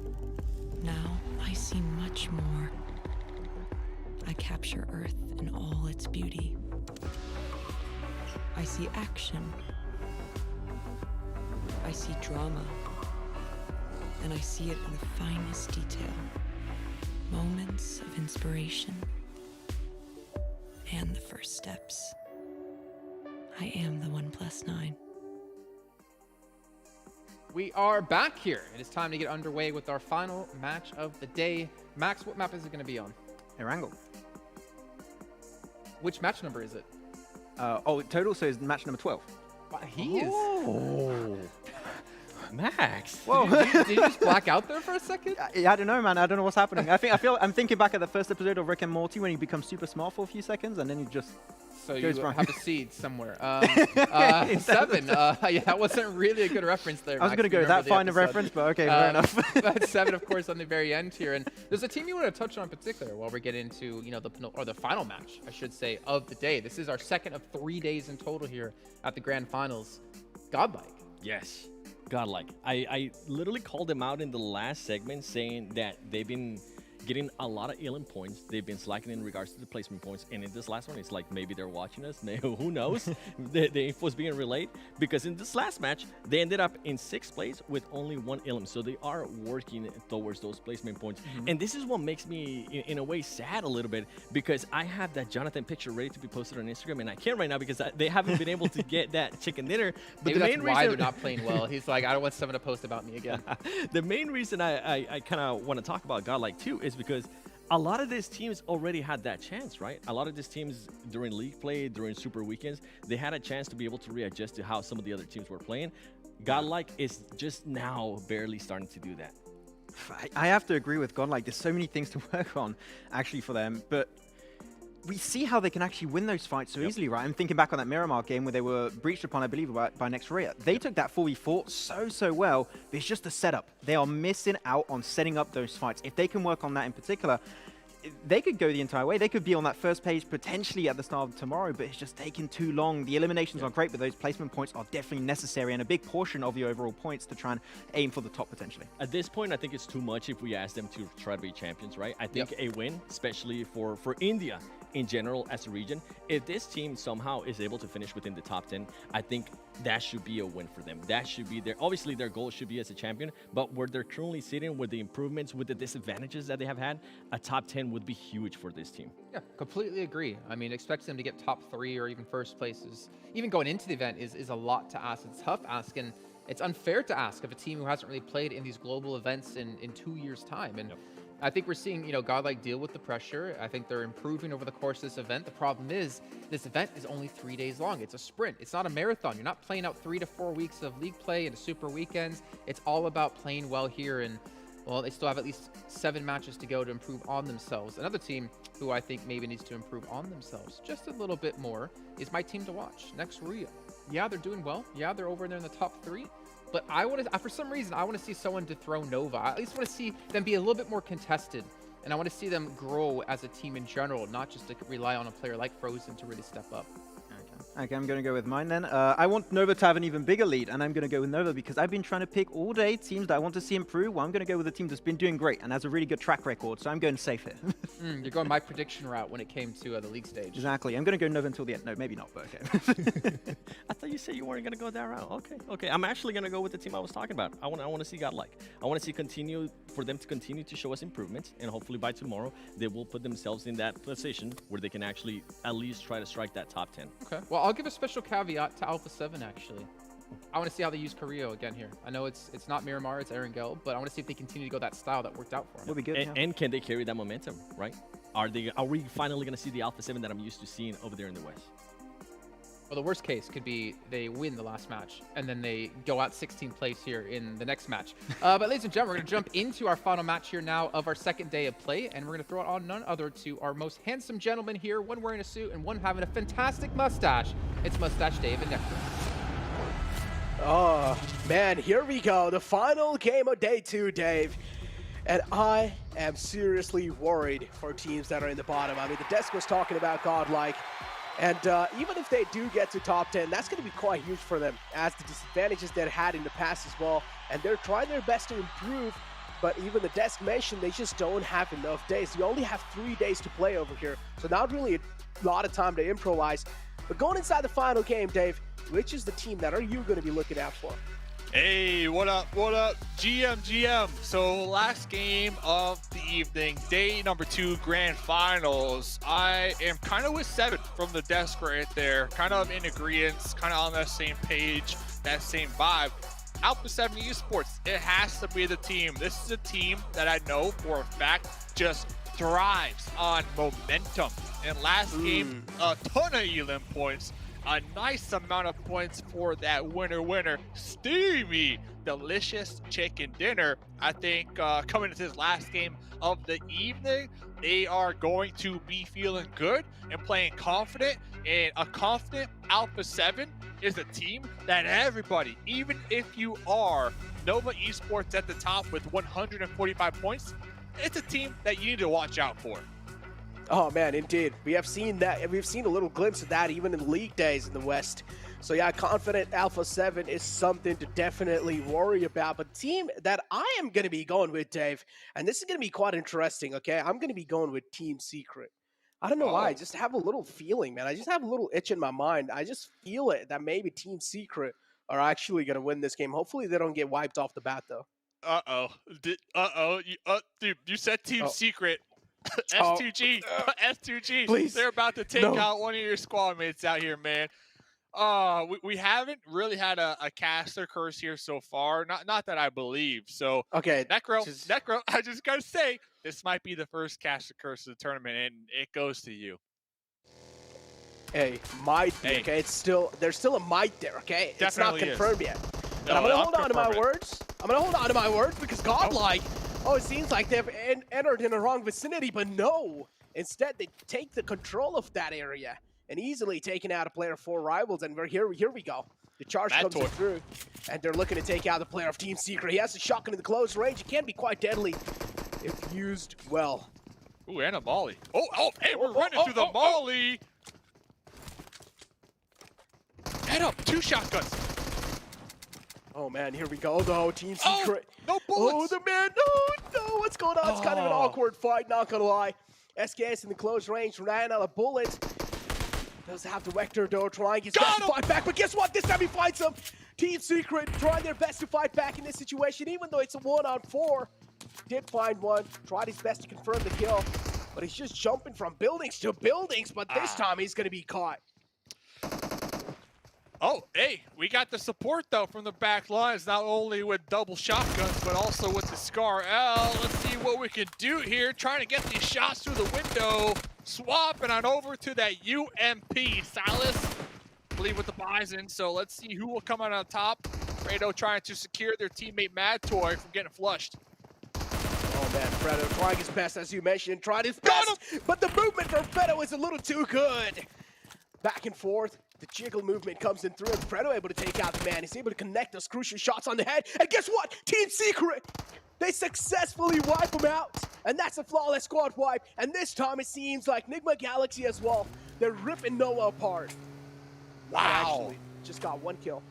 Cast a curse, not confirmed. If anything, the opposite confirmed. right there. So Necro is the dude. If you want your team to win next game, hey, slide into them DMs and talking about them DMs to the GMs.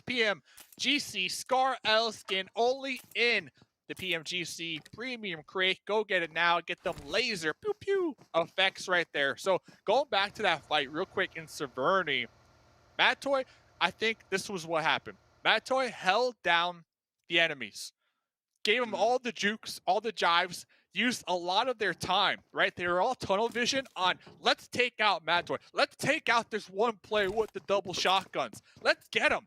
And they lost track of the fact that the dude's got teammates. So that whole time that Matoy was juking them, was jumping through all the buildings, jumping all through the windows, Team Secret, the other 3 teammates, they were approaching from the outskirts of Severny, trying to react as quick as possible to provide that support to Matoy. So Matoy did a great job at really being that that distraction for S2G and holding their attention for just the perfect amount of time for his teammates to come and support him.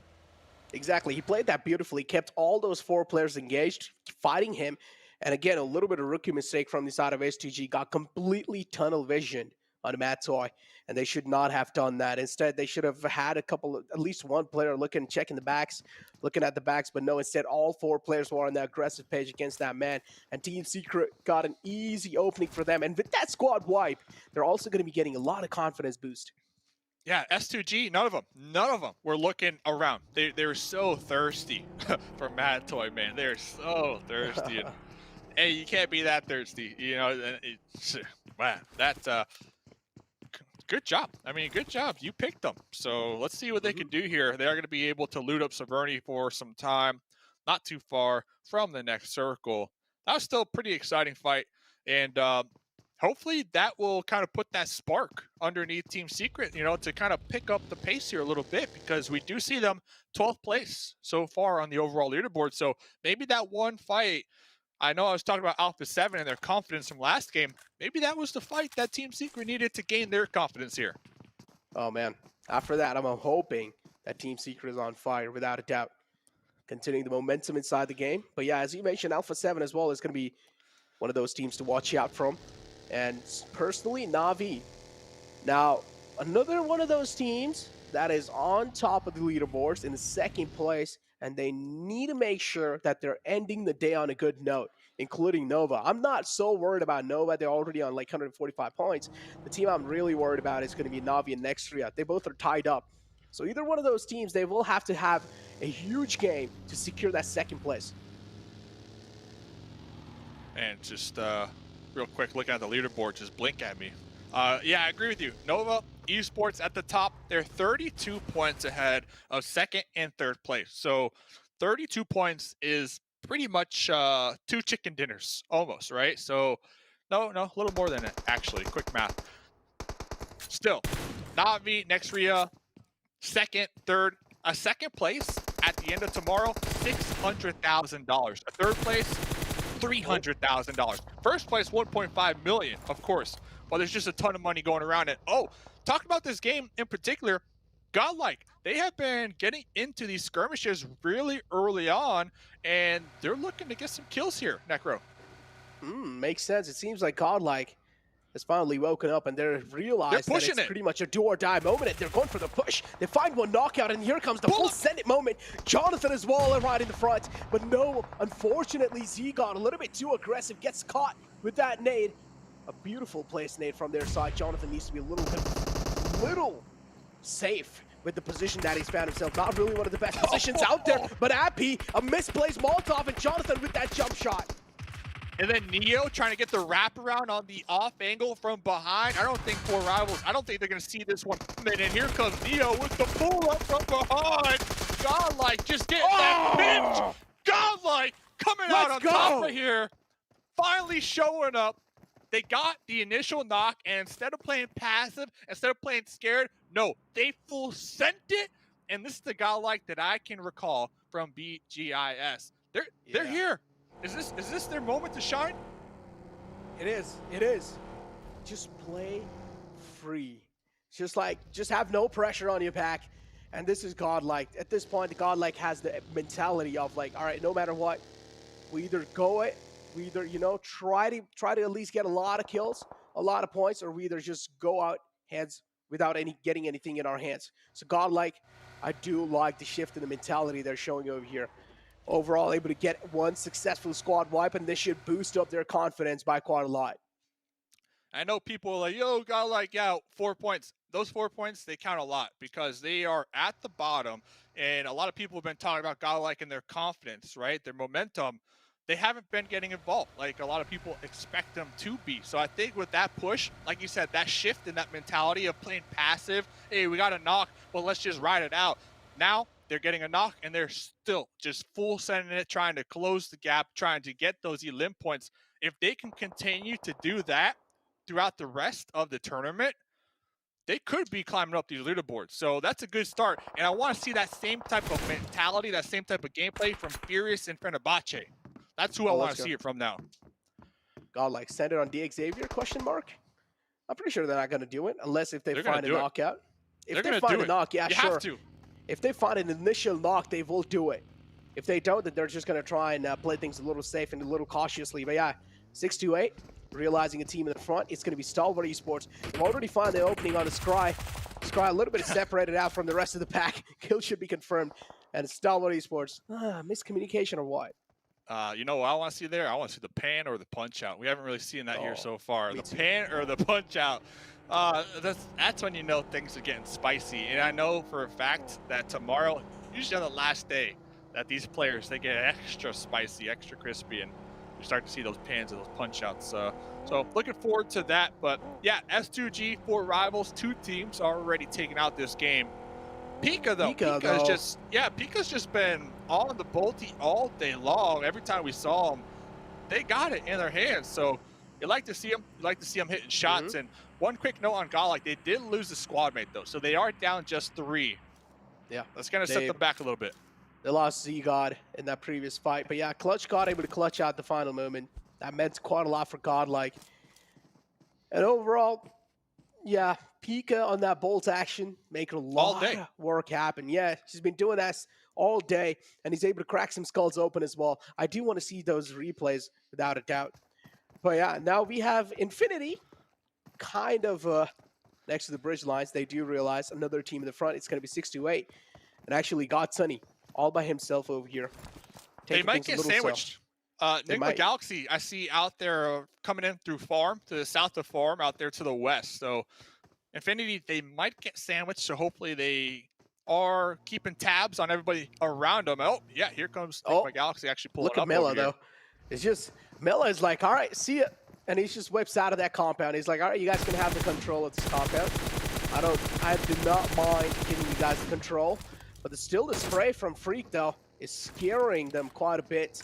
I do want to see where the next circle shift's going to be, because it's going to be deciding quite a lot of teams' fate. Because you can see on the north side near prison, so many teams stacked up next to each other. Circle shifts right in the center next to Ruya found themselves in luck. I've never seen anybody pop an Adacia quicker and just haul on out of there in my life. So Nigma Galaxy, so they have a couple options to work with. Looks like they're going to be pulling back, playing that west edge here. Very smart play. Oh, but over here next, Ruya. Okay, let's see though. Can they successfully defend this push? Oh, can they? That's the question as well. That's what I'm wondering.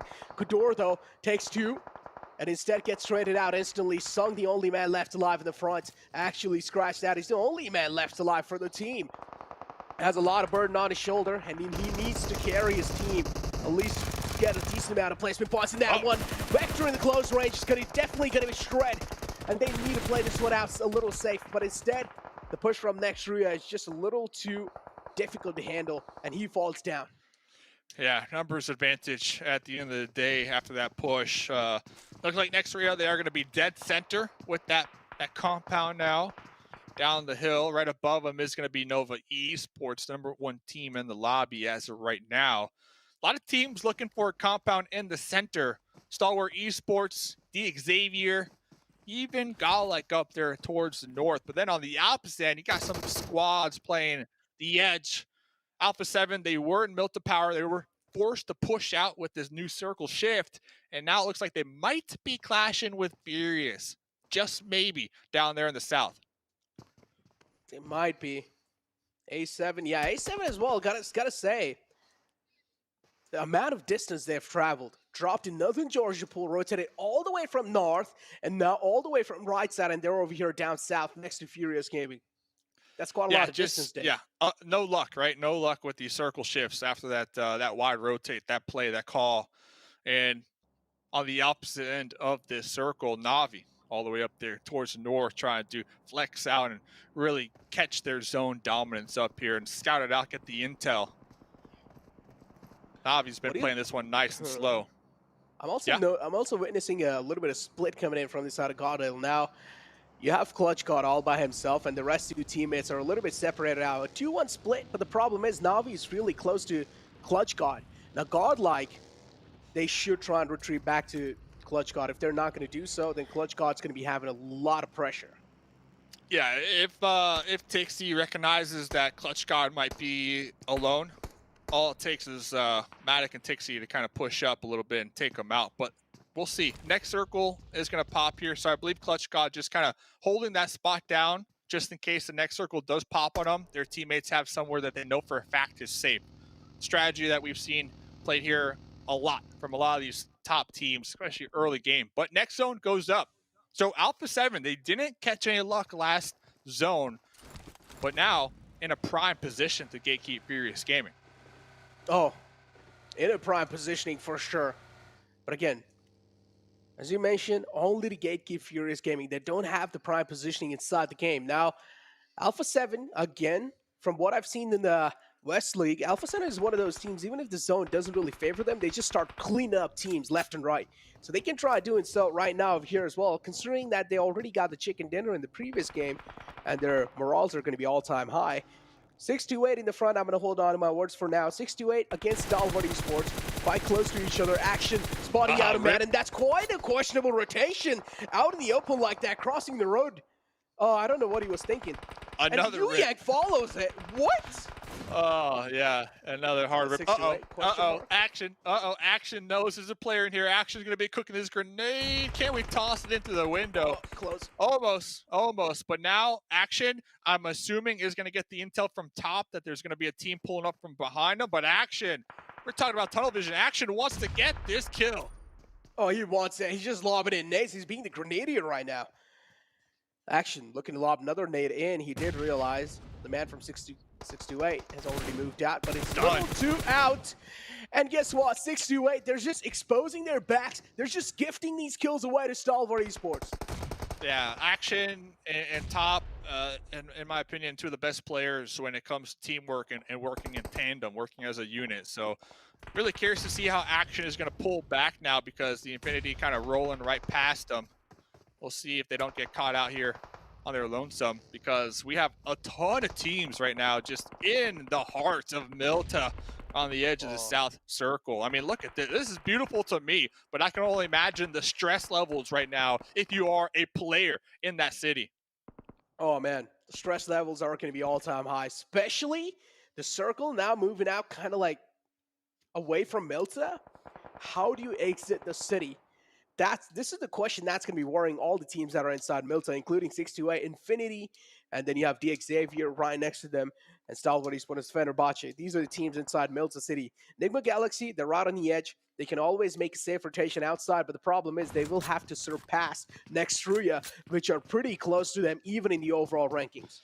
Yeah, look at this. Next Ruya, they got 2 buggies parked in that garage to keep those tires safe. So next Ruya, they're not only looking to defend their compound for this circle, but they're also being proactive, looking ahead to the next circles, and they want to keep these vehicles healthy and ready in that tool bag, another tool to use in the playbook just in case the circle does hard shift, or they want to use those vehicles as hard cover to build their own cover moving forward. So next Ruya, real heads up player right there from them.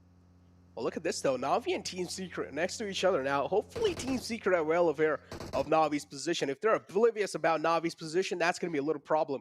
But the Circle moves on left side, and this is where Nova and Nextria gets favored. And this is huge. Even Nigma Galaxy are barely making it inside the zone on the edge of the circle. Yeah, Nova have been big chilling. They've been big chilling up in that spot for some time now. I don't think they necessarily need to move or will move. They might have some angles, though, on GodLike and Team Secret. You have to assume Na'Vi, they're going to look to make a play here. So Nova might be able to catch a whiff of that and possibly get some shots at third party. Here we go. The clutch card finds one from Na'Vi. Takes it taken care of, but instantly gets ran over by Meku. Oh, rubbing salt on the injuries. And Na'Vi, oh no. Meku, though, still got Matic real with the DP, uncomfortable. Yeah, but he's in such an uncomfortable spot. Matic trying his best to support his teammate, and he is able to do so. Finds a knockout. That's going to be buying so much time for Meku to comfort himself.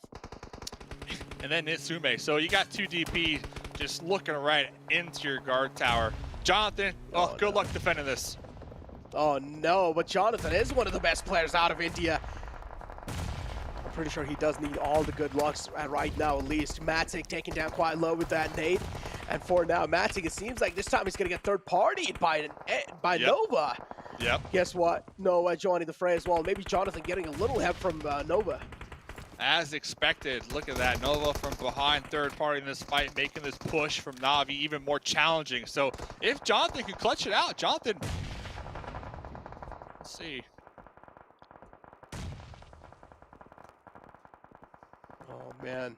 628, pretty close. EXCLUSIVE right underneath Infinity. Infinity as well, quite hurt. EXCLUSIVE have only Frankie left alive. One man being knocked out is pretty much gone case at this point, and yes, he is. EXCLUSIVE having only Frankie left to work with now. And Team Secret as well, I've saw in the kill feed, one player from Team Secret got taken out, and A7 are quite close to the other player of Team Secret. They're trying to close the distance, and they're also grabbing a care package. That's huge. Wow. Yeah, Revo going to be able to get whatever weapon is in there in that level 3 gear. Looks like they're going to be pushing uphill towards the north. Team Secret, they've been up playing this zone for some time. Matoy, though, spotted him out with the M4, getting connected on, traded on in return. Revo looking for the confirm here, and A7, we talked about the confidence and the momentum from last game's chicken dinner. This is the A7 that I'm used to seeing as Carrillo is making the pull-up over here. Oh, here we go. Team Secret is getting jumped on by A7, but instead it's Noah as well joining the fray. Noah from the back trying their best to help out Team Secret, but it's not going to be enough. A7 able to successfully wipe the existence of Team Secret, but Noah's third party able to take care of A7. Wow, what a spot up there for Nova Esports. Their ability to control the north from their position and third party everything. 8 limb points this game. Shout out to Alpha 7 though. That was a pretty aggressive pull up there with the time clock ticking down. Navi, we recall, not was able to get taken out from a grenade. So Navi trying to group up, collect their thoughts before making a push. And another team making a push out of the compound because it's no longer favored in the zone. Nova. Oh man, making it inside the next circle is going to be such a difficult task for all these teams. Circles out in the open. We do see a couple of teams inside, including the EXCLUSIVE and Infinity, barely on the edge of the zone. But again, yeah, for though. Nova, nobody's in the middle. Edge. Yeah, everyone's on even edge. if you go in the middle, you're probably going to be the center of attraction. So you never should go inside middle in these kind of zones. They've been chilling on the opposite of that north. Down, using the hill of cover to press over and take as many shots as possible. They're doing a great job. Ward right there with a huge grenade and absolutely around that south end. But over here, next Ruya laying down the shots on the Navi, trying to make their way on in. They got a little smoke wall over here. It's going to keep them alive for the time being, but it's going to come down to hitting your shots. And Matic is letting it rip. Oh man, Navi, they just don't have any of their charges rather than move out in the open. They're trying their best to stay alive. They're trying their best to inflict as much damage as possible on the next Ruya. But it seems pretty impossible, at least for now. Frozen caught quite a lot of bullets. Kitsune taken down quite low, barely alive on a sliver of health. And here comes the run for the life. Matic trying his best to stay alive. He's making the run for the life. He's in the front. He finds one, but is he going to be able to find the second one? But no, instead next Ruya, they're replying back in style. They're giving fire to fire. And what was so impressive there from Navi is they were using that little slight tree as a cover sightline from those windows when they made that push. But Nigma Galaxy breaching the compound over here of Infinity and taking them down, claiming a spot over there in the south to their own. Popping on over to Order though. 8 limb points once again on Order, looking to get that clutch. Oh man, as you mentioned, there we go. There we go. Noah just able to breach inside the circle. No matter which team you are, if you're going to try to gatekeep Noah, this is what's going to happen to you. But now, on the other hand, next Ruya, a little separation coming out from their side, and that's why the separated man got taken out. And if you talk about Nigma Galaxy, they're looking so good. But the circle shifts out in the open in Nomad's land. Each and every single team will need to make out in the open. And how are they going to be doing so? Because they've already burned through a lot of utilities, to be honest. Yeah, Nigma Galaxy 2, the only squad with 4 up here. So looks like they're going to continue to sweep the south here. Looks like they're going to be pushing through 628, trying to take them out before moving forward. And that's exactly what they need to do down here in the south. Man, 8 elim points for Nigma Galaxy. They are playing this one smooth, calculated, working together as a unit. They got that knock, and now they're all pushing across that field, but with a smoke, like, they are on point here with their utility. Oh, the Galaxy, yeah. They're taking that calculated risk every single time. Lord confirming the kill with the nade, and now here comes the push in from Noah. Slowly and steadily. Want to make his mark inside the zone, but it's going to be quite tough. Take a look at that. So many bullets. So many bullets being rained down on that little dossier. Yeah, Order very fortunate that Nigma Galaxy currently focusing on flushing out this compound down here towards the south. Order, you said pushing from Nova. That's a push from Order right now. 9 elim points. They got that little buggy. Oh, he's popping into Dacia once again to continue pushing into zone. Order is unstoppable, but Nikita right above him trying to apply that pressure. Oh, Yeekta as well. There's nose. There's someone on the left, and he's also taking a lot of damage from the wall of death. Yeekta wants to make it inside, but Order, there we go, spots out a little glimpse, and that's gonna be enough. Order takes care of the man in the back, and now Order, it's Order versus Nigma Galaxy. Does Order clutch this out and win, though? I mean, I gotta cheer for Order. Nigma Galaxy, they do have their whole squad up, though. So you have to assume they're gonna come out on top. But you got Order, 90 limb points. He's gonna be pushing into the zone, blowing up that Dacia. Now has the hard cover. Oh, Order is the one-man army. And Nigma Galaxy as well. They want that blood. They smell it, and they want it. They're pretty hungry for it, for sure. 628 being taken care of now. Nigma Galaxy do realize the solo man survivor finds one, but no, the trade is there instantly. And Nigma Galaxy win the final game of day 2. Let's go! Hey, they're surprised. They're like, hey, high fives all around. They did such a good job at keeping the entirety of the squad alive. Towards that mid-game, they didn't choose to go into Milta, but instead play the outskirts of Milta and make sure that their backs were clear, that they weren't going to be backstabbed. And they played it nice and slow. They swept around the south and then piled up north towards that late game. But I was cheering for Order. I'm not gonna lie, I was cheering for Order because I think Order had like 9 or 10 elims that game alone. Like, yesterday was the day for Paraboy. We saw him in the race for that MVP. Today is the day of Order. That's a fact right here. So what a day here. It's only day 2. We still got 6 more games tomorrow. But until we get to that, let's pass it all over to the analysts, man. Come on, analysts. What you got? What you got? What is there to say about Nova, and in particular Order, that hasn't been said yet? Paraboy went out so early in that match, and yet Order's like, all right, hold my 1+. I'm going to sit there and take down the rest of the lobby here. 9 eliminations himself, putting not only his team back on the map here yet again, or maintain themselves on the map, but putting him on the map, right? He was our 3rd place MVP at the end of day 1. He has to be our 1st place MVP at the end of the day 2. 100%. I don't even have an ounce of doubt in my mind. And what did they have? I think 8 eliminations around, like, what, phase 5? Like, super early in the game, too, because they were third-partying all of those fights happening on the northern side. They just get involved. They're good at the early game. They're good at the mid game. They're good at the late game. They're good at every aspect of the game. Anything you throw the way of Nova, they will play around it and execute around it properly. A 1v4 fight is a little bit too tricky towards the end, but it's still another 2nd place. They got 3 second places today, a chicken dinner, and a 10th place with, what was it? Oh, no, a 7th place was 10 eliminations. They had 5 good games out of 6. Like, that is just how good Nova's been today. The surprising thing, it goes to what you were saying, Jason. Paraboy keeps it. This is now the 2nd time that I see Paraboy getting knocked this early on, getting eliminated.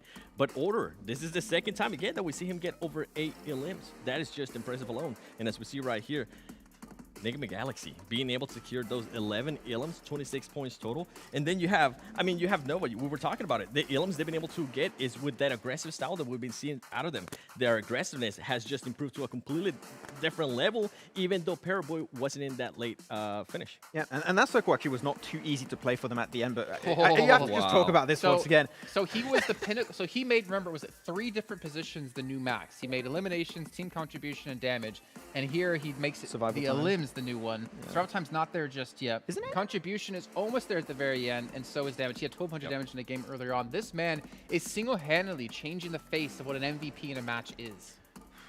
Can we say yes? New superstar? Oh. Yes. No. Yeah. Yeah. Yeah, No? wait. Let's make it. I say yes. I say yes too. He's been the MVP of the whole event so far, for me, to be honest. Yep. I'd say new superstar for sure. I mean, this is a player that a lot more people are going to be keeping an eye on him. And then I mean, we have Nusi from Infinity. Finally, I know you guys have been wanting to talk about him for a minute.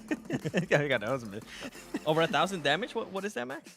That's a friend. I just Well, did that. the weird thing is, right, is that ever since Max has started to wear glasses on broadcast, Order's been pumping numbers. Coincidence? I think not. 1,100 damage. He's put up over 2,300 damage in 2 matches out of 6 today. I just saw it last second. I gotta give him a shout out. Dokun Machine. Fenerbahçe. Finally, we got something out of that team, and it is a player that especially on the West, we were talking for a long time, and then we have Klachka here with at least 3 illins. We were actually talking about that on Yes. Green Room Right 7. We Had a really, really good fight early on versus, I believe it was 4 rivals, right? Yes. They went for 2-2 split, and we were so happy, Jason, we're in the Green Room. We're like, they're actually going for a split. They're scouting a position before going for a breach. I want to see more of that tomorrow. I don't want that to be just a one-time thing. Do it in the 6 games tomorrow. I would be so happy. And the best part is that the 2-2 split, they decided to readjust. They were both coming north, right? One of the other players decided to move down south. So it was a great... We'll talk about it a little bit more. But yeah, I know what you guys are looking 45 at. points in the lead. They can have 2 0-point games and basically still be ahead of next Ruya. That was really quick math, Jason. Yeah, numbers I was waiting for him to do it. But then again, look at the race everywhere else, right? Second place, 1 point difference between second and third. A 4-point difference between third and fourth. A 13-point difference between fourth and fifth. We're still seeing the potential for so many changes to happen here, but that first place position, I feel like Nova this time, they're really making a statement. We haven't seen, I think, someone be this dominating since, I think even before, even Bigatron in my head doesn't necessarily count when it comes to domination like this. The only one that I can think of was Malaysia, but we didn't really have Nova playing in that one, so I didn't have a chance. Yeah, so I feel like it's maybe a little something to it. I do want to mention something that's very jarring to me in this overall ranking. And in third place, Nigma Galaxy with that huge disparity. Once again, we mentioned many times throughout the show today between his elimination points and those rank points.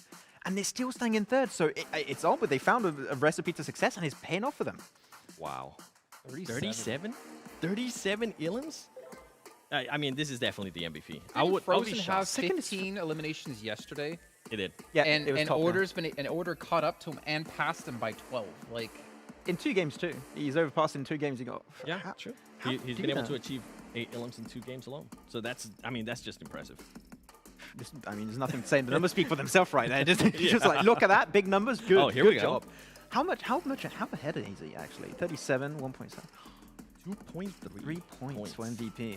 6,000 damage. I think we had 2,991 from Paraboy yesterday. And the fact he's almost just over doubled that from Order's side is just... Well, it's also cumulative, let's be fair. Yes, it is. But also it is a ridiculous amount of damage he's able to put up. But we are seeing a couple of new names here, I think, on the top 5. We are, and I'm glad you mentioned them, especially DX Frankie. I mean, we saw what he's been able to do today. Definitely have an outstanding day for himself.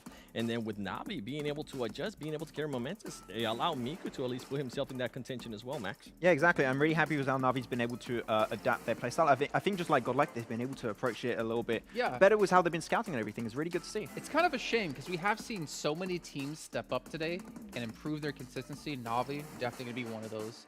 But the fact is, Nova have been just so good today that everything else doesn't matter compared to how well they've been playing. They've been consistent throughout the entire event so far.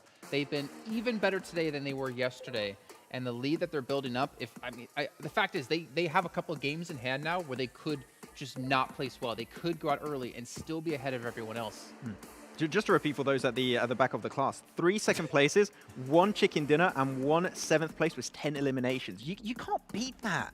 It's just so good of a... I mean, okay, technically you can beat that, but is it likely? Not really. So they have 47 limbs, and doesn't Order have, like, was it 35 of those? How many limbs did he have? You're right. You're right. It's 35. It's around 35. I mean, I guess technically... Wait, is this just from today, I think this though? is just from today. This might just be from today. But still, it goes to show the amazing day that he had alone today. Frozen, we're talking about what an amazing player he was yesterday. We're hyping him up, and Order was like, no. Hold up a second. Let me just go out there and get at least 35 limbs. Hold my chip, my SIM card for Singtel, real quick. Hold my cucumbers they put over my eyes while I'm getting pampered at the Fairmont. He got his Manny and Petty. Yeah, he's getting ready to go, man. And the question is, who can stop Nova? The only way we can find out is tomorrow. But realistically, look at the lobbies we've seen so far. Who in your head, Max, could take Nova down? Can anyone take Nova down at this rate? I don't think so, because the teams right below Nova, the thing that we're seeing, right, is that disparity between, and I'm bringing up once again, that disparity between eliminations and ranks, compared to Nova that has that really good 50-50 split almost, because they're consistently in those top 3 podium finishes, consistently getting those eliminations, especially from Order.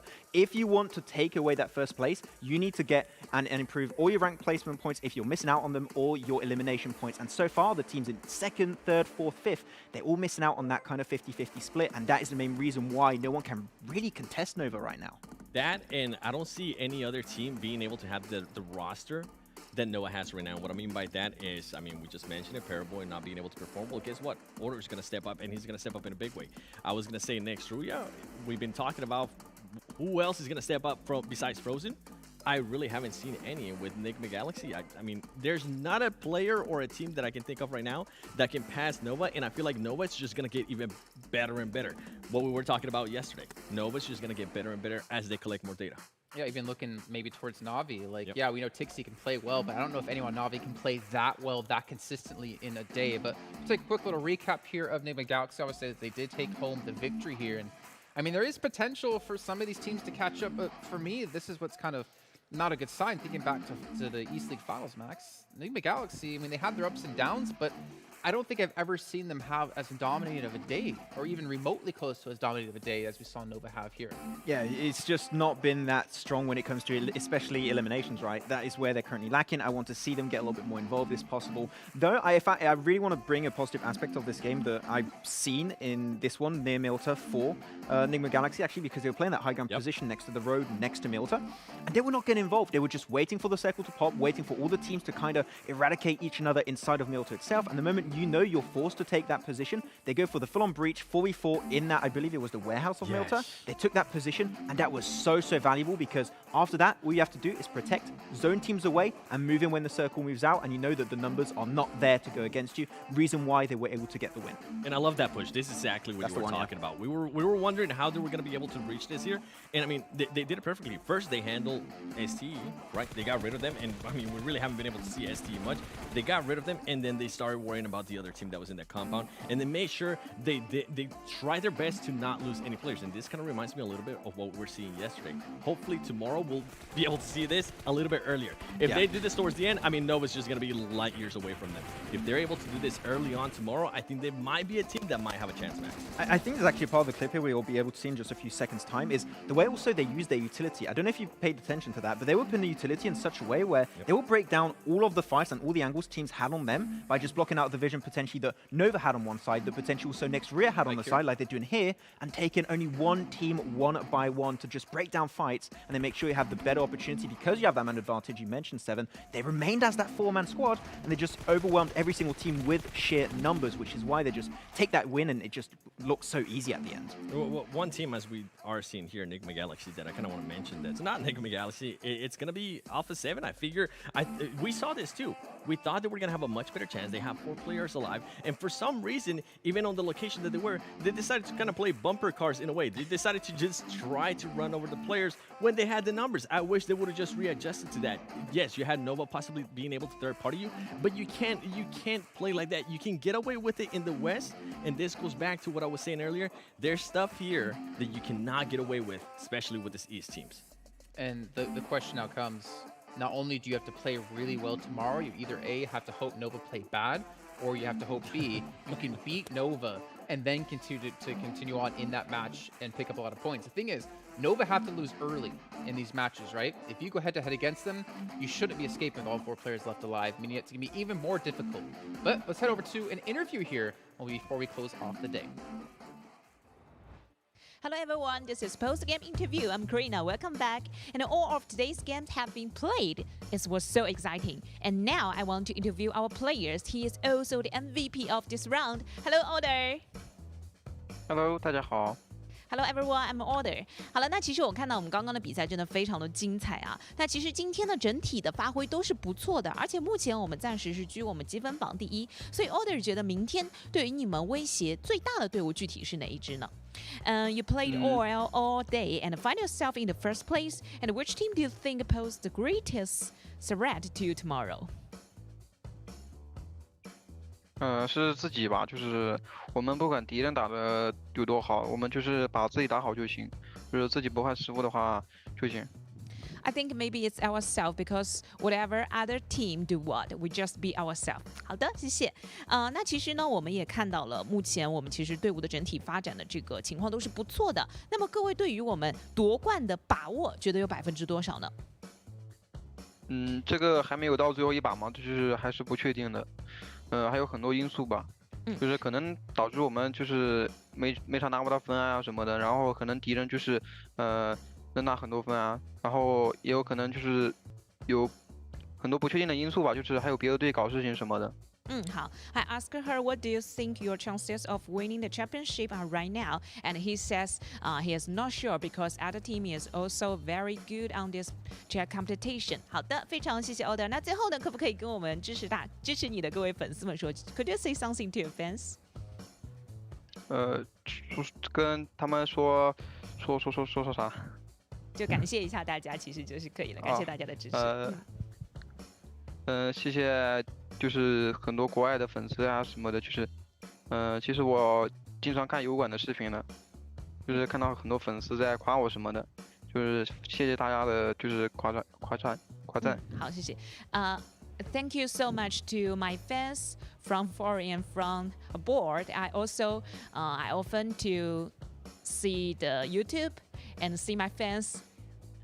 Thank you so much for your support. 好的，谢谢 Order， 谢谢。And thank you so much for our audience. Thank you for your watching and see you tomorrow. Bye.